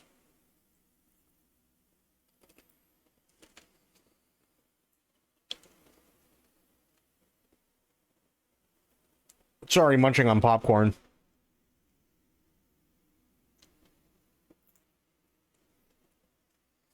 Saber's iconic, though. Yeah, the problem is, though, is that if all you're going to do is make a show so that you can have lightsaber fights, that's all your show is ever going to be about. Ever.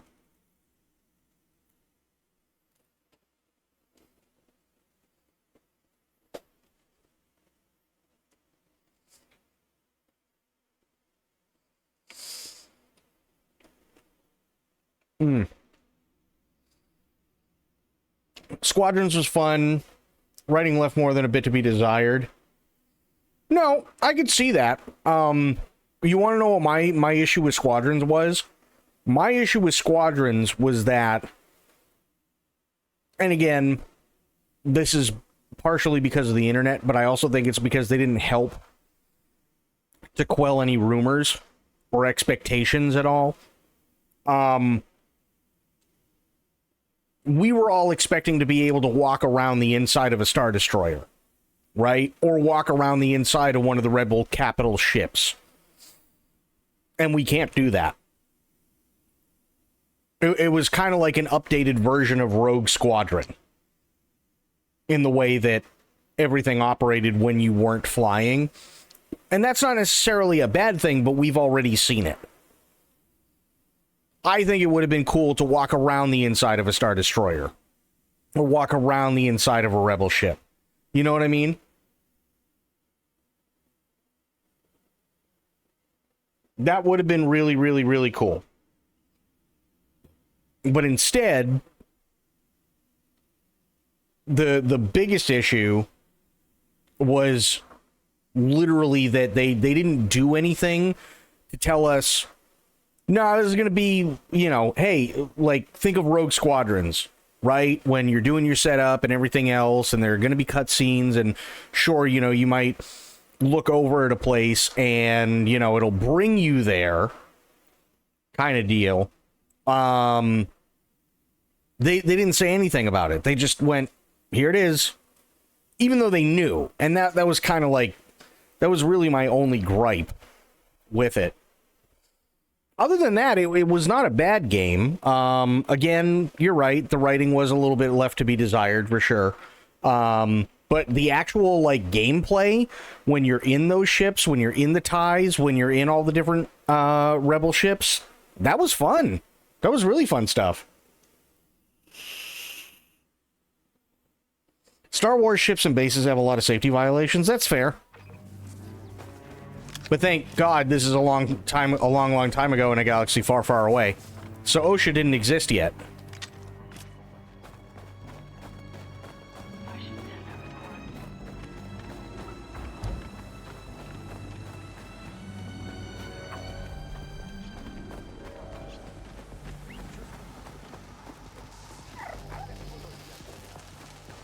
Also, come to think of it, that all, especially with a long, long time ago in a galaxy far, far away, they've kind of pigeonholed themselves into that now. If you think about it, right? Because if they went yesterday in a galaxy far, far away, it just wouldn't hit the same. You know what I mean? Or like 7 hours prior in a galaxy far, it's like, okay, I guess you might as well just stick with a long, long time ago at that point, right? You can't do much of anything else.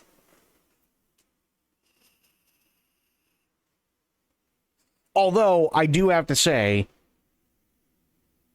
if this is all to take place a long, long time ago in a galaxy far, far away, I would actually be really interested to see what a galaxy far, far away looks like not a long, long time ago. Like maybe right now. That'd be kind of cool to see.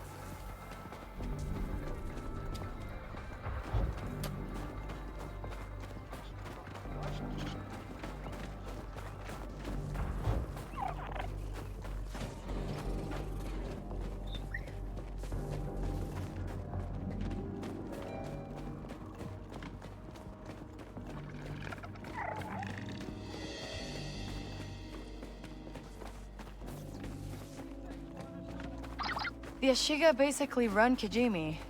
Got any tips for meeting the queen? Be polite. That's fair.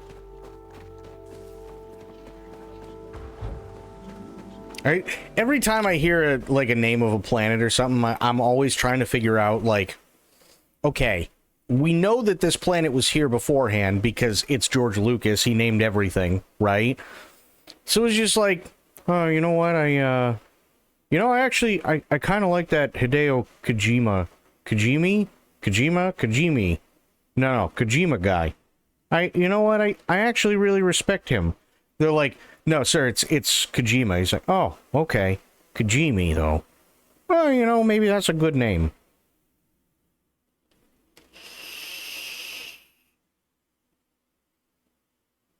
What's always baffled me is that technology does not really improve in the Star Wars universe. There's an explanation as to why, and I can't remember what it is. I know Lance would know, but there is an actual, like, I think it's actually, like, now Legacy Star Wars. I don't think it's actually, like, what's considered canon now, but at one point there was an actual, like, what was canon at the time explanation as to why.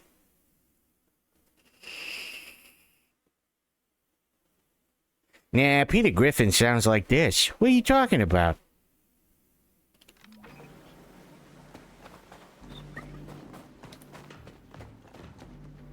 Back away. Okay, listen. I've found your stolen relic, and I'm here to return it to the queen. The Banpudira. Give it to me. No offense, but I want to give it to her myself.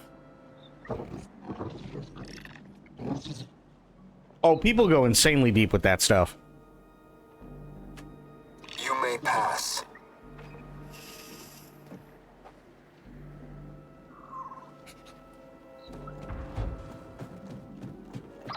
ND5. Guess who's going to see the queen? They must want this relic bad. Good work. You should be terrified. What? Why? They may perceive you as the thief. Oh, right. I'll be fine. Sure. A lot of security here. Crimson Dawn knew what they were doing.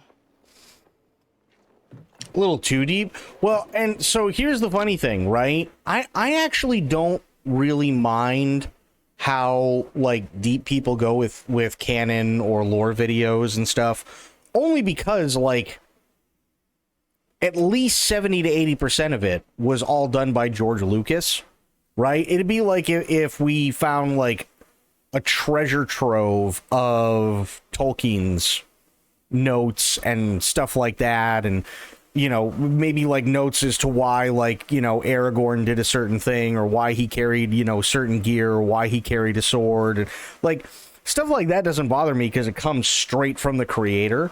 But I do think, to be fair, I do think that George might have gone a little overboard. And hey, you know what? There's nothing wrong with creating your own world. People do it all the time for D&D. But yeah, I mean, George kind of went nuts with it.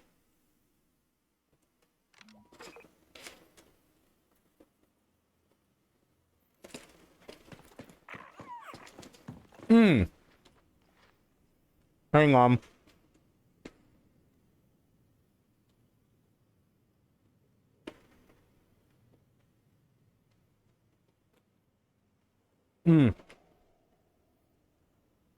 Sorry, I was chewing. The other thing, too, is that, there were books that were basically considered canon, even though they weren't written by him. But he went, yeah, you know what, that's, I guess that's not bad. Sure, why not? And that was pretty much it. So not only do you have his stuff, but you have everything else that George was like, you know, that's okay, sure, I could see that, that's plausible, fuck it, why not? Yeah, it could be canon. You know what I mean? So there's a lot of cool things, but it's a lot. The Banpudira. Who are you?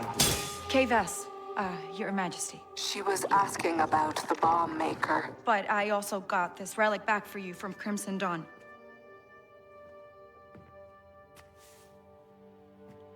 Our expansion has made us vulnerable, Mother. It will make the Hive stronger. We don't need the Outer Rim. Our place is here. We have decided. Okay, so relic's back. You gonna let Ant go now? The bomb maker? She is essential to our expansion. But the Hive also has great use for a thief like you. Work with us. And we will let Ankh go free. Mother. We got a deal then. Great. I'll just leave you to talk this out.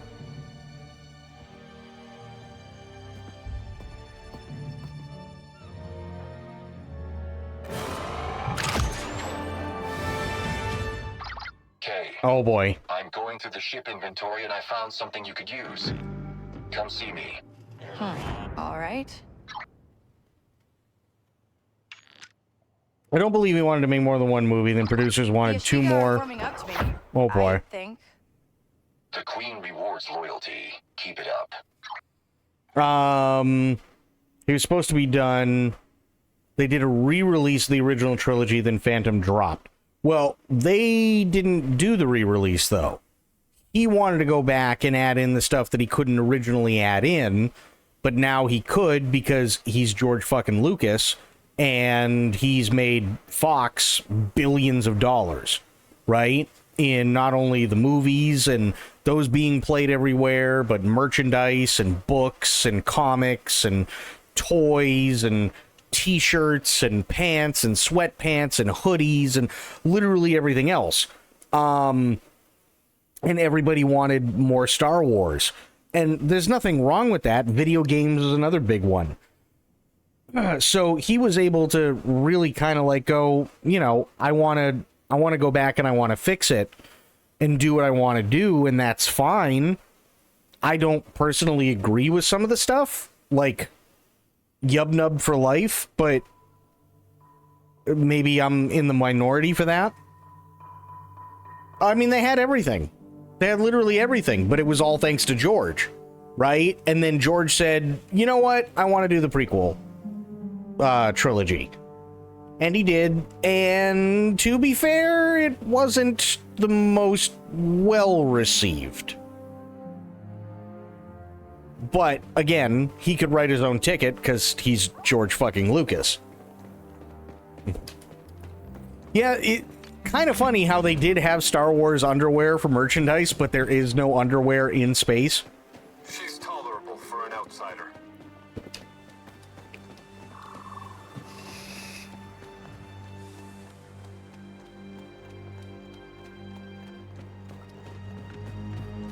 kind of funny how that works, isn't it?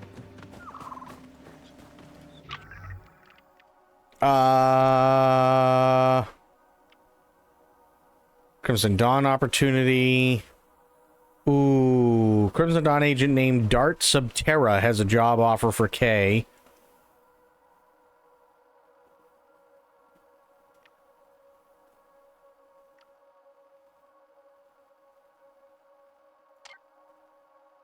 All right, let's do it.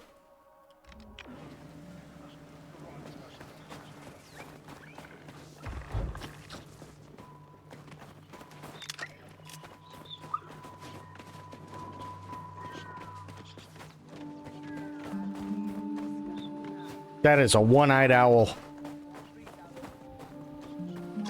You know, I don't see the resemblance. Of what? Oh, thing. There we go. No, I didn't want to sit. But yeah, that was always funny to me, because they do that in Star Wars and Star Trek. She's a friend to Ashiga clan. And I think, if I remember correctly, they also do that in Farscape as well.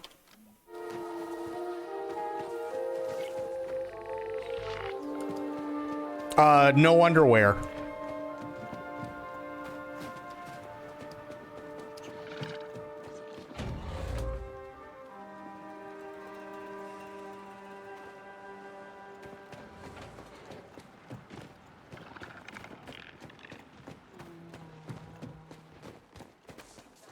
We need to talk. Okay, what do we need to talk about? What do you need? Someone well-traveled who can get to other planets easily. Luckily for you, me and my ship are for hire. The clan sent scouts to Tashara and Akiva. We know you have contacts on those planets. We need you to check in with our scouts and pick up their reports. Sounds easy enough. Where are the meetup points? Janta's Hope in the Sashin settlement. Our scouts were sent on exploration to see if the hive could potentially expand. And when you make contact, give them these nutrient packets. Oh, nothing like a home-cooked meal. Essential minerals and enzymes.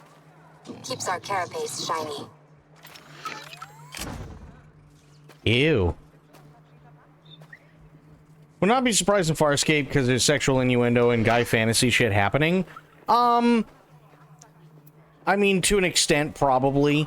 But it also makes sense, too, right? Like, humans wear underwear. John Crichton showed up in a spacesuit. Look at another job application. I'm going to lose my mind. Medicine, do yourself a favor, right? Greetings, outsider. I would not look at another application until tomorrow.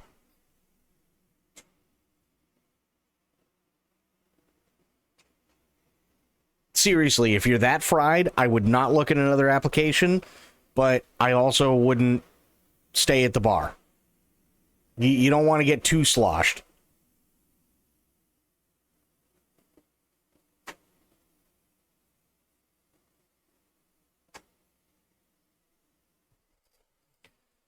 Sexy space babes underwear option. Well, no. Think about it this way, though, right? John Crichton shows up in a NASA spacesuit.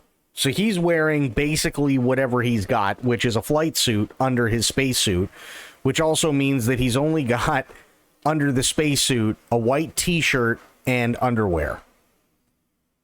Now he's God knows how many thousands, if not millions of light years from home.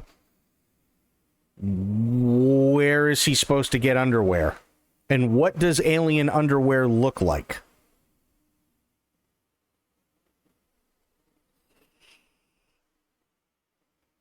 You know what I mean? Like, it's I know, at least for Star Trek and Star Wars, the production reason why they didn't do underwear is because they wanted everything with no wrinkles. Right? They didn't want to they didn't want women, to see women's bra straps.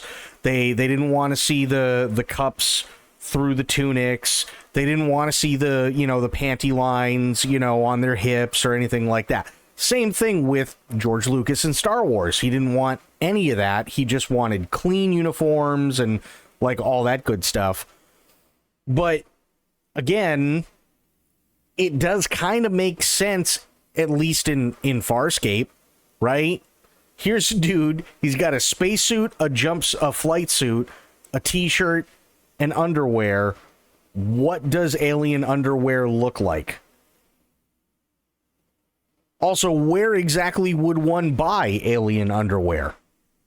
You know what I mean? Like, it's kind of one of those things that they just kind of let go.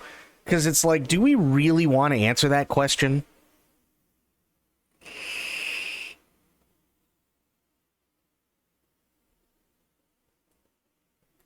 You know what I mean? It's like, do we really want to go there?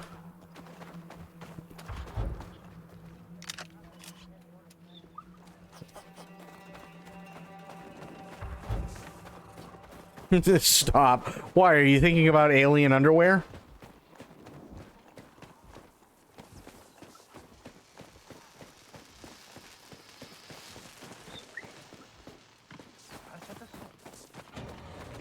Nice. Here's another perfect example, right? I'd love to spend hours talking about alien underwear. Well, here's a perfect example as to what I'm talking about. And I know it was only made for the movie. I know it literally only was done as a joke for the movie. But Star Trek VI, right? Kirk and Bones end up at Rorapente, which is a Klingon prison, right?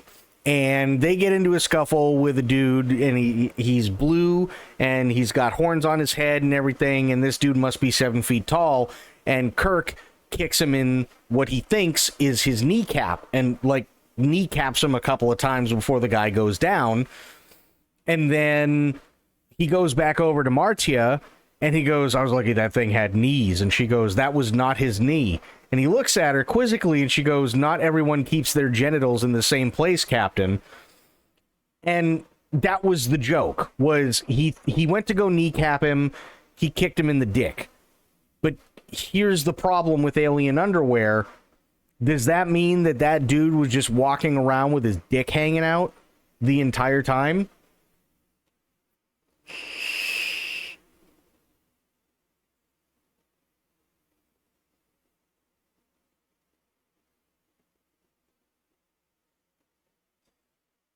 I mean, think about it. We saw in 1992, was it 92? I think it was 91 or 92.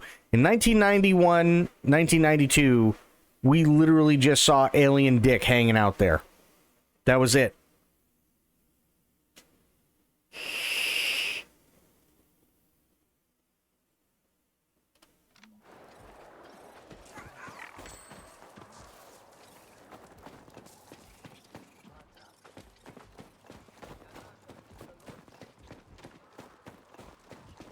Star Trek 6.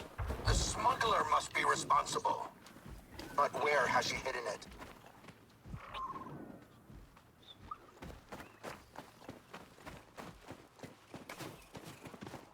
Maintenance crew to Transport Bay 3. Hyperdrive calibration required.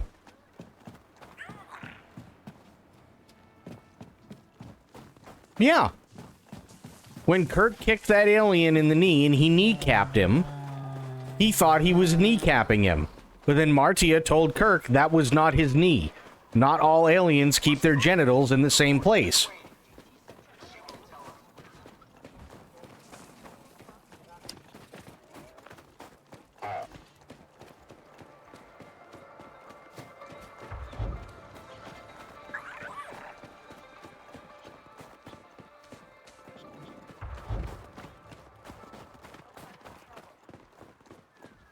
Sci-fi show is going to have dicks involved. Shadow's going to know.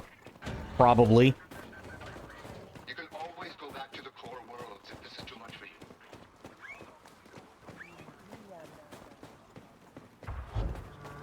Reporting. Is he frozen? Oh no, he's moving. Not a good start to your new assignment. Hello? Oh, there we go. Hey, Vess. Your droid said you were looking for work. Oh, he's not really my droid. I mean, we work together. It's complicated. Uh-huh. The job is to rob a pike ship out in the nebula. Find them, tail them, and as soon as you have a good window, steal the cargo. Sounds easy enough. I can handle it. I know. That's why I'm hiring you. Now listen. You cannot allow the cargo to be damaged. Do you understand me? Yeah. I hear you. What is it? Not your problem. In or out? Sure. Ooh, I could press him. Yeah, let's try and press him for info. Fuck it. Oh, come on. You guys know you can trust me. Trust is a sentimental word for mutual interest. My interest is in protecting that cargo. And I won't invite any more risk by spreading frivolous details about it. The job is the job. Are you in or out? Whoa. Okay. I'm in. Good. Get going. Oh, good.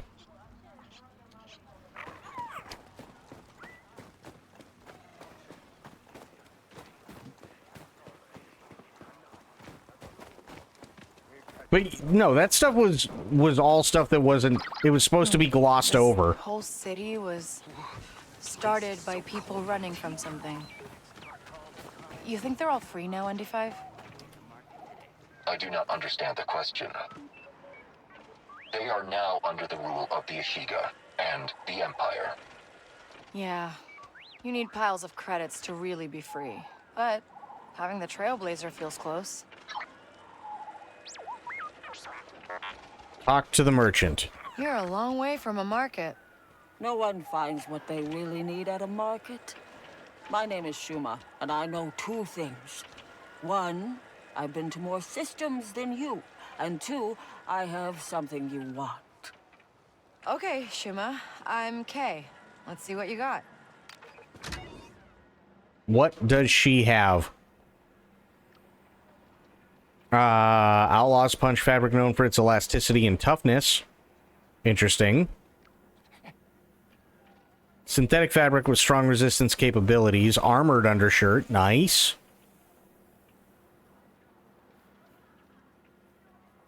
What's the most inappropriate thing Star Trek's ever done? Code of Honor. That's honestly that's about all I really need to say.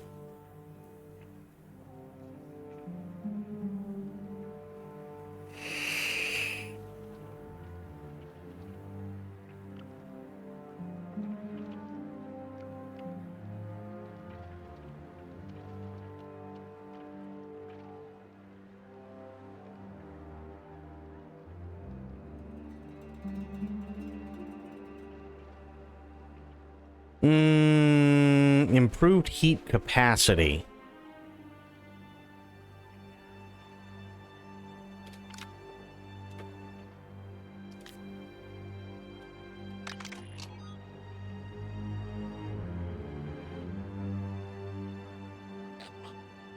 Best line of Star Trek movie. If I were human, I believe my response would be go to hell.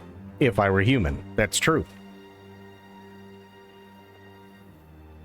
Needed for speeder. Ion. This is direct energy.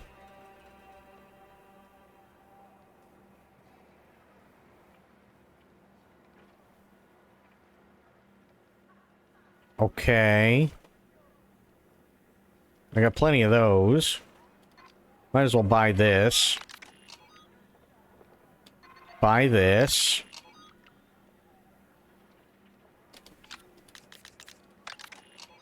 Nice. Okay. Not too shabby.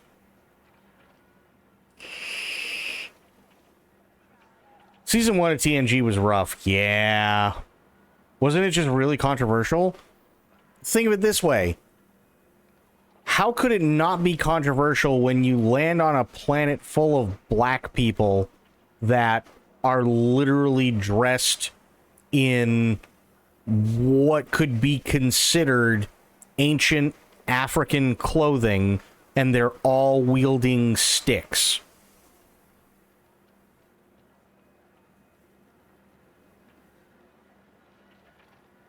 That was also the entire episode.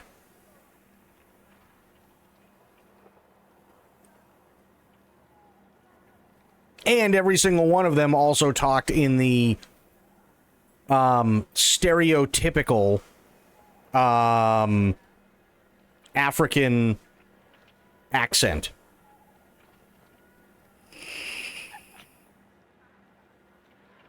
That was Code of Honor.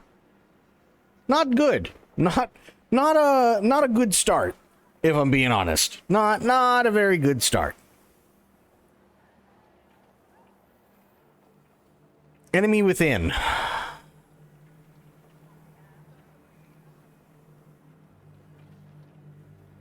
Why would you say Enemy Within? Curious. Actually, I can sell shit. Hang on.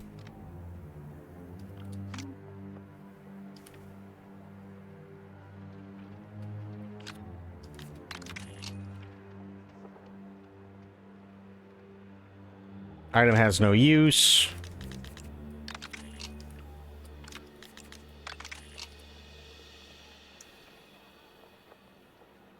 Oh, well.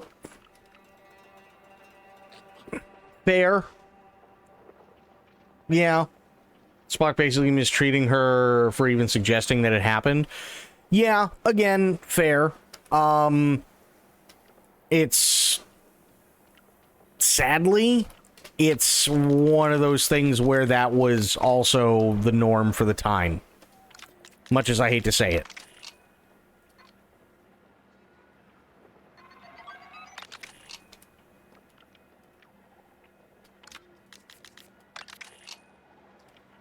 Rest of this I need. Okay.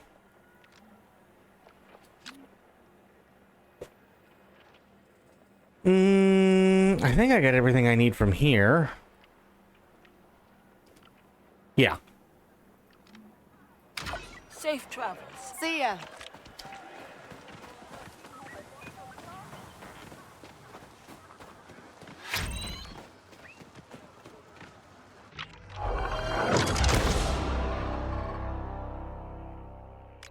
Okay. Got it.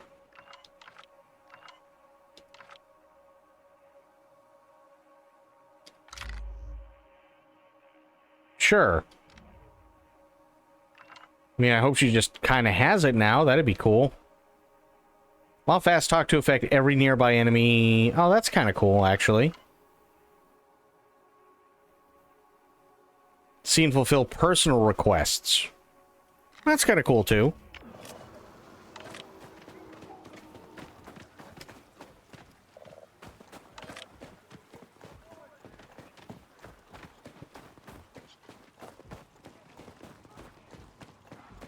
Oh, I'm just right back here. The whole thing is like, unfortunately, we're not looking at it from the framework of, well, it's the 1960s, and we're watching it for the first time, right? Because in the 1960s, things were just, they were different. Not saying they were right, they were different. So when you look at the original series, there's a lot of things that are dated and did not age well. But even in 1987,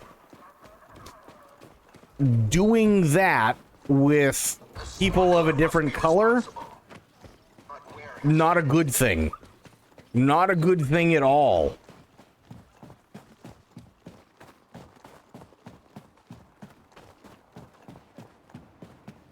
Hey there, ND5. You're here. All right, what have you got for me?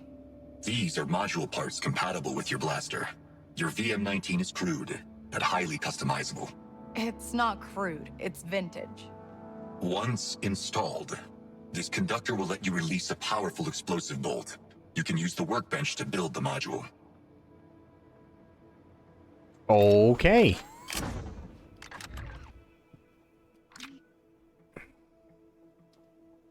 Power. Bolt.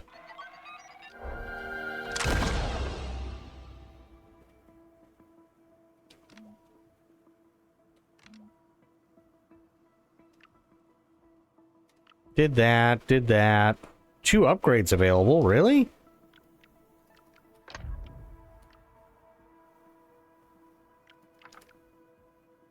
Blaster can fire more shots before overheating. Improves accuracy of the blaster. Yes, please.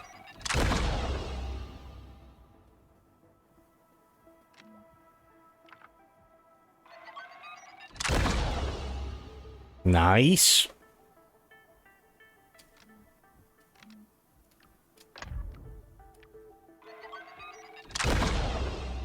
More accuracy. I like it.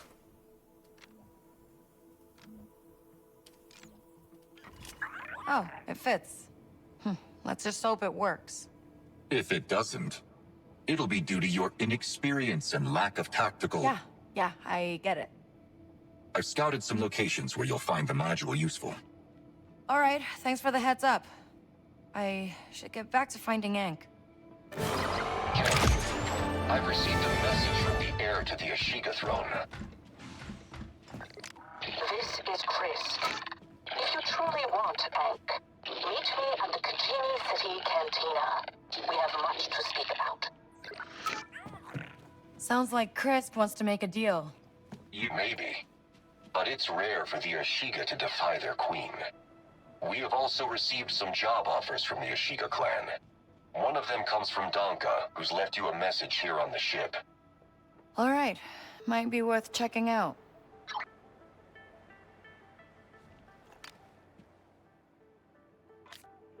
Okay. Back. Hey. Here.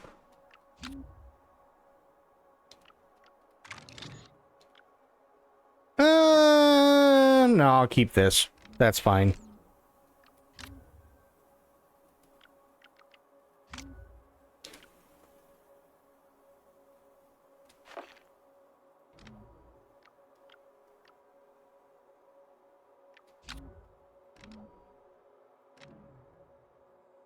People born in the 20s and 30s making a 60s show in the 80s, archaic view of the world and all. Well, that was kind of the problem. That's why TNG Season 1 was as rough as it was because a lot of that stuff was recycled from what was originally supposed to be Star Trek Phase 2. Right? So, even though there were things that do work from Season 1, yeah.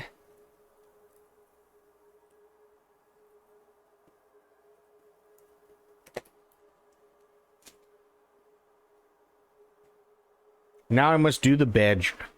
You're going to bed already? It's only midnight. Wow, I see how it is. Aylin, have yourself a good night. Always love and appreciate you being here.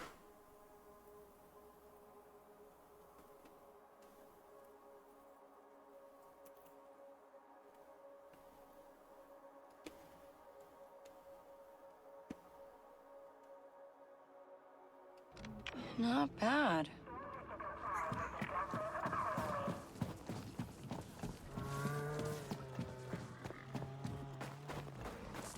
I blame the alcohol. Fair. But yeah, that's why Season 1 was so rough. Because it didn't make any sense. Like, there were definitely... Again, there were some episodes that were really good. Like, I didn't have any problem with the Drug Planet episode. But you could clearly tell with the way that those costumes were that was all supposed to be meant for something like Star Trek Phase 2, because the costumes were still kind of stuck in the 70s and so on. The message itself was great, and it showed how, Picard and Starfleet would react to stuff like that, and there's nothing wrong with it. But then you also, they shifted hard, by the way. They shifted hard from, or they shifted hard away from rape gangs. Like, I think they only brought that up, like, maybe twice when it came to Tasha Yar, ever. Fireball has to be the weakest drink ever, not worth the heartburn. Fair. My hot-ass nurse gave me the good pain meds, and they're starting to kick in. Nice!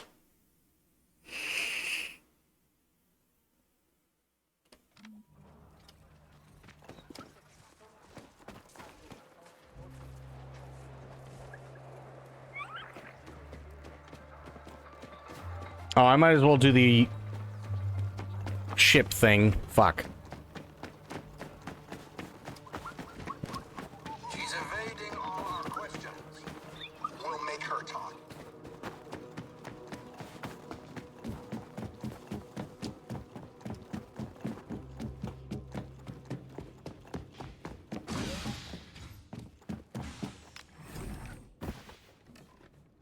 Let's get out of here. Copy that.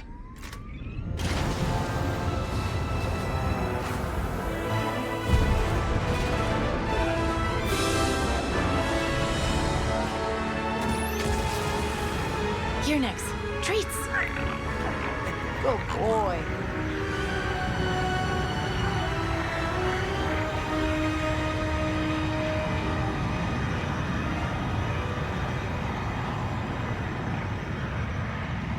Oh, that's the nebula. Keep your eyes open for a pike freighter. Yeah, what happened, Corgi? No sign of the ship. It must be further in the cloud. Let's go after it.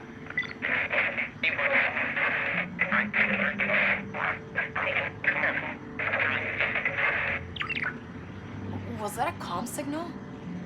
Yes, but not a pike one. It's a Crimson Dawn frequency. See that trail of debris? I think someone got to that ship before us. Dirt won't like that.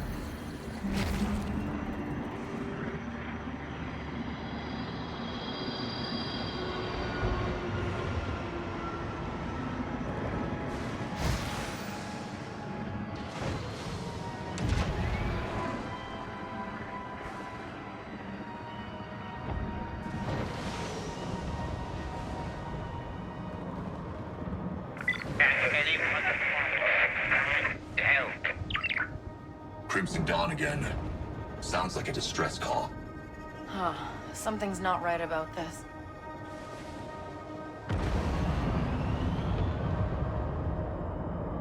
Went to go to the Marta Wall to get my meds earlier. Okay.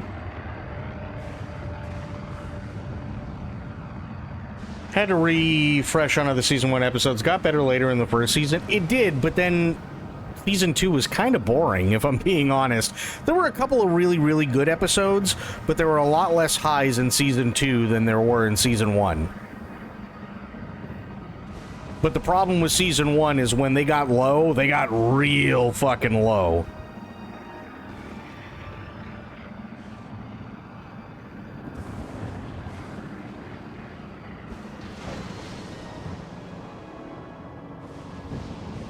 Oxygen dropped to 75, and I tried to make the restaurant next to Wally a drive-through. Oh, Jesus, dude. Holy shit.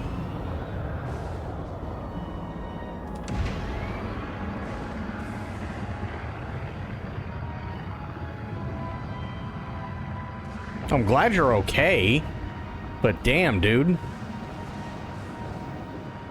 There's the pike ship. That signal was coming from the escape pod. There's a life form aboard. Wait, is that the cargo we're after? The person in that pod?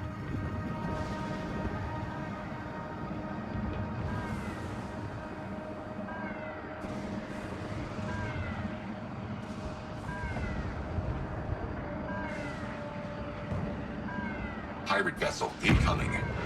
Look, they're taking the escape pod. We're not the only ones after it. Let's go. And no weapons. We can't damage the cargo. I thought you said no weapons. Right. Dart said no damage.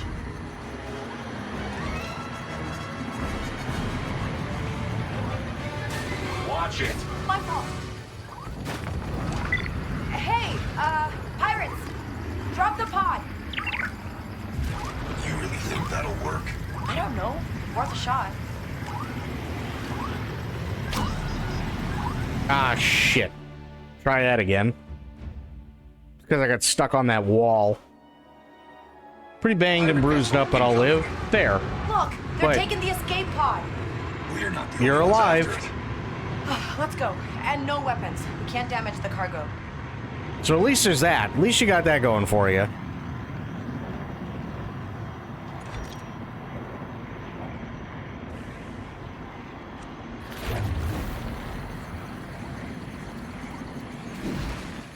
Be careful. Hey, pirates! Drop the pod! You really think that'll work? I don't know. Worth a shot.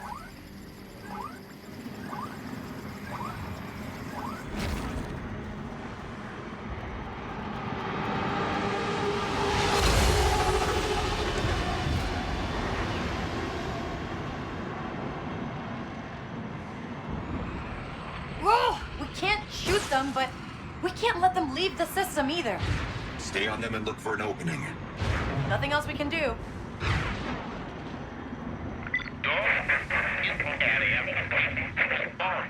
They're taking it out of the system. I can almost make it out. Get closer. They jumped away with the pod. We're clear.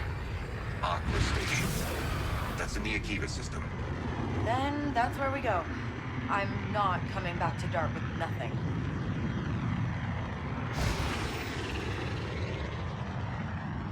Oh, no worries, medicine. The Akiva system? Hyperdrive coming online.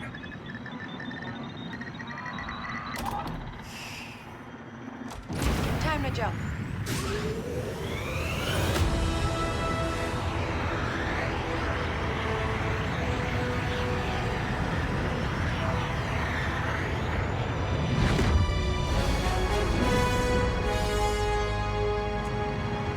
Wow.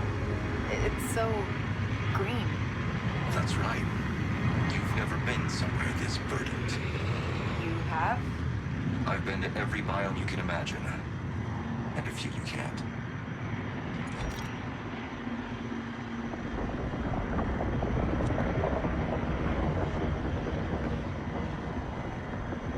Exist. Light. Oh. What was that? A transmission. 20 cycles old, maybe more. From who? What's it say? No idea. We can't listen to it without a decoder module.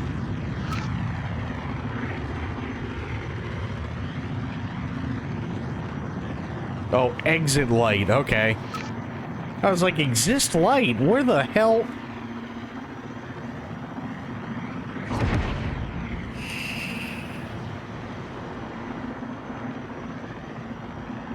I recall they do budget episodes so they have more money for a bigger episode, which that's fair, and I have no issue with that. It's just if you look at, and here I'll show you what I mean really quick.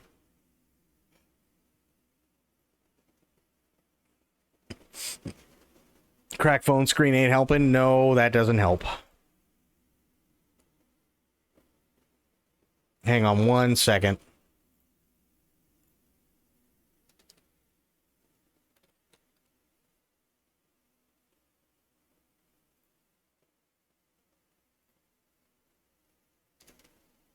Okay. So what I mean is if you have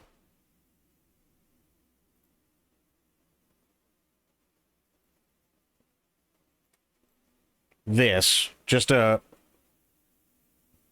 bar, right? In terms of what's good versus what isn't. Okay.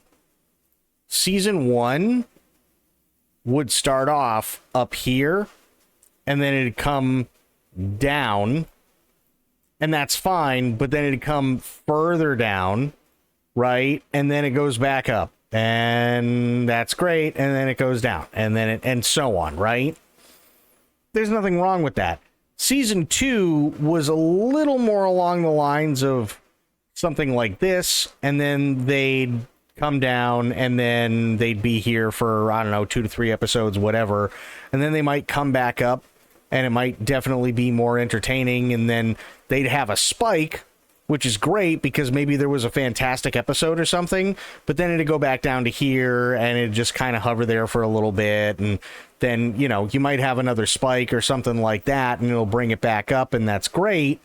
And so on. So season 2, it wasn't that season 2 was bad, it's just season 2 didn't have a lot of the, like, high and low points, or didn't have a lot of high points compared to something like season 1. But season 1 definitely had also a lot more low points, so you could tell a crap episode from something that was just kind of, this is filler, this is filler, this is filler, and so on. You know what I mean? Are you going to stream the RE game when it comes out? It might be the first game to skip.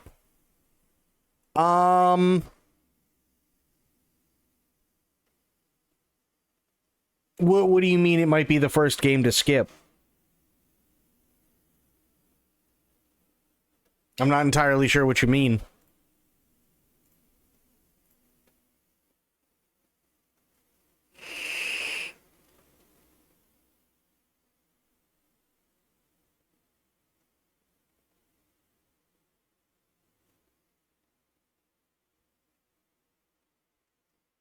I don't know. I mean, it doesn't look bad.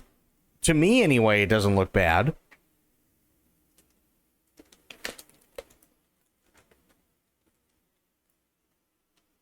Why do you say it might be the first to skip?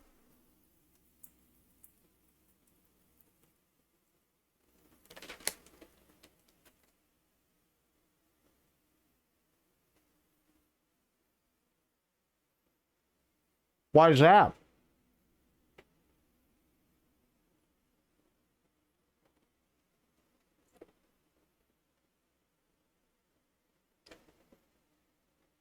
Now I'm actually really interested.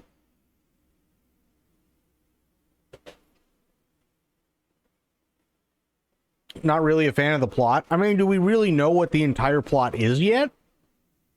I haven't seen much of anything that shows the entire plot, if I'm being honest. But then again, I really haven't, like, kept a whole lot of tabs on it. So, honestly, and maybe this is why, you know, people are kind of on it, but I think it's actually kind of interesting. It's no secret that we're going back to Raccoon City, but we're going back to Raccoon City after the events of the nuke. Right? I think that's actually kind of cool. Because if it's going to be in modern day, and hear me out, right? If it's going to be in modern day, and I don't know when this is supposed to take place, I'm assuming it's in modern day, and that every other game that's come out before has canonically happened at this point, and the timeline just kept getting pushed further and further. Again, fair, right? So I'd actually really like to see what kind of rebuilding they're doing in Raccoon City.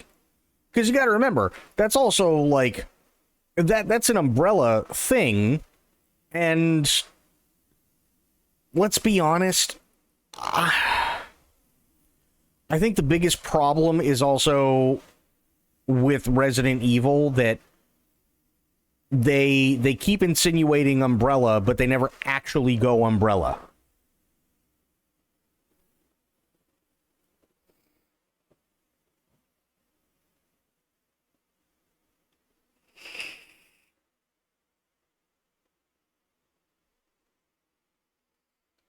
I was in the same boat as Medicine about it feeling kind of pointless to go back there. I don't know.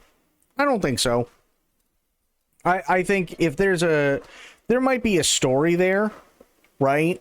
I honestly think there might be a story there. I don't know what the story is, but you also have to remember that the nuke that we're talking about was not Hiroshima, right? It's supposed to be a tactical nuke. It's supposed to be a smaller explosion. Does the same kind of job in terms of death and destruction in the immediate, but it's also not going to do the sort of damage outside of ground zero that something like Hiroshima did, or Nagasaki. It's a tactical nuke. So, do we see the giant fireball and the shockwave? Yes. Do we see anything else after that? No. Not really. I mean, sure, we can see ruins and stuff like that, but I mean, shit, we saw plenty of that in World War II when we, dropped the nukes on Hiroshima and Nagasaki. And there were plenty of buildings that were still standing. And plenty of them that were out of the blast radius enough to where, sure, the windows were shattered and shit might have been thrown around all over the inside of the buildings, but structurally the buildings were fine. We only typically see, especially when we see all that war footage, we only typically see stuff really, really, really close to ground zero. So you see the devastation. You see the guy whose shadow has been burned into the wall. You see, a lot of people with radiation burns and stuff like that, right? But you never see the outskirts. You never, ever, ever see the outskirts of that. And at least from what I've seen in the, was it this past trailer? No, 2 trailers ago, was that you still have the crater for ground zero, but it looks like you also have buildings that were right next to it and definitely got decimated, and it's nothing but walls and stuff. But as you further go out, it looks like, okay, there's definitely some stuff that survived, and I don't think that's necessarily a bad thing.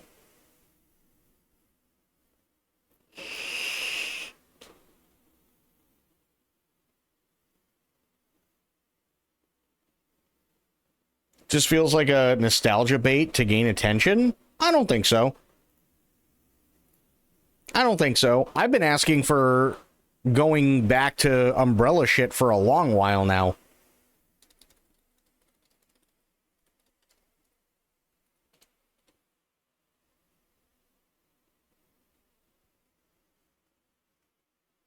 Raccoon City was destroyed by an experimental thermobaric missile strike. Fair. So it's not even a nuke. So there you go. Powerful non-nuclear bomb effectively wiped out the entire city, including all its residents and any lingering evidence of the viral catastrophe.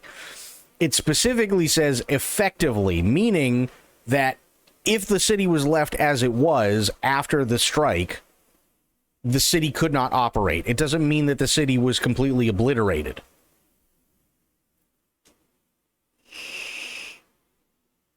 It just means they have no infrastructure, right? So they don't have electricity, they don't have running water, they don't have any and all of the utilities. All that is gone. Probably because you had that entire base, right? And that entire base more than likely is what kept the power going and the water running and everything else. But, yeah. If it's a non-nuclear strike, then there'd be even more reason for there to be, like, at least some sort of rebuild process. I think my biggest issue with RE7 and RE8 is that they keep wanting to bring back Umbrella, but couldn't. For one reason or another, they never could. And it's just like, guys, just fucking bring them back. Just bring back Umbrella. That's... Honestly, in my opinion, the 3 best games are the first 3. I know that sounds really stupid, because I know everybody loves RE4, and honestly, I loved RE4. But to me, the 3 best games were 1, 2, and 3. That's it. And again, whether you want the remakes or not, that doesn't bother me. But the storyline of the first 3 is what I really, really liked. After that, everything got really fucking goofy for a while, and then they went true horror, which it worked. It definitely worked. And then RE8 was fun, but it definitely felt arcadey in some ways, because once you go through the storyline, you can turn around and you can literally do that entire game in like an hour and a half, maybe 2 hours, without actually being a speedrunner. You can just blast through it. It's not that hard at all. There really hasn't been any Wayland Yutani for Resident Evil for a very long time. Right? There just hasn't. We had Umbrella Corporation. Okay, cool. But we haven't had Umbrella Corporation for decades now. They always allude to it, they always want to talk about it, but they never want to go back to it.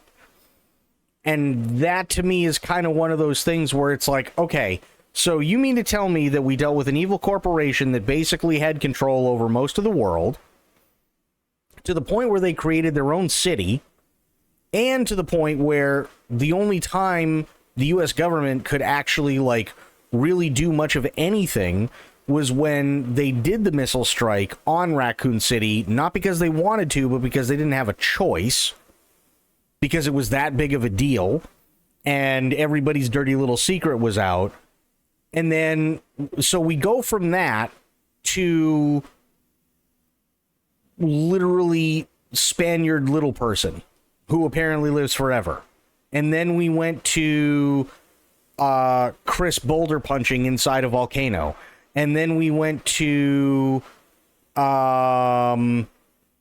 dinosaur zombies and fly zombies. And then we went to people who just eat random disgusting shit and can grow back their limbs, and for whatever reason think it's really, really funny to just hack off a limb for no reason or decapitate their family member. And then we have a bunch of people in somewhere in Eastern Europe that apparently have, you know, been in seats of power for a very long time, but each of them is basically considered a failed experiment from what originally was the origins of Umbrella. And we haven't had Umbrella in like 20 years.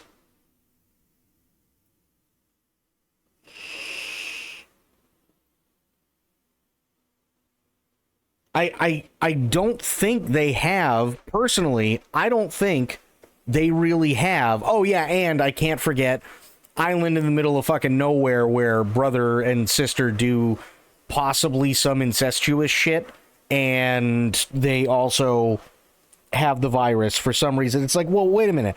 How did all these fucking crazy people get a hold of this shit that was supposed to be completely decimated when you had a thermobaric missile strike?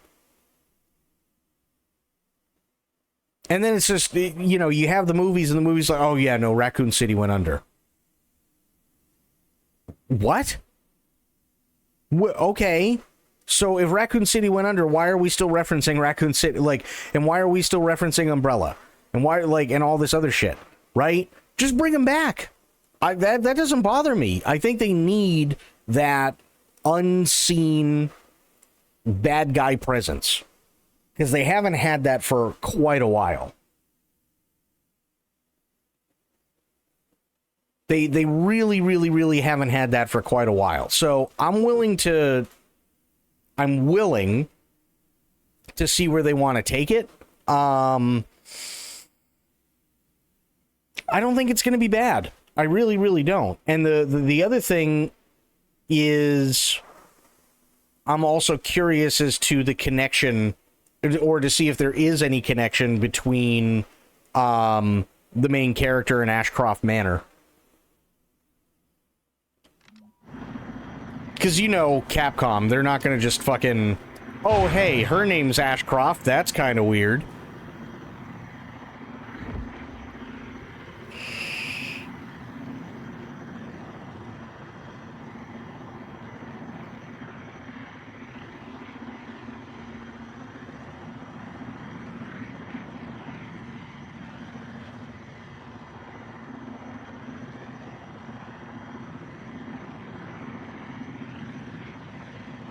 And to be fair, much as I liked RE8, let's be honest, was RE8 the best story in the world?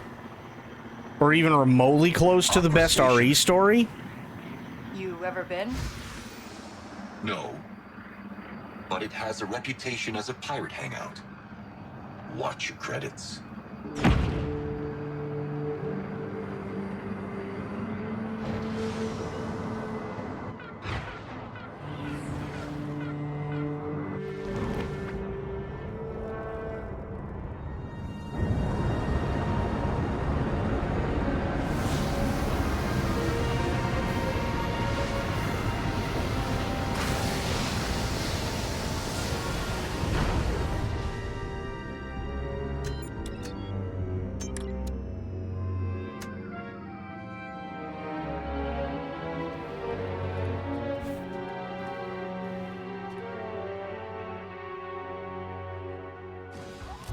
I'm off.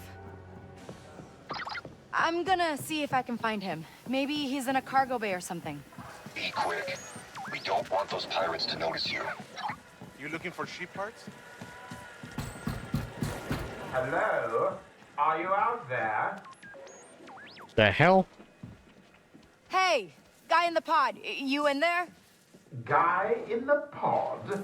I'll have you know, my name is Jad Flaxam. Who are you? I'm Kay. Crimson Dawn sent me to save your life. Ah, perfect timing. I was captured at the end of an undercover engagement with the Pikes. A fleeting moment of vulnerability. Now it seems these pirates want to ransom me off. Sounds like you're a popular guy. I would hope so. Their leader's a charming blue Pantoran woman named Procyon Y. Still on the station, I think. You can get her key card. I'll try. Hang tight. Good.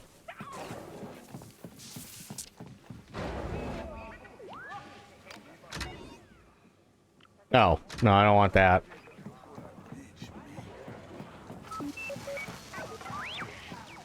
Looking for something?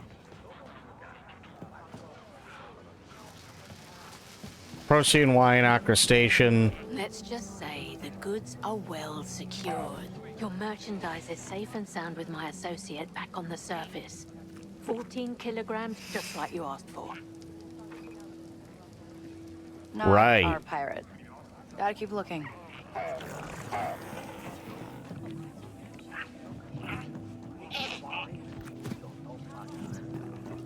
He's not getting out of here anytime soon.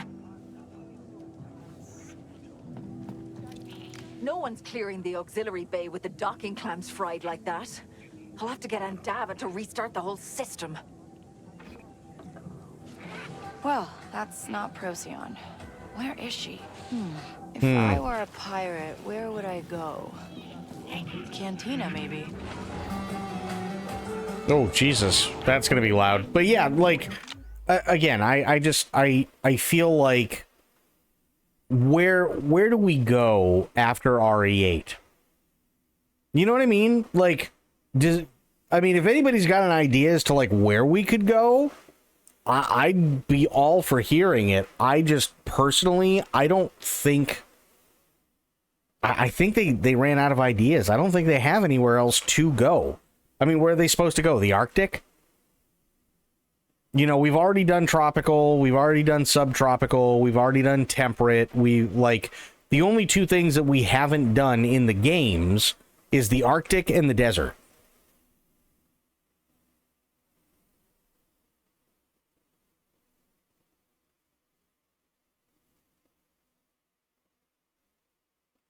Yeah, and they still fall under everything that I just said.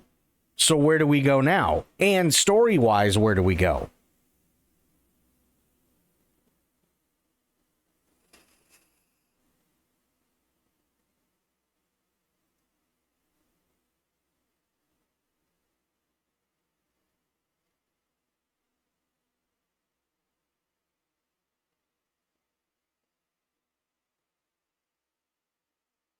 Oh, it's partially set in Antarctica? Okay, well then there you go. Only thing that's missing is the desert. Nothing stopping them from just doing another new location. It doesn't have to be biome diverse. No, but that's not what I was talking about initially anyway. I was asking, where do we go from here? Storyline-wise, right? And then I also added in, well, where the hell else are we going to go? We've already been inside a volcano. We've already been through temperate regions. We've already been through subtropical and tropical. We've already been through at least Antarctica. Literally the only thing that hasn't been done in the game as of yet is the desert, right?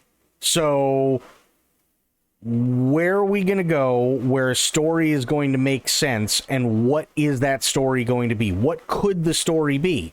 Because at this point, the only thing that they can do is just keep creating new one-off villains, and that doesn't really advance the world at all.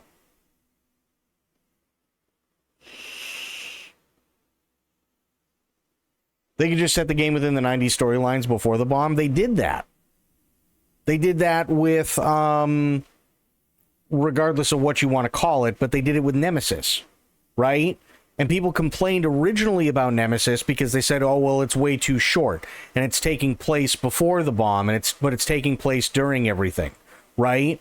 And then they, even in the RE3 remake, everybody pissed and moaned because it wasn't Nemesis. And it's like, okay. So people are going to piss and moan with that because they don't like that. They didn't like both versions for whatever reason. I think they secretly do, but maybe that's just me. But yeah, like what storyline is going to facilitate them going anywhere at this point? Because they're just making one-off villains. That's all they're doing. There's nothing that is, with the exception of the end of RE8, there is nothing that pushes the world further. Because the further and further away you get, and the more and more zombies you kill, and the more and more viruses that you track down, the less of a problem in-game world it's going to be. And eventually, there's just not going to be any more viruses. We're going to run out of letters. Right? We're going to completely run out of fucking letters at some point. The way that they're cranking out DLCs and the way that they're cranking out new games and everything else. So, where do we go? Right? I think that's kind of the problem, and probably why they're going back to Umbrella, because you can only do so many different kinds of bad guys before it just stops making much sense at all. Right? Like, I remember one of the biggest complaints for RE8, even when I was playing it when it first came out, was that no one had any idea how any of this was related whatsoever to anything that happened before. And then they give you the explanation toward the end of the game as to how it's all relevant, but now that is also a dead end. Because those people that were there were basically just kind of left to do their own thing. You had two people, one of them went off and created Umbrella, and the other one stayed in the village and kept trying to make, like, the perfect creature and so on. And kind of, sort of did, but didn't really, but it doesn't matter anyway, because we killed literally every single version of those creatures. So where do we go? We can't do that anymore. That's a dead end. At least with Umbrella, it's left open-ended enough where there is a possibility where it could come back.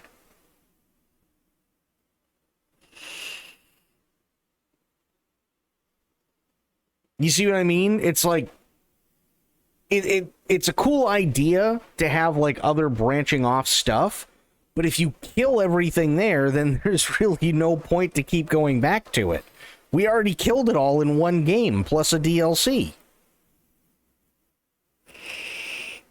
So now what?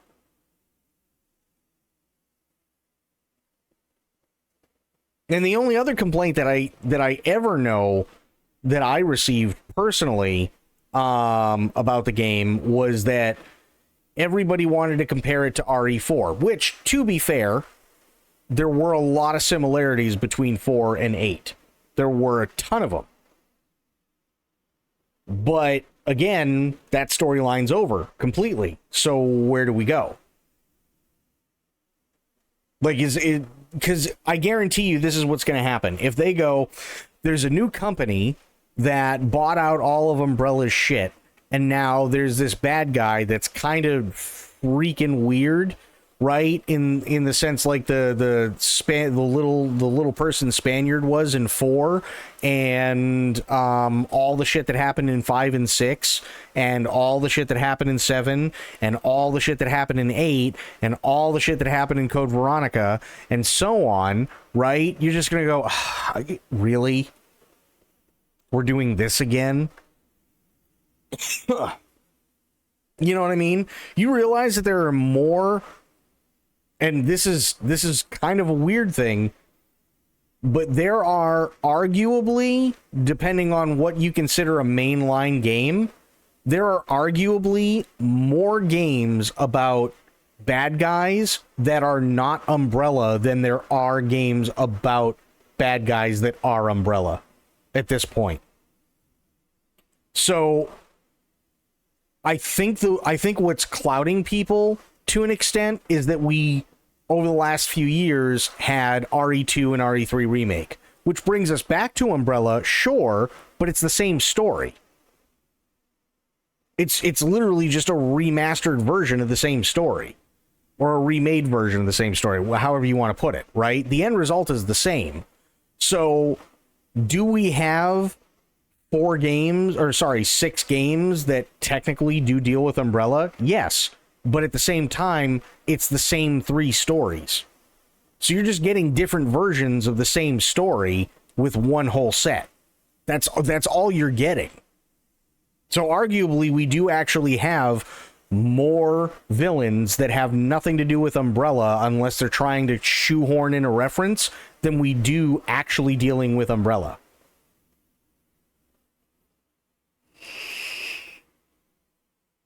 Which is why I don't necessarily have a problem with going back. I really don't. I think they've, like, you can only go so far after you put a giant Tyrannosaurus Rex zombie and a giant fly zombie in a game and expect it to be taken seriously. Right? And as much as we all love Lady D, that's only going to work once. You can't, there's no way that you could sit there and have Lady D come back for a second game and everybody to not go, oh, that's stupid.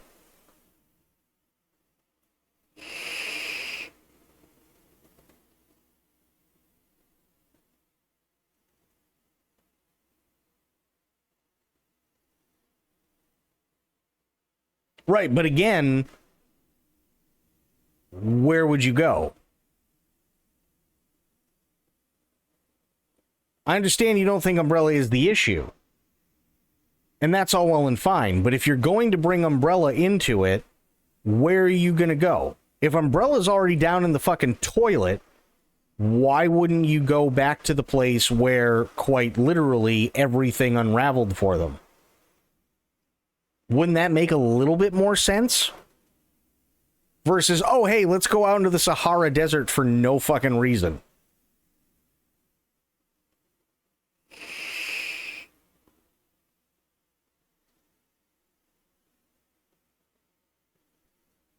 You know what I mean? It doesn't... You want, like, if people, not you personally, but, like, if people want, like, all the extra fantastical bullshit and this, that, and the other thing, go watch the Resident Evil movies and the Resident Evil series, because I'm going to be honest, everything after the second Resident Evil movie sucked. It just did. It was pretty awful. At least the first 2 had the novelty of being the first 2, and the second one tried to meld both Resident Evil 2 and Nemesis together. And it was a kind of a cool concept, but after that, every other fucking Resident Evil movie really sucked. And they got even more off the rails to the point where they were just, like, damn near unwatchable, right? So if that's what people are looking for, then go watch the movies. But I'm under the impression that that's not what they want to do, right? We're looking at all these different viruses and everything else, and that's all well and fine, but they got to be coming from somewhere. It's not just like, oh, Umbrella went tits up and, like 7 people went in and stole all their shit, and now we have to go all over the world. And even if that was the case, well, congratulations, but you just pigeonholed yourself, because now you have to make God knows how many different games with all the different viruses, and then when that's it, you're done. There's nothing else. So where do you go in terms of location and in terms of story? It does make sense to go back to the place where everything went to hell for Umbrella.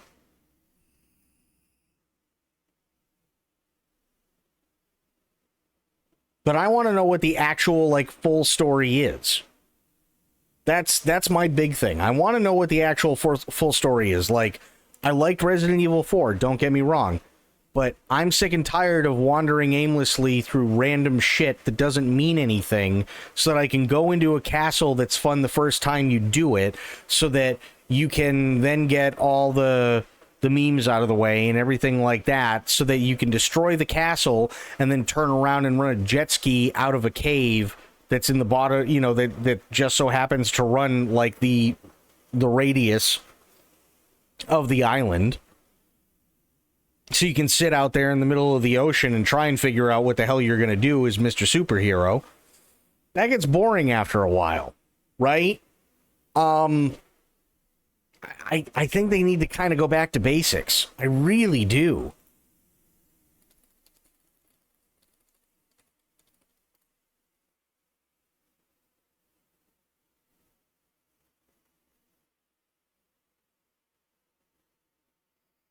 Overall, it's just a successful franchise. They're just going to keep making games and movies.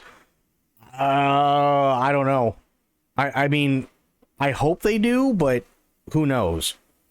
But see, this is what's being brought up, okay? And I think this is also where a lot of people are getting misconstrued with what's going on. It says Resident Evil 9 features FBI agent Grace Ashcroft investigating mysterious deaths at a hotel, which leads her to a conspiracy linked to the Raccoon City incident, her mother's death in the same location years prior, and a shadowy organization aiming to control the world through a new bioweapon. So, sounds to me like they're, yet again, doing another shady organization of people and crap like that, right? So, we'll get some references to it, or we'll get some references to Umbrella, but it's not Umbrella. So, that's one. 2, it's saying that there is a conspiracy that is linked to the Raccoon City incident and her mother's death, and this shadowy organization. So we may not even necessarily be in Raccoon City. This says she's investigating mysterious deaths at a hotel.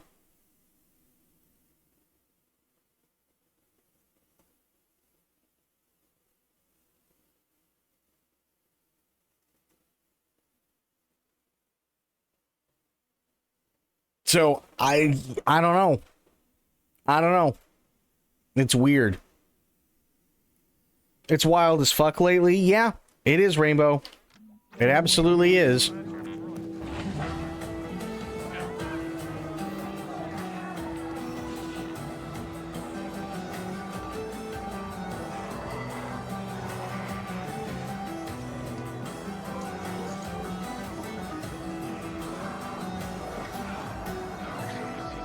Ooh, give me video game. Yes. Let's take a breather, Nix.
moving up.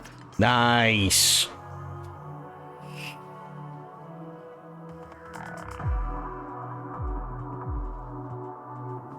Okay, we're getting there. All right, Nix. Let's go.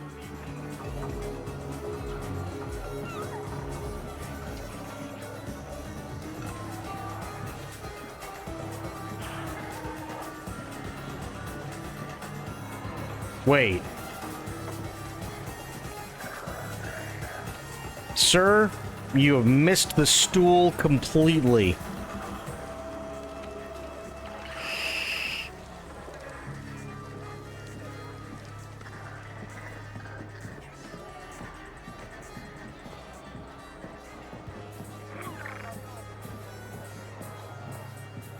Well, and see, that's the thing. I have no problem with stuff evolving or changing. For me, Resident Evil was always at its best when it was dealing with zombies. Right? So, the original Resident Evil 2, Resident Evil 3 / Nemesis, whatever the hell you want to call it, right? Maybe a couple of mutations here and there, but Resident Evil, for me, was always at its best when it was about zombies. We are so far past zombies now that it just doesn't make any sense anymore. It really, really doesn't. I like the games, well, with the exception of 5 and 6. I like the games, but like now we have, giant goth, giant big-titted goth mommy who turns into Crystal when you kill her. You know what I mean? And it's like, well, okay, but where do we go from here? We've done basically every version of not zombie that we can without actually like calling them zombies. So what are we supposed to do? We even in RE8 we had beastmen. You remember that? We literally had werewolves running around.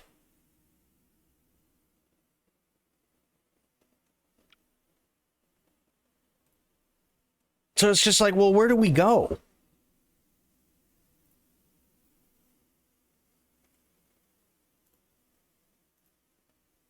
And I always thought Resident Evil was at its best when it was just dealing with zombies, right? Or like you said, the tyrants. The tyrants were cool. You had Mr. X. Mr. X was really cool. I like that. Nemesis was actually really cool too. I can understand that. They're both super zombies, essentially. Right? You had the zombies, you had the red zombies, where if you didn't light them on fire, they'd get back up. When you came back later. You had zombies that would burst through a wall, or zombies that would, come in through the window, or even the zombie dogs. The zombie dogs were terrifying. They were absolutely terrifying. Right? But I haven't had a good scare and a good atmosphere like there was in RE1 for a long time. RE2 and 3 were really cool to me because it took place in a city. It wasn't just in a mansion. You know what I mean? Like, I like the idea of the mansion, but you have to go bigger. You can't just go, oh, we're going back to the mansion this time. No, why? You know what I mean? Like, no, we can't go to the mansion this time. So I can understand why they did 2 and 3 in Raccoon City. That makes complete sense, and I don't have any problem with that at all. But I don't think there's really been anything, including RE7, that has had the same kind of atmosphere that the original Resident Evil did.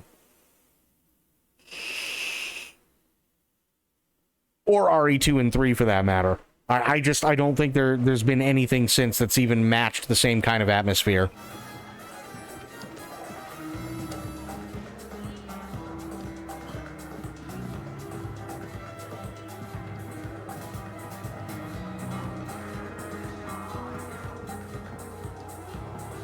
Come on, Soren. You can do better than that. for your games, Prussian.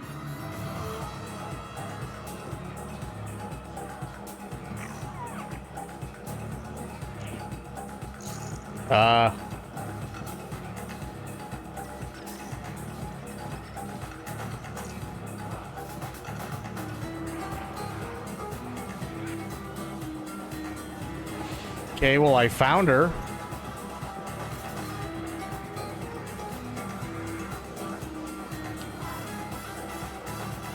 Oh, listen, there we go. Jump at the chance to get revenge on Crimson Dawn. Never paid out much for a single spy. No. He infiltrated your best smuggling crew, stole your informant list, and my favorite part, slagged your ship on the way out. You don't want to know how he did it? Dawn agents never give up their secrets. This one's soft. The soft ones are the most trouble. I will discuss your offer with my boss. Make it fast. The Dawn's interested too, and they pay. That's our pirate. Get her key next.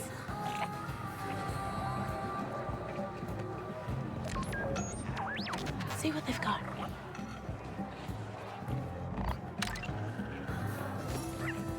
Nice job, Nix. I bet the Pikes would pay for that list Jad stole. Andy, I got the key card. Get the engines running. Never turned them off.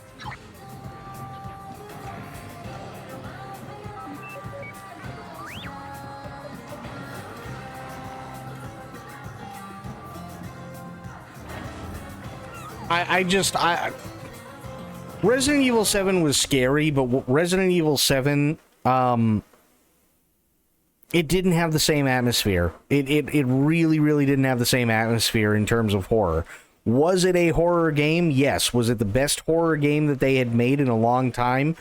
Yes, absolutely. 8 was definitely more action-oriented, for sure. But 1, 2, and 3, I don't think anybody can really dispute that 1, 2, and 3 were absolutely horror. Especially when it comes to the environments and the monsters and everything else. I don't think anybody can dispute that that 1, 2, and 3 were horror. 4 turned into action schlock. 5 turned into real serious action schlock. So did 6. 7 returned to horror, which is great. 8 was fun, don't get me wrong. But it was more action oriented. I think they kind of need to go back to basics and just go back to horror. I really, really do, because they can make some amazing stuff, but yeah. I mean, think about it this way, right? How cool would it be, and how much would you crap your pants if tomorrow they said, or they came out and said that there was a remake of the original Resident Evil, and the only really big difference was, and they weren't going to do it, right? They're not going to do it in the vein of RE2 and RE3 remake, but instead what they're going to do, because it worked so well for RE7, is they're going to make it first person. So now you get to choose between Chris, and you get to choose between, I'm blanking on her name, but you know who I mean, right? You get to choose between the two characters, but now it's first person. Now you have to do everything in first person that you did in the original game. So now you've cut off all these different angles that you can see.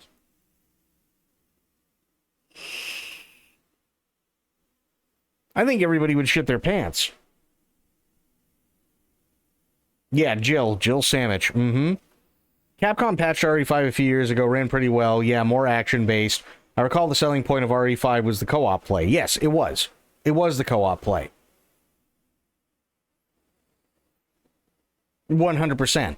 So I'm willing to give RE9, at least for now, the benefit of the doubt, because RE7 was a banger, RE8 was a banger, maybe not as much, but it was still a banger. RE2 and RE3 remakes were done really, really well. The DLC for RE8 was done really well. So I'm willing to give them the benefit of the doubt. Maybe they know what they're doing. You know, they've set it up now so you can switch back and forth between first person and third person on the fly, which I think is fantastic.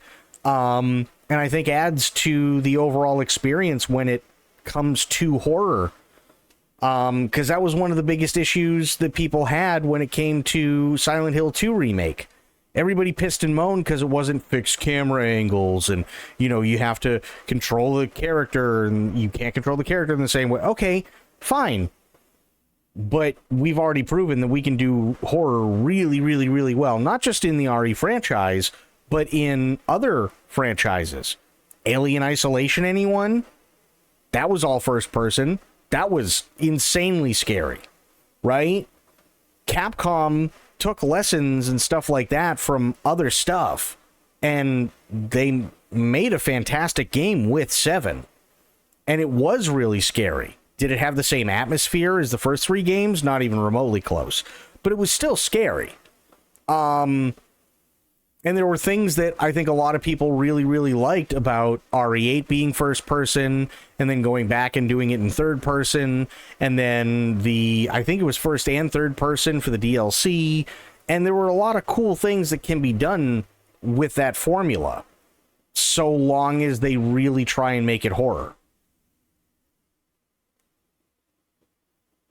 Did I look at the Steam page for RE9? No, why? What's there?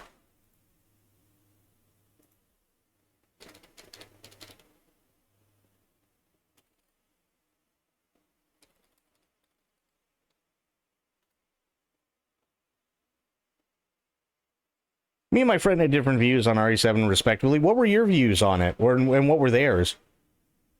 They have preview content? Let me see.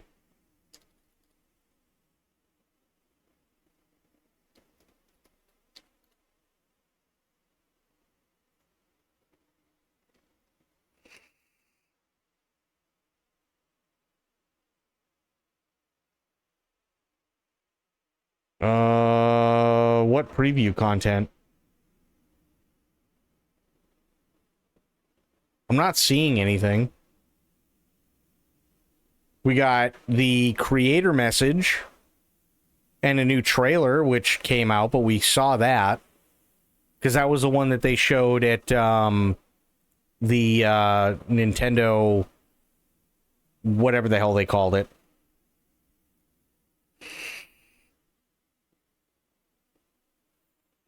Well, I'm at the bottom of the page. I'll show you. That's it.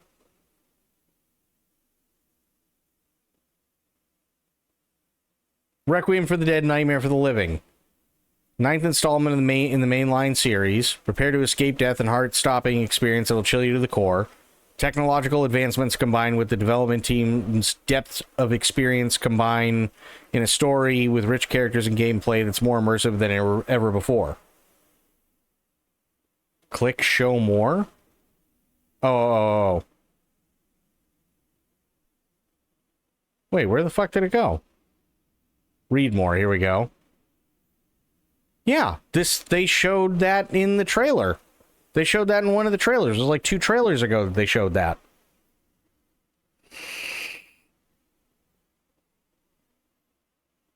Midwestern city in the United States and the headquarters form a global pharmaceutical company umbrella. In the face of the zombie outbreak in 98, the government approved a sterilization operation, a missile strike on the city, in an attempt to quickly bring the situation under control, but this was swiftly covered up, which we already knew.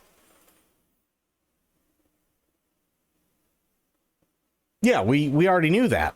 As an intelligence analyst for the FBI, which, again, we already knew through the trailers, who demonstrates intense focus and insight and deductive reasoning and analysis, her mother's death shook her to the soul, which we saw in a trailer, making her an introvert who immerses herself in work. We saw that in the trailer. So she heads to the abandoned hotel alone to investigate this mysterious death, which, again, we saw in the trailer. Experience the classic series survival horror through combat investigations, puzzles, and resource management. Gameplay allows you to freely switch between first and third person views to face horrors in a way that suits your... Yeah, we saw all this stuff in trailers.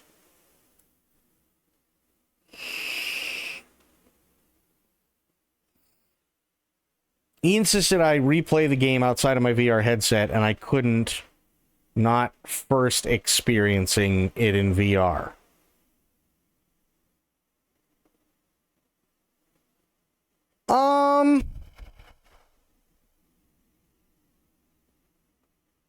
I don't know. I think VR is tough. I'll be honest. I think VR is tough. And the reason I think VR is tough is because VR either gets it really, really, really right or really, really, really wrong. There seems to be really no middle ground. So if they did any of the RE games in VR and nailed them, then good on them. And that's probably about as terrifying as it's going to get for those particular games. I've never played any of them in VR. I know that they are out there, but I've never done them in VR whatsoever. So I can't really speak to that. But yeah, VR has a way of either going really, really well or just bombing horribly. So I'm not entirely sure. Like, I don't know if there's really, like, anything else that you can get outside of VR. Jad? My gallant rescuer. Tell me, did my boyfriend send you? Are you talking about that Crimson Dawn guy who kind of hates everyone? He really is a worrier. But he could have spared you the trouble. There's not a cage in the galaxy that can hold the illustrious Jad Flaxum. Well, you look pretty held right now. And yet the door is wide open. Shall we?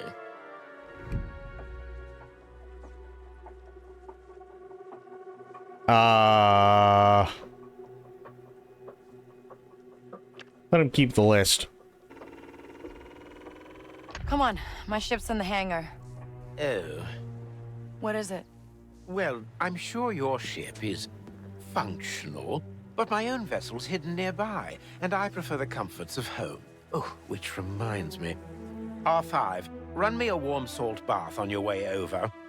One can't neglect the finer things. Uh-huh. And, what happens when those pirates interrupt your bath? Oh, good point. I tell you what, you distract them while I return to my dear Dart. We'll call that your job done.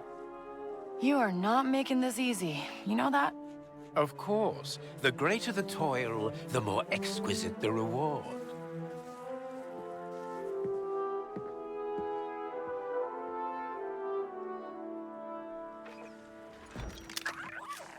Okay, is there anything else to take? Yes. Nice.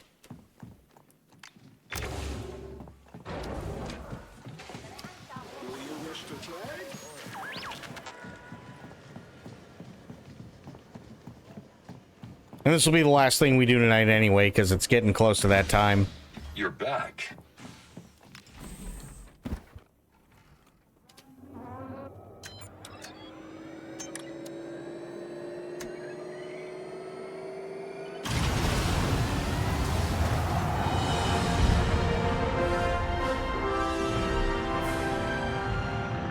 Kiva space. Still in my prize, is that it? Hey, you scope him first. Do you have any idea who you just crossed?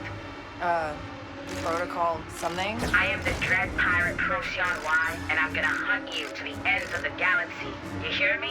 You're dead. Well, that made her angry.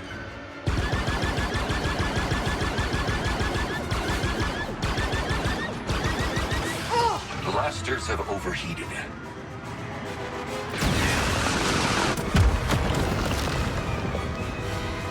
You're in our space now.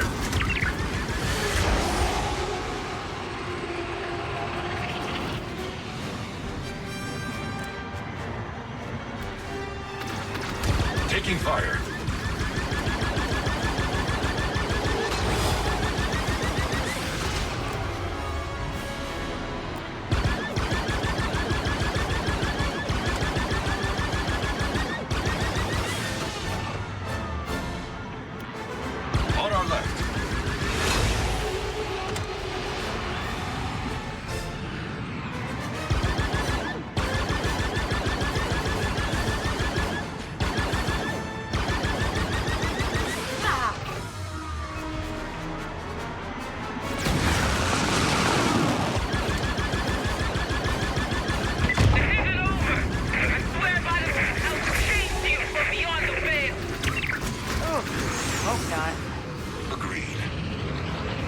Enemy behind us.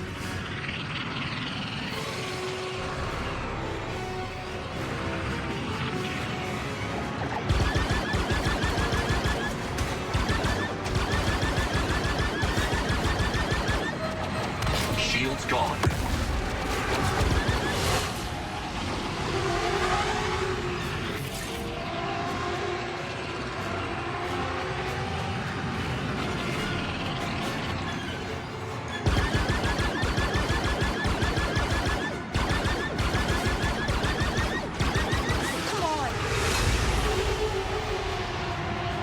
Enemies on our tail.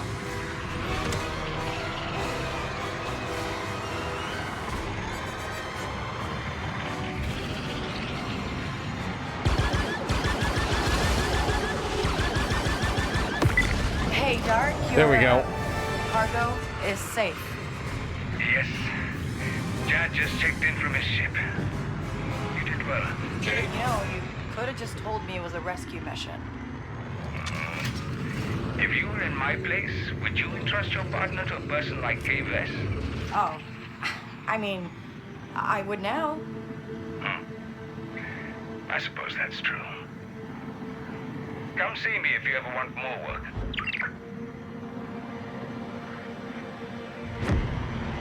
Right flank. I'm on it.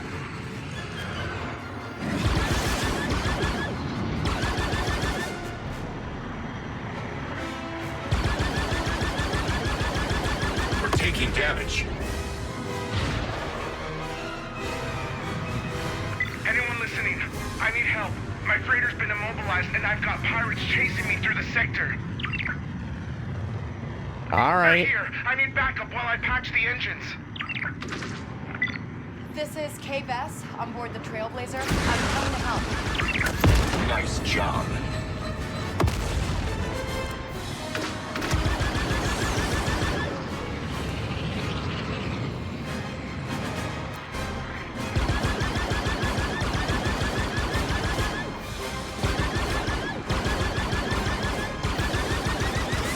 Come on. Weapons overheating.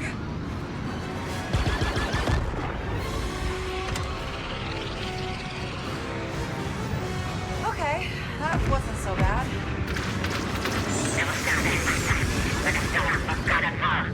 Keep sharp, K. We've got pirates.